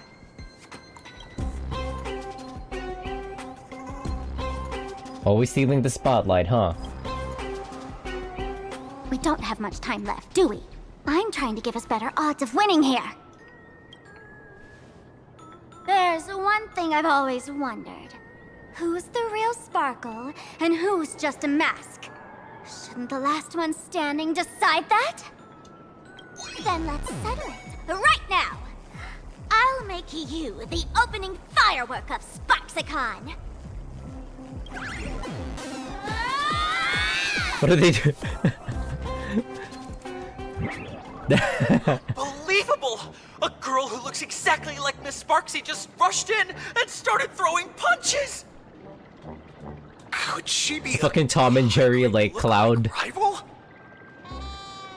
Looks like when it comes to top Fight tier Cloud. streamer wars, the fanciest fights are fought the old-fashioned way. Hey, friends! Over here! Look this way! Is that March's voice? Over here! Mr. Yang and I are in the art classroom! While Sparkle keeps her busy, let's regroup with March first. Investigate. Two similar figures clash together, battling fiercely amid swirling smoke and chaos, making it impossible to tell one from the other. From within the fray, faint voices could be heard. A mere mask dares to threaten its master with such arrogance! Who's the mask and who's the master? That's still up for debate! Ha!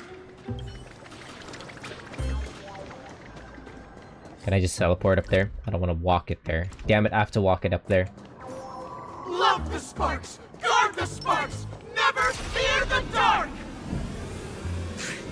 What kind of trash rhyming is that? What? Fuck is this?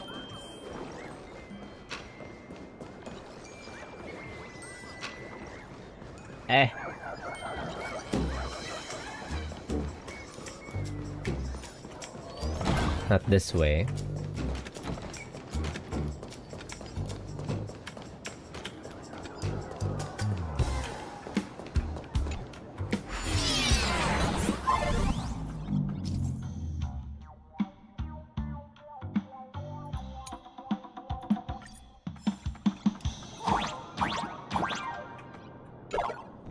Move this platform, and you should be able to get up there.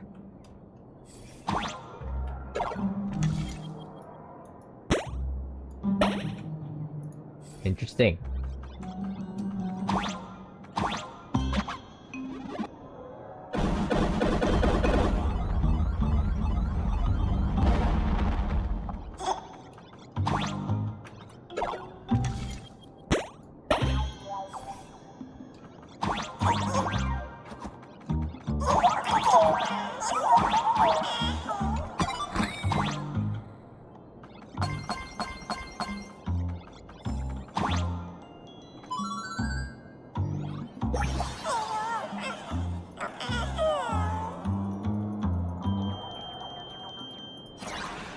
Yeah, what's this?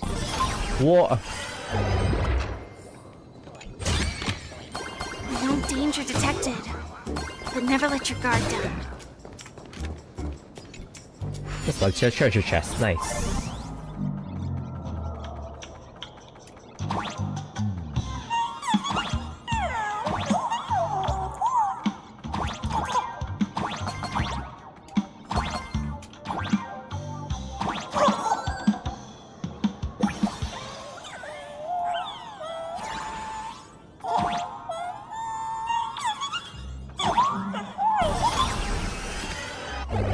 Marchie, I missed you. Miss Himeko! Oh, you're finally here! Thank goodness you're okay, Bana. March, I'm just so happy you're safe, Bana. After she escaped the school, I figured she'd bring you back. So while Sparksy was away, I found a classroom to hide in. The students around here have been acting weirder and weirder. Good thing my heart is pure and untouched, so her tricks don't work on me. Hold up. Were you two just talking with some weird verbal tick? We chose to fight poison with banana. What? Banana. You actually used that Penaconian mimetic virus to counter Sparksy's influence? I don't care if the Express turns into a Sparksy train or a monkey train. I want no part of either. Alright, gonna call it here and go to sleep. Alright, thanks for dropping by. Have a good night, my friend. See you later. Happy Saturday. Take it easy. What about Welt? Is he alright? Mr. Yang, it's our friends. Come on out. You look perfectly normal, though. So that Professor Welt she saw in the news... Well, it says just a bit of acting on my part. Let's not dwell on that right now. Like March, I realized something was corrupting our cognition when I arrived at school. She even pulled from one of my past memories to strengthen the effect. It was pretty frustrating. Luckily, I've dealt with something similar before. I snapped out of the cognition corruption very fast this time, so I decided to keep playing the teacher and hide some students away in secret. So, any ideas on how to dispel Sparksy's influence? You told March and Welt about the intel you obtained at the tavern and your action plan. Welt says, no wonder these students took down the wave mural from the central courtyard. Sparksy had them break it into 3 parts, the waves, the wooden boat, and the moon. I don't know where they hid the waves and the moon, but I managed to retrieve the wooden boat that was stored in the archive room from the students. As expected from Teacher Yang. We might have a lead on the other 2 painting pieces. Have you seen... Furbo, Nana? You mean... a Furbo? We sent a local reporter into the school, but his luck turned sour, Nana. Sparksy caught him red-handed. Before he was taken away, he managed to take a photo of the library. I want to check it out with her. What about me and Mr. Yang? Now that we have a lead, no way we'll just sit here doing nothing. Well, it says March and I will go track down that Furbo reporter. You might even find out where the last piece of the painting was hidden. That's the plan. Let us know right away if you find any leads. Himiko, where's the library? I know the way. I just hope they haven't renovated the academy in the past 15 years.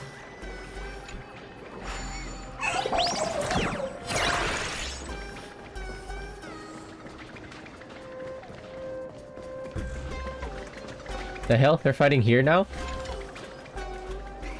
Give it up, you outdated model! Shush! Eat my hammer! Ow! Darn it! Eat my hammer sounds like a battle line for our... Oh, the express crew is... Please follow my live stream channel! Please give Miss Sparksy lots of likes!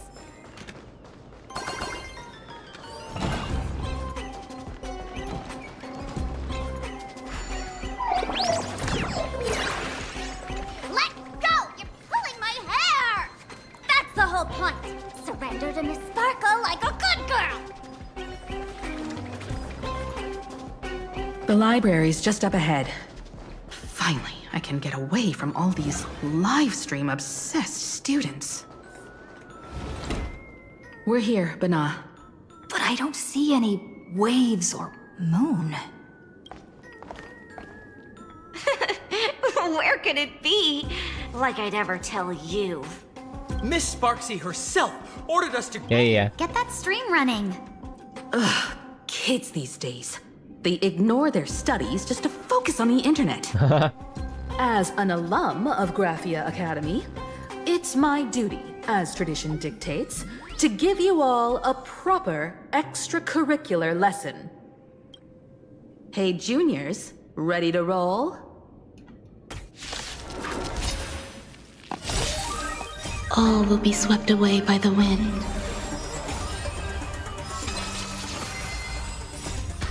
It all does. So beautiful!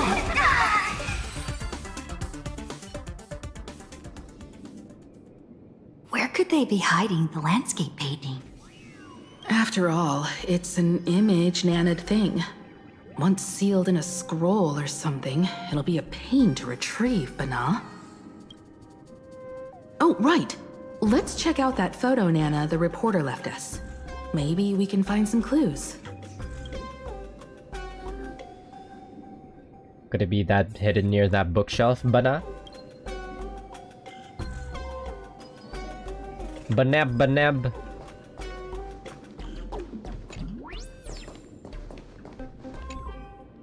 Touch the screen.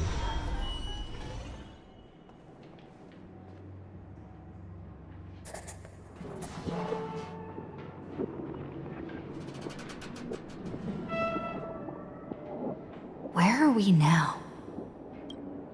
This place looks just like any other classroom. But something's off. Let's look around.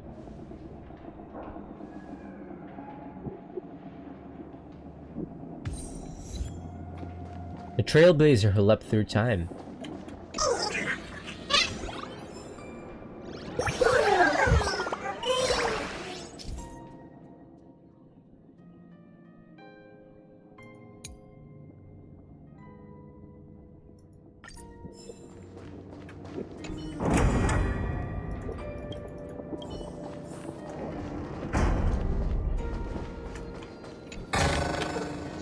No danger detected. But never let your guard down.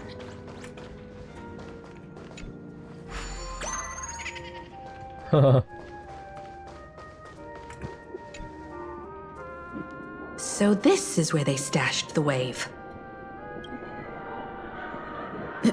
Did you hear something? I did. Banab. I think I heard someone laughing. Something's not right. Is there something hidden here?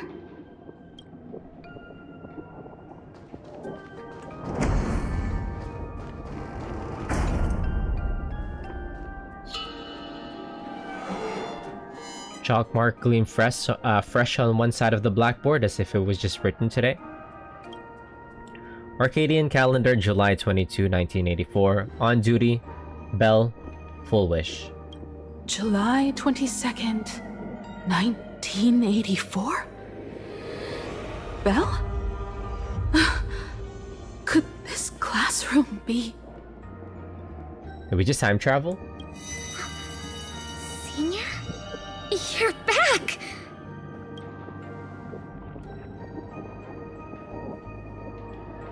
Belle? And you are? But... how is this possible? It really is you, Senior! You look so different. We almost didn't recognize you. Still, that dashing aura of yours simply can't be obscured. I, and so many of us, we've been here, waiting all this time. Is that Yashunguang's voice actor? I'm so sorry. I was gone too long.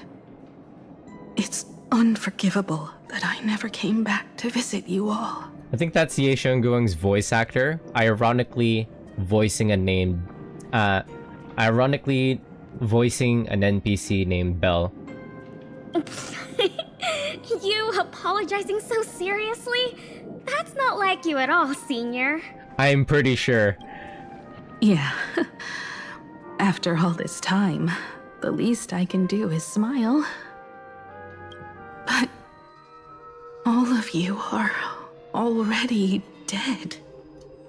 Himiko, these students, who are they? They're the shadows cast by my past regrets. Young lives buried here by a tragic accident. What? Oh no, Senior, he's here! That thing is coming!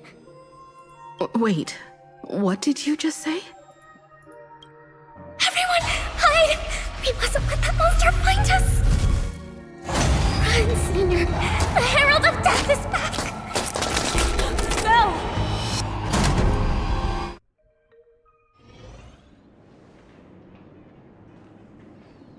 The classroom door closed, and before you knew it, you were standing in the hallway.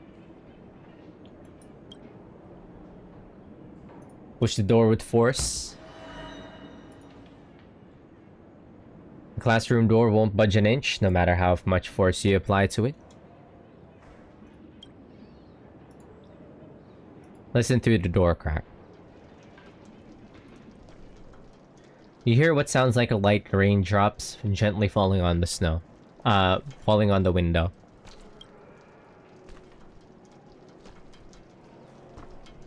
In the classroom, someone carefully paced around, treading across the sticky floor, like a painter walking on spilled paint scattered all over the ground. Peek through the door crack.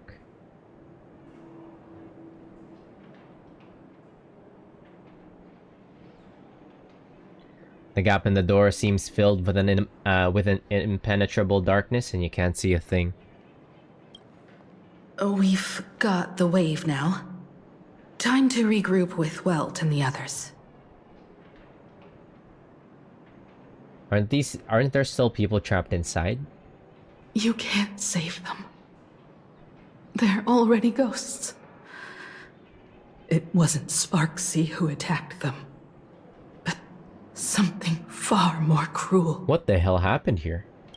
And they didn't die in the present, but during a certain twilight 15 years ago. We can't change their fates. Himeko, you have to let go. It wasn't your fault.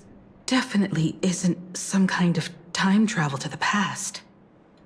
Someone created this space for unknown reasons, only to reenact before an eyewitness the bloodbath at Graphia Academy from the Phantasmoon Games 15 years ago. They didn't close the academy even after that event? That's kind of crazy, isn't it? The Phantasmoon Games 15 years ago? That's right. But that has nothing to do with the enemy we're facing right now. I know you have a lot of questions now. But we'll have time to talk about all this in detail after we deal with Sparksy. Come on. It's time for us to meet up with Welt. He just messaged and said he and March found the missing Furbonana reporter, Bana, and the final landscape painting piece.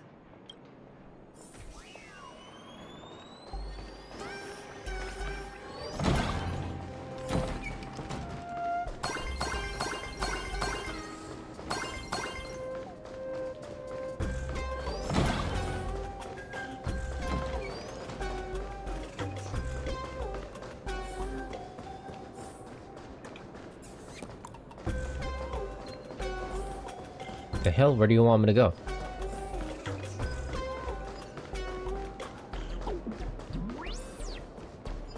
Oh, okay.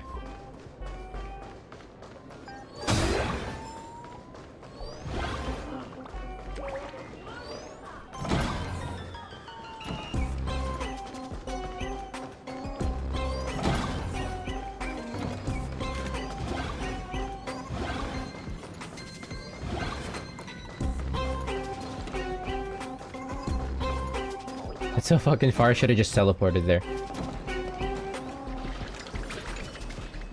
Get your fist out of my face! And move your foot first!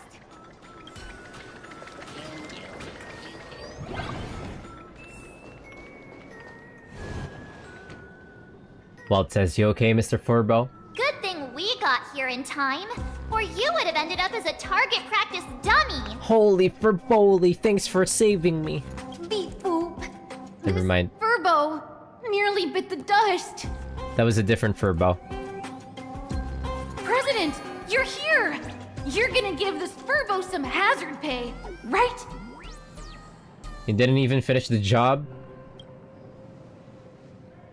Well, it says Mr. Furbo here said the students put the moon inside the gymnasium. Wispe called emotes. Sparksy must have given the moon to one of the emotes to look after. She really went all out, didn't she? The whole gym's full of moons. Now what? Be it Sparkle or Sparksy, both are equally just as headache-inducing. All right, everyone. Let's round up these emotes and take a look.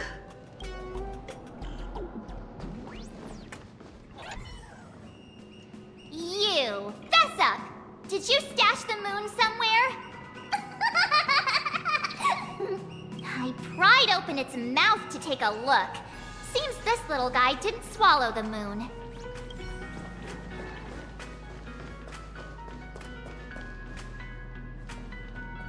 A high and mighty emote is stuck fast in the basketball hoop. Perched there like a monarch upon a throne, he gazes down coldly at the frantic bustle of your efforts below. You eyeballing me, emote? I feel like it's this one. Its gaze shifts awkwardly away, but a smug grin sneaks onto its lips. As if thinking you've got no knees? Good luck reaching for the moon. Oh, that sneaky laugh! It probably does know where the moon is hiding. But how are we meant to even reach the thing?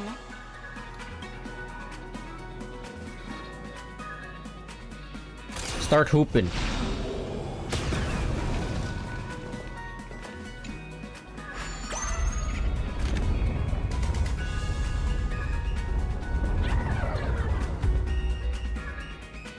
What the hell did that do? Oh.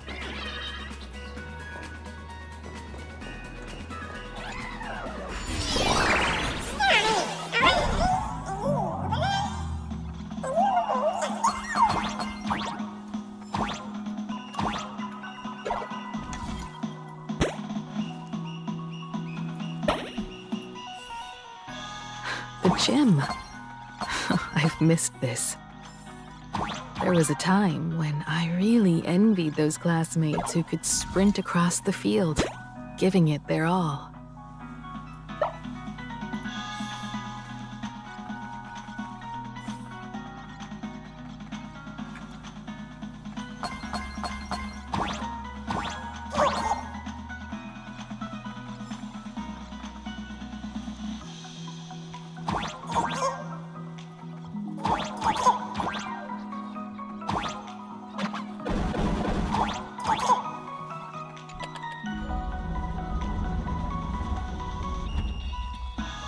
Wait, it looks like there was supposed to be a way up here.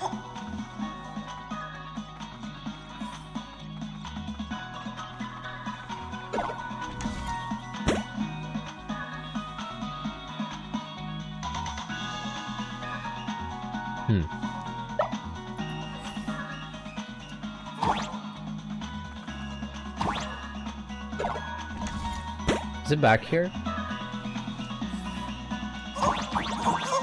Oh yeah.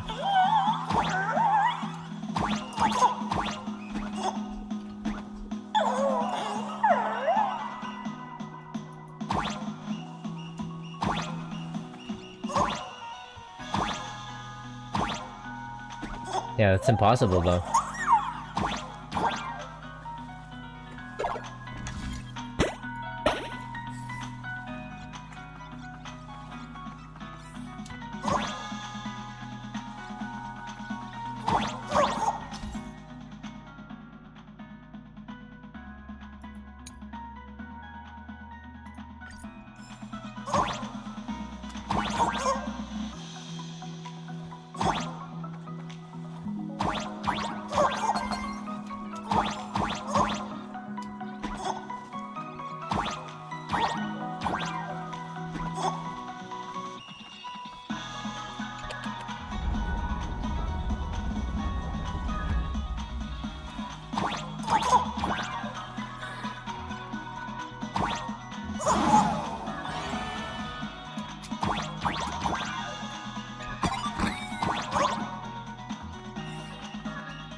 Love the theme here. It's so cheerful.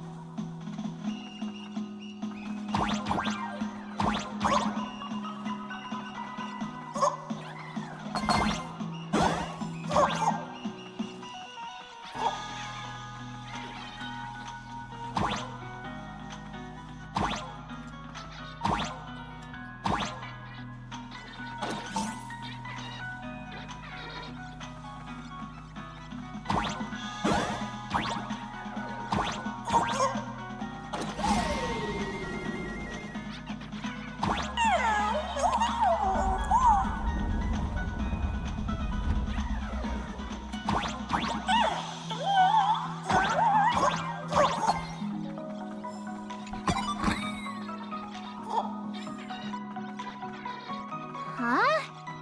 Isn't this Himeko's alma mater too? Oh, don't tell me Himeko was the quiet type who stayed far away from the gym back in school.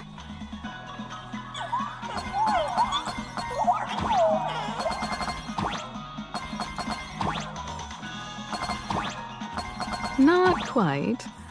I'd already graduated by the time I started feeling this way. Due to some circumstances, I went back to my father's school to work.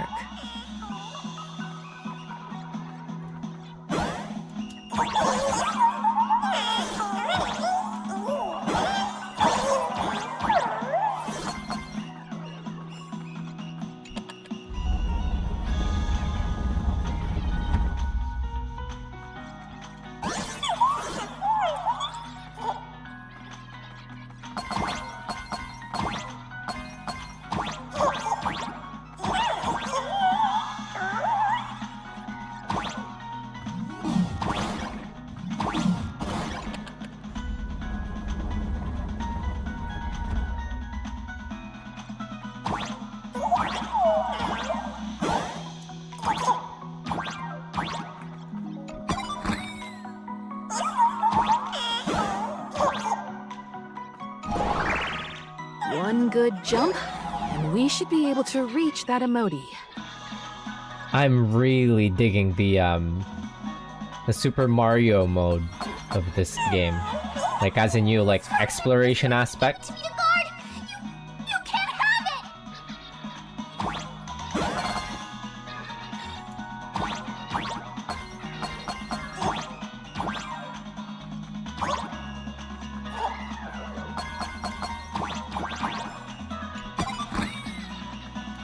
So much, like, it's such a more fun way of, like, getting these treasure chests too. Feels a lot more interactive. A lot better than how it normally is when you go through, like, when you have to just, like, run around in a map and collecting treasures with... Just collecting treasures, and it's like, it feels like a checklist when you go through, like...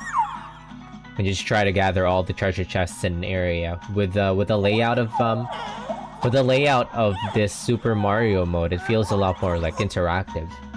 I mean, of course, it's still like a check mark being able to find all the chests in these Mario stages, but still, it's like such a more fun way of, like,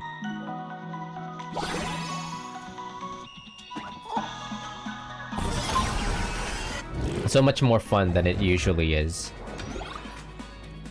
Well, it says, and with that, we've got our hands on the third part of the scenery, the moon. All right, time to settle the score with Sparksy. Since Sparksy dared to target the Astral Express, treating us like stepping Nana stones in the Phantasmoon games, she had better be ready to become a spoil of war herself. She and I will head to the atrium next, piece the imaginated landscape back together, and help Sparkle take down Sparksy. Welt, March, I'm counting on you to protect the students at the Academy.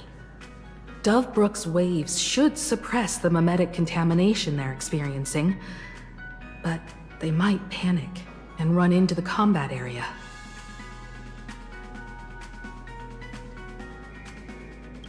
This time, I truly hope no innocent people get hurt during the Phantasmoon games.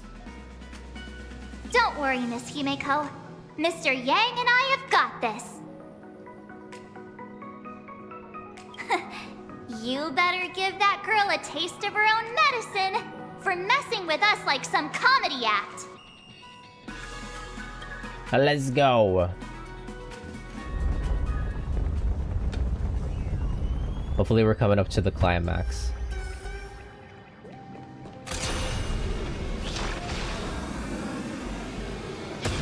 What does everyone think? Will the Nameless win? Let's cheer for Miss Sparksy! Who will emerge victorious? Miss Sparksy or the Astral Express? Sparkle and Sparksy are gone. And the students too? If you think you've got this in the bag, you're in for a rude awakening. Sparksicon hasn't even started! Time for your Sparksicon grand finale!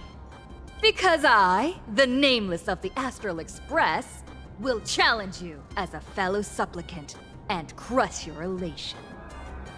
Challenge me? I'd love to fight you. Hurry up and put the scenery pieces together.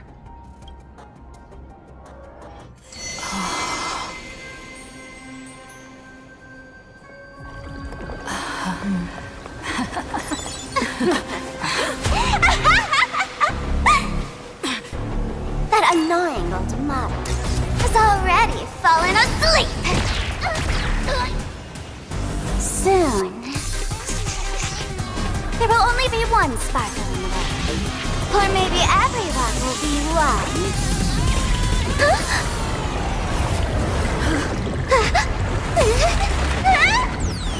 Don't attack during my transformation! Despicable! Too bad. The options has all arrived. I'll hereby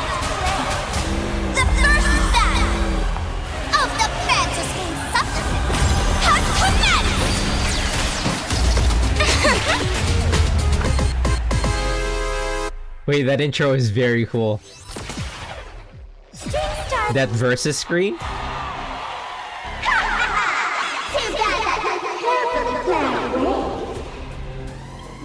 Can't put out this sky full of sparksies! There is an app. Wish power will convert here! What do we have here? Every petal in life's garden will be swept away by the wind of time. The truth burns clear. Everything in this world is merely fleeting. Cyberbully! All things are as one. The candle flickers. Immolate yourself in my dance. Let's shatter voice!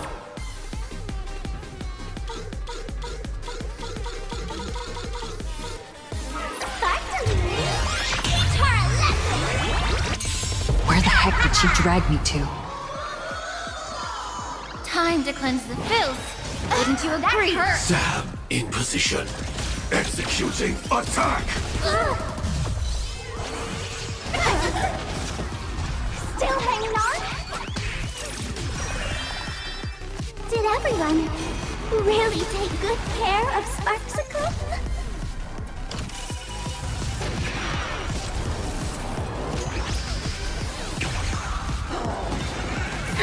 You're a stubborn one. Live to fight. Fight to live! I had all of the internet behind me! Oh, you are nameless surpassed my popularity!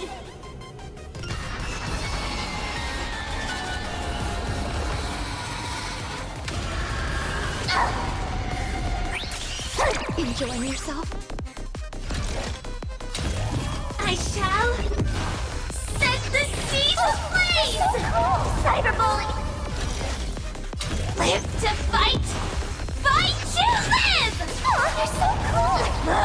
A picture of grace and elegance. Eternal melody. Every petal in life's will be swept away by the wind of time.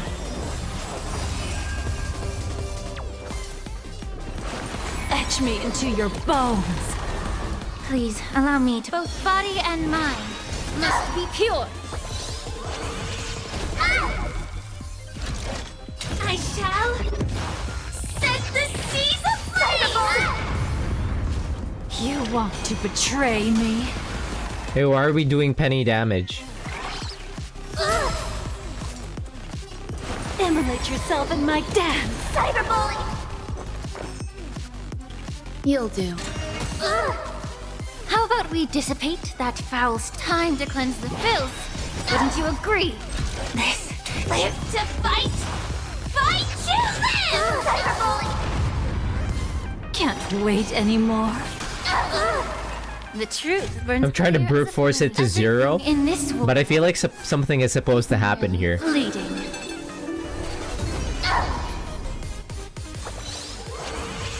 Cyberbully!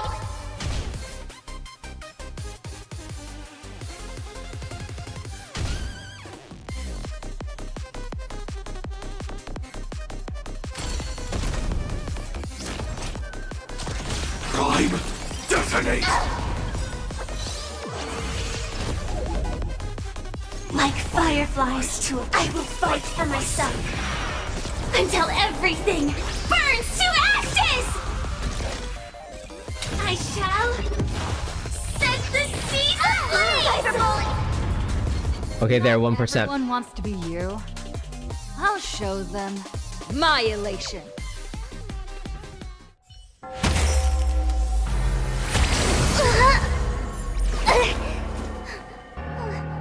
Sparksicle isn't over yet! Stop her! She's trying to escape to the crowd!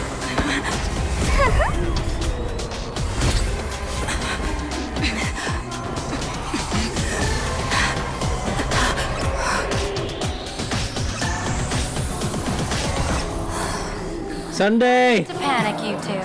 Sunday will share my vision with you. Let my eye of Ishvar. They're aura farming together? Wheel and woe. Clear as day.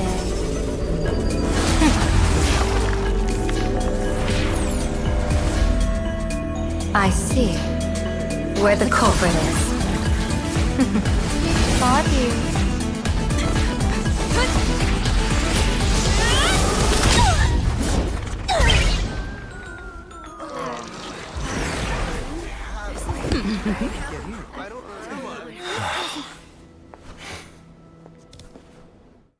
They're aura farming together. Are you okay?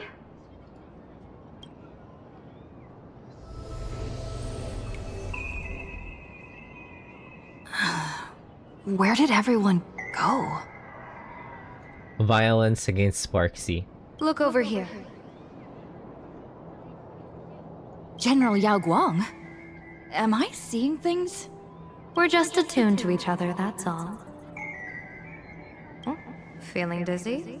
Don't worry, it's just a minor side effect.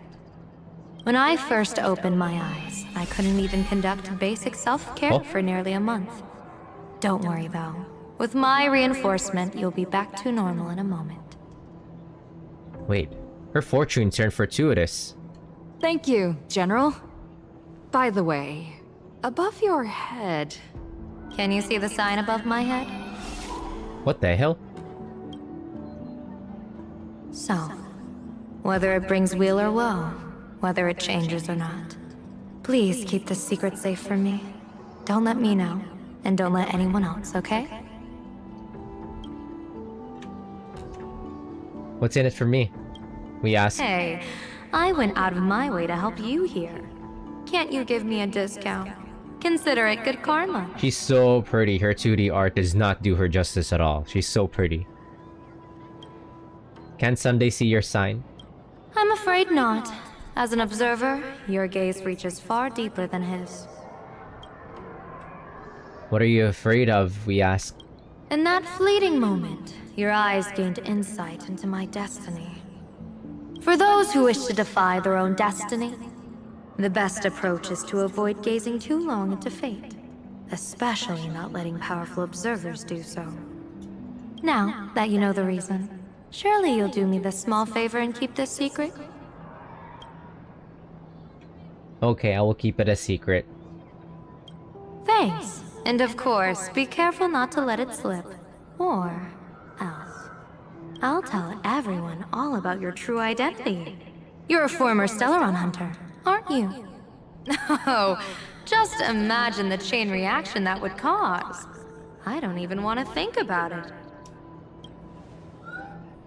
Doesn't this feel like the opening scene of a comedy? Two people who barely know each other, yet they're keeping each other's destiny a secret. I guess you could say we're now partners in fate. No surprise there. After all, both comedy and fortune-telling thrive on unexpected twists and turns of fate, don't they? All right, looks like the side effects have worn off.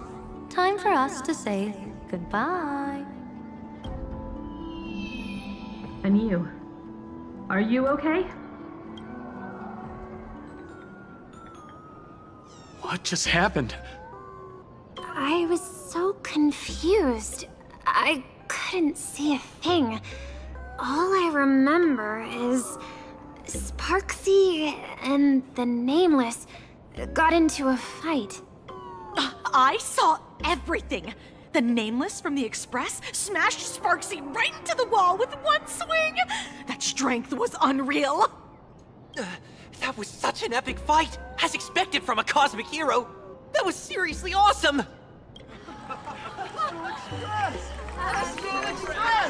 Astral Express! Looks like the students have all recovered from the contamination. Did they recover? Barnab. What about us though?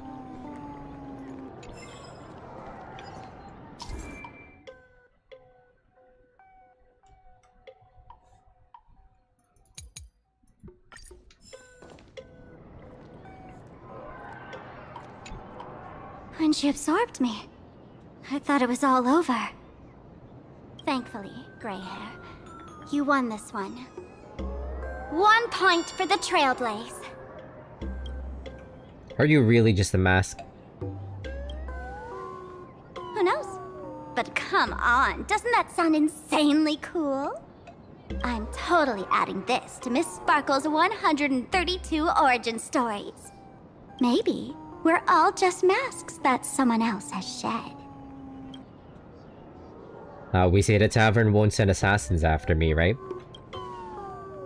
The tavern? They might kick up a fuss about Sparksy's defeat for a few days. Maybe some foolish hotheads might even come knocking to fight you.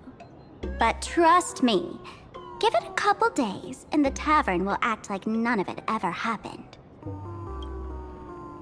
Alright, what's your plan now? We ask. If I really am a mask, then naturally I should return to my wearer's face. But if I'm not, then maybe I need to reclaim the mask I've lost. I understand. Sparksy probably didn't expect that the first miracle of the Phantasmoon games wouldn't be everyone becomes her, but the Express hero defeats the villain spreading the virus. Compared to a streamer reflecting people's desires, the fearless trailblazer of the Astral Express is more of an attention grabber. What do I get if I win? So this is the Phantasmoon games, huh? You're one step closer to an audience with AHA. Right now, all of Plain Arcadia is watching you, and all of their attention's flooding over you, and the mask you wear. Make the most of that attention. From now on, you'll represent the Trailblaze to show this world of elation what elation is.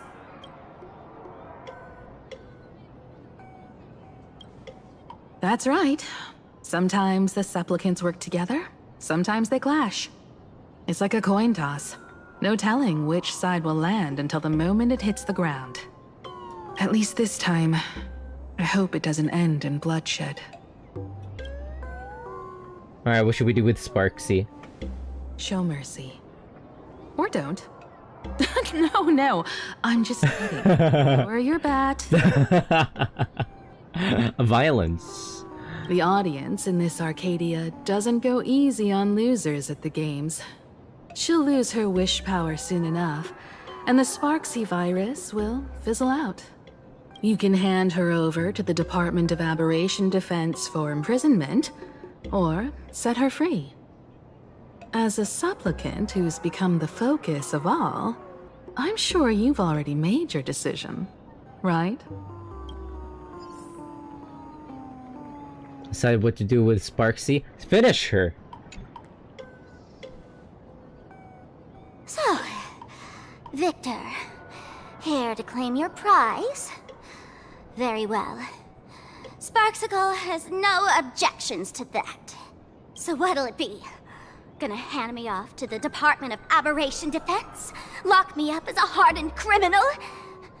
But knowing you, you're not that heartless, are you?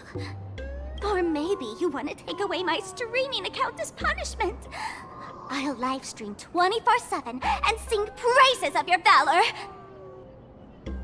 Hand me your mask. All right! Let what belongs to the Graffia family return to the Graffia family. But don't let this little win get to your head. You've still got a long, long way to go before you meet the laughter. We can keep working together.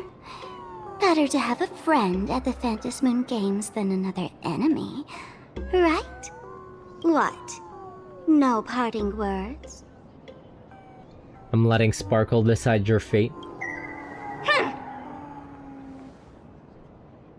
How do you like this ending, Sparksicle? Old model. You and your powerful supporters won this one. I've got no comeback.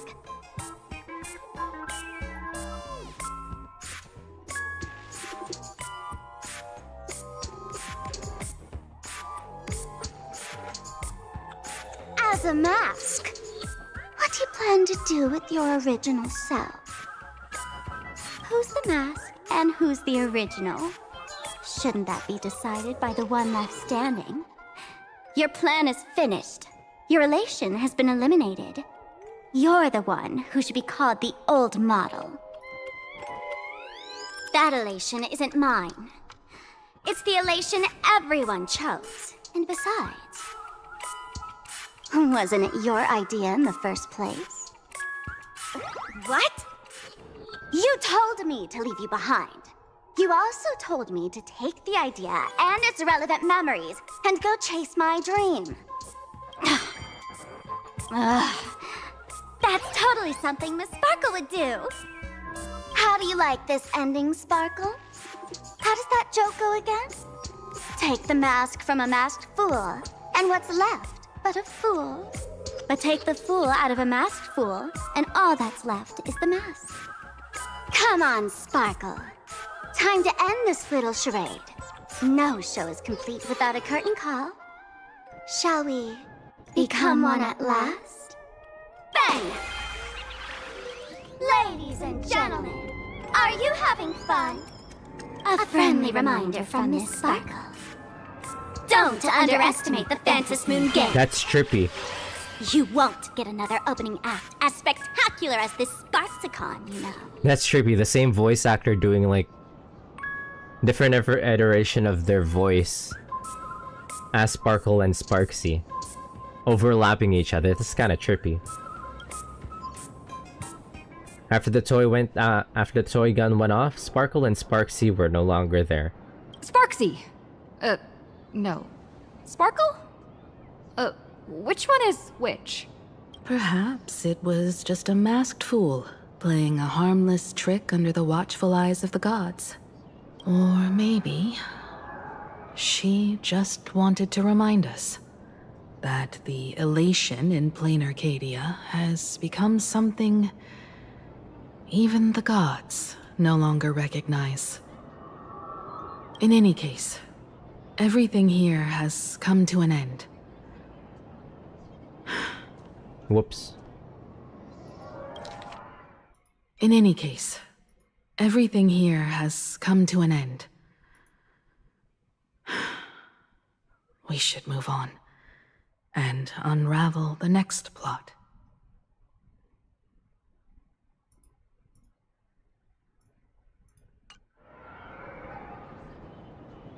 A creepy classroom? Indeed. I want to investigate and find out who exactly created that place and why. Let me know when you're ready to head out. Okay, let's go now. How much more is there? You retrace your steps back to that eerie twilight classroom? That is it. This place. It's like nothing ever happened. The ghosts are gone. What exactly happened back then?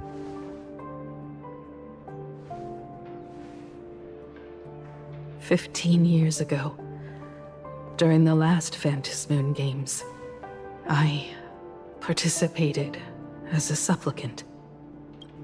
I once believed that all it took for a supplicant to win was to show the people a magnificent miracle. And then I'd have an audience with the Eon of Elation. How foolish. How naive I was.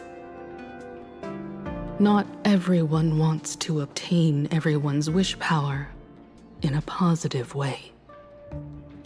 On July 22nd, year 1984 of the Arcadian calendar, a supplicant harboring immense malice stepped into Graphia Academy.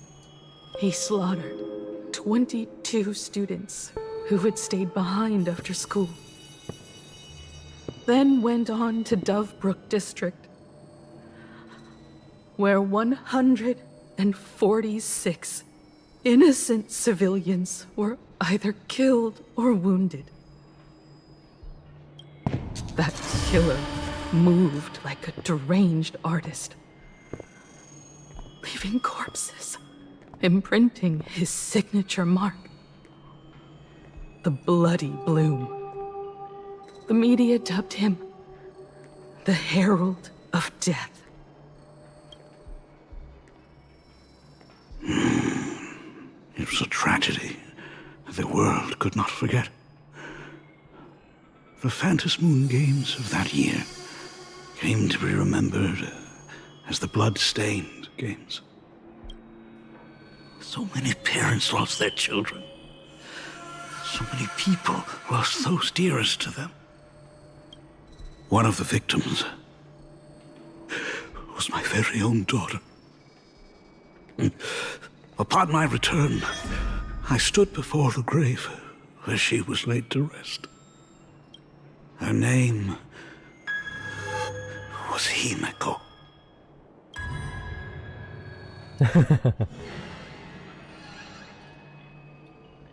Who are you?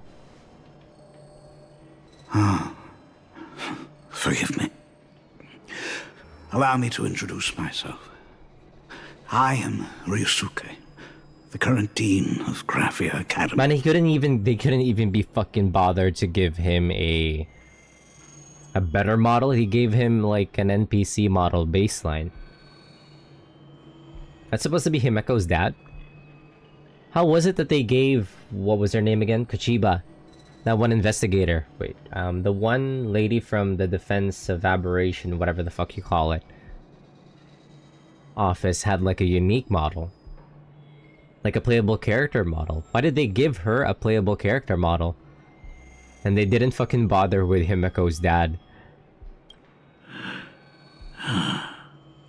So, this lady who bears her name, who exactly are you?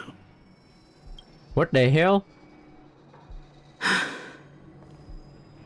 15 years ago, when I made up my mind to join this Phantom Moon Games, my father wasn't with me. Even as I fought for my life against the Herald of Death, my father was still off somewhere, wandering the cosmos. Strictly speaking, ever since I can remember, his presence in my life has been as thin as the air in space. So, I would ask you, who bears his name? Who exactly are you? What the hell is happening?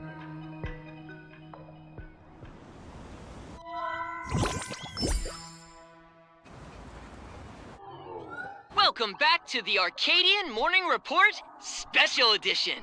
We continue to bring you SparksyCon hosted by Supplicant Sparksy came to an abrupt end less than an hour after it began. under the watchful eyes of the entire network. The Nameless from Unbelievable! I used to think all of the Trailblazers fight scenes in director Rekka's latest film, Holy Grail Stay Night, were just special effects. Turns out she's got real moves. We'll continue following the Astro Express's activities and bring you... Breaking news! Around 4 p.m. today, the Security Bureau uncovered multiple corpses at the Sinwish Syndicate's headquarters in Dovebrook District. Initial reports suggest violent infighting among gang members as the cause. Even more shocking, an IPC employee was found dead at the scene. According to the investigation, the victim was identified as Lyndon Scott. Oh, thank God. Lyndon Scott, age 34. Field operative in the Strategic Investment Department. Ring any bells, Mr. Ashvale? She's so pretty. Never heard of him. What was someone from the IPC doing here? Holy shit, Scott is finally dead. Word is, the Sinwish Syndicate recently got hold of a mask. I just wish it was me. Maybe Mr. Scott came to negotiate for the Phantom Moon Games and got caught in the fallout. Apologies for interrupting your work, Mr. Ashvale. Wouldn't call it an interruption. The mess at Graphia Academy cleared itself up. But this Initial assessment. 33 Sinwish Syndicate members. Leader Polwave included, along with second-in-command Costide, were murdered in the same time frame. Costide. The victims show clear signs of trauma and fractures, along with massive blood loss. Exact cause of death still pending further autopsy. These stylized handprints. We both know what they mean. Bloody Bloom. Only one person ever used that as their calling card. The Herald of Death is back. Your suspicion isn't without merit, but that guy was executed 5 years ago. Executed? Who witnessed it? Was the execution broadcast to the public? Who can prove he's dead? Who's to say you didn't let him out to rig this entire game? You've heard the rule, haven't you? No one can enter the Phantasmoon Games twice. So let me give you a piece of advice. Don't let rage gnaw away at your reason. It's bad for your health. The case's info is in the dossier. Get to work. The Department of Aberration Defense isn't paying us to bum around, Soon after, Asheville arrived at the banks of Dovebrook. Rage sparked quietly in the detective's chest, and not even the wind from Dovebrook could dispel the metallic tang of blood clinging to his nose. When he first heard the Sinwish Syndicate had obtained the mask, a grim premonition stirred within him, but he never expected it to be the omen of a friend's death. Mr. N, he's no longer with us.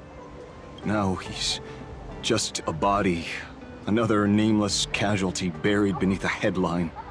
People only care about the stars twinkling above, about the epic tales of the eternal conflicts among the cosmos' great figures. Compared to all that, who would mourn a small-time thug from a petty gang? What should we do next? I've been slacking off for far too long. It's time to make a choice. Mr. Asheville, if you're calling now, may I assume you've accepted my offer? You are right, Miss Pearl. I'll join the games. Assuming you still need me, of course. My offer still stands. Just like 15 years ago, the same omen returns. There are signs the Phantasmoon Games are spiraling out of control again. Mr. Asheville, I ask for your strength to steer the Zeonic Games back on course. All I have to offer is a heart set on revenge. Today, 33 citizens of Plain Arcadia and one IPC colleague perished under mysterious circumstances. Someone is imitating the Herald of Death's methods, attempting to interfere with the games. Only victory can bring solace to the fallen. Well, that's escalated. No. What consoles the dead is only justice.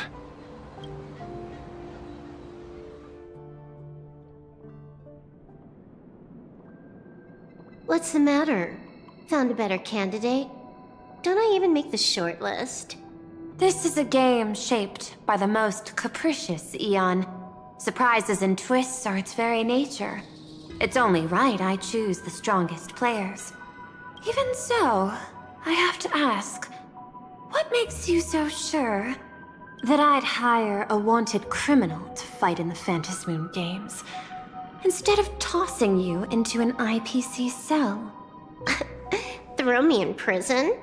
But the Strategic Investment Department in Penacony clearly extended an olive branch to us Stellaron hunters. No? Changed your minds already? You suits sure turn faster than a page in a paperback. So let's cut the fluff. Give me a mask. Call it your first strategic investment in us. What do you say?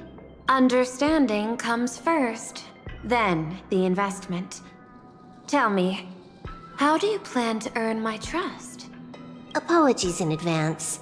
Before I came to meet you, I broke into your collection room. I know what you've been working on. Imaginate. Tell me, have you heard of Zero? Greatest hacker and most feared player in all of Punk Lord? Some say she's an emanator of elation, Oh, right. while others say she enters the dark zone created by Mythos, as if it were her own backyard. Right. Completely forgot about that. She caused Punk Lord's data meltdown and infected IPC branches in 28 segmenta, isolating them from each other. Most information about Zero is half true, half false, much like the rumors surrounding you Stellaron hunters. But one thing is certain. Zero suffered a major downfall, and is now a prisoner of the IPC. It's obvious she left a deep impression on you. Traumatic, even. In that case, you should also know that ether editing and imagenesis stem from the same technological source. Or art. I think this is the sole instance that Zero gets mentioned. I think he only gets mentioned in like voice dialogue or something. Like you only ever get to read around. You only ever get to read about Zero in like in-game excerpts. I know. I've studied it. How could I forget? You stole Zero's tech to make that lousy cash grab game Ethereum Wars. Of course, you know all this. But you corporate moneybags will never comprehend it. The fleeting, ever-changing power of the elation. Zero once tampered with a parameter of reality, creating an independent realm that belonged solely to her. Just like that other one. Just like Graphia. Are you willing to trade the secrets of imagenesis? I can think about it. Deduction. You may be lying. I've heard that those who join the Stellaron Hunters have long since abandoned the path they once walked. Who knows? You're in the Arcadia of Elation. Wouldn't it be a waste not to test your luck? Deal, Ether Hacker. And to seal it with confidence, let me show you a little trick of the trade. A hacking trick? Not exactly professional. Negotiating while soaked in a bathtub. I took one of your data slices. This will help us have a more honest conversation. How did you do that? Because I've studied you, including that cyber battle between you and that genius Schoolum. I even logged into all 76 of those banned accounts. I scattered just enough data breadcrumbs online for you to sniff out, leading you to the Ashen Detective. I even let you stroll through my collection room to explore as you pleased. Miss Silverwolf, a word of advice. Don't treat that mask like some 10 Stoneheart's investment in a Stellaron hunter. Just think of this deal as something private, between you and me.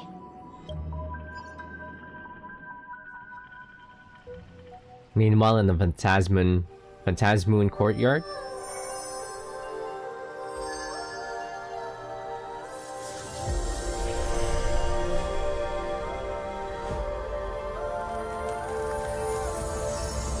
That's so funny. That tree is supposed to be pink. What the heck? I just blinked and suddenly half the supplicants are wearing masks? I was hoping the show would get better. Streamers clashing with cosmic heroes. A flashy brawl without anyone getting hurt. Wouldn't that have been nice? But now we've got a crow, a shell, a cat, a wolf? How many more mystery guests are crashing the stage? And this thing? When did it sneak in? A Cthulhu face?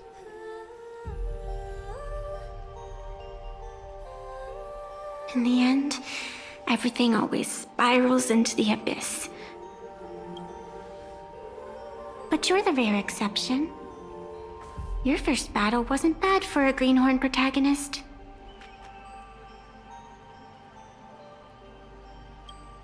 Since you came out on top, let's wipe the slate clean on that doom-filled oath. Who knows if the owners of those masks will become your friends or opponents? Or maybe one of them will bring about that terrifying future I saw in my dreams.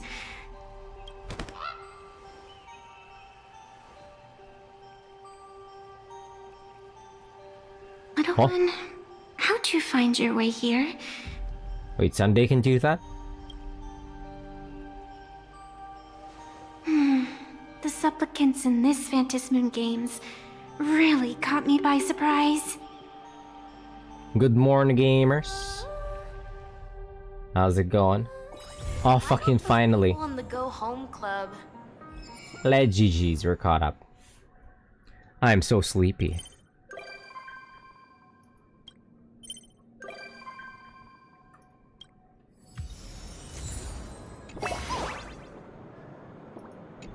I just got here.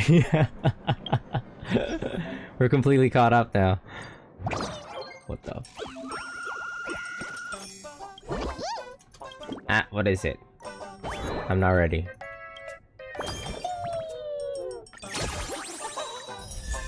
Give me some free rolls.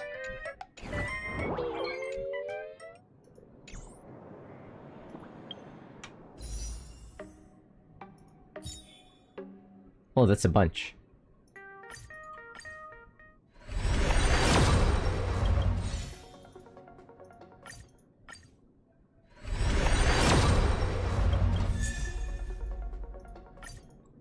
But yeah.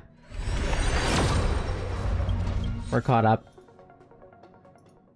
That was a whole load of nonsense. I don't even know what to feel. It was kind of like a roller coaster. Some very interesting parts and some parts that they could cut out. I was kind of like tuning out at some parts, but there were some parts that was also pretty good.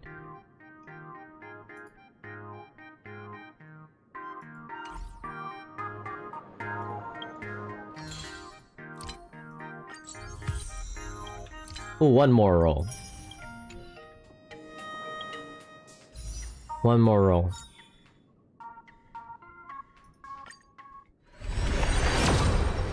Ah!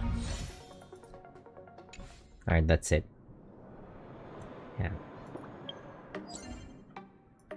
Yeah, there's some parts that were kind of slow.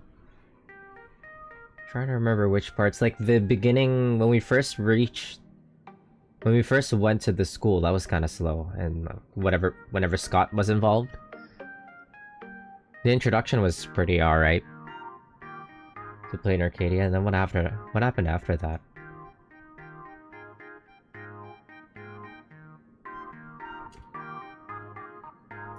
I think the part after that was pretty good. With Singyun, I think, that part. After the school was Tingyun.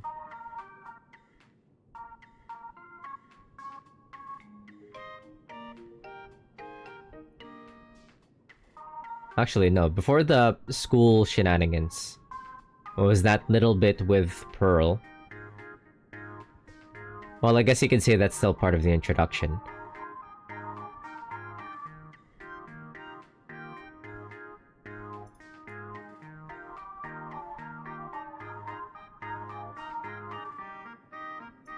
Like just going through the history of my stream.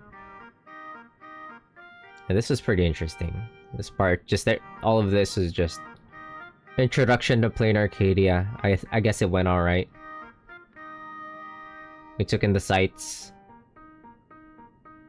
Everything that happened in this school was just like a whole load of bullshit. I wasn't tuned in at all. I was just kind of waiting for it to be over. Oh yeah, when Evanesia. Yeah, Miko popped up. That's pretty interesting.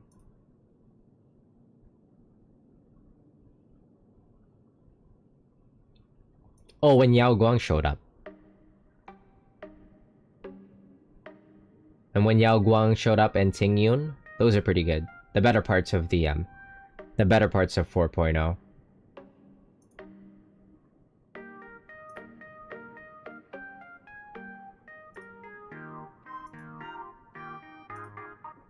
And then like for this stream. Whoops, that's me. Whoa!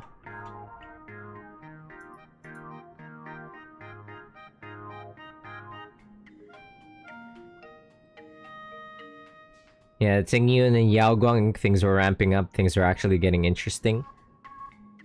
And then when Dan Heng and Sunday got involved, that was pretty fun. Yeah, Yao Guang is a very interesting character. I actually love her. She's a pretty fun character. Oh yeah, and then the Silver Wolf section with Ashvale was hilarious. I think that was probably one of the best parts. Any moments, any scenes that has Yao Guang in it and Silver Wolf in it were probably like some of the better parts. The best parts of 4.0. And then everything that happened with Himeko, Sparkle, and Stell at the tavern, that was kind of like a whole bunch of nonsense as well. And it went for a while. I also kind of tuned out there at times, but...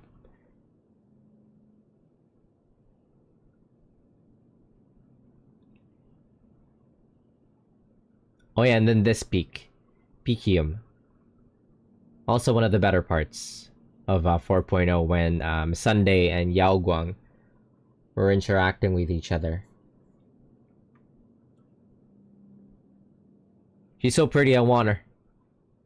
But I'm not allowed to roll for Elation characters until the rerun. But she's still around for a bit, I think. And then the match with...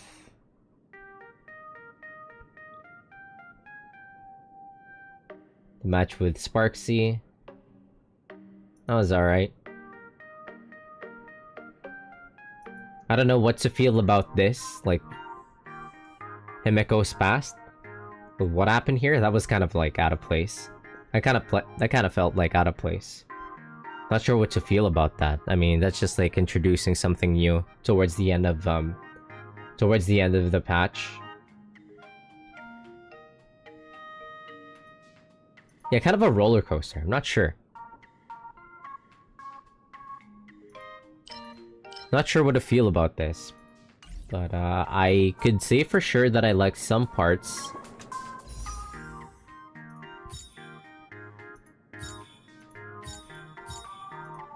Mostly the ones that involves like Silver Wolf, Yao Guang, and Sunday. And Ting Yun. Those are the more interesting parts.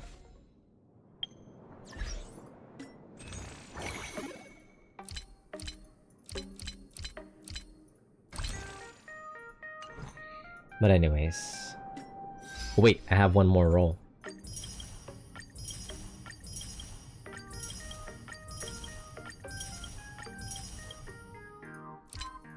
Is there no fucking claim all button? I can throw out one more roll.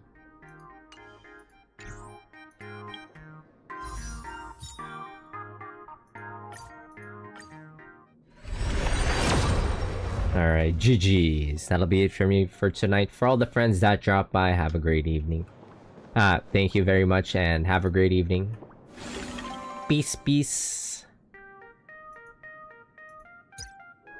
See y'all later.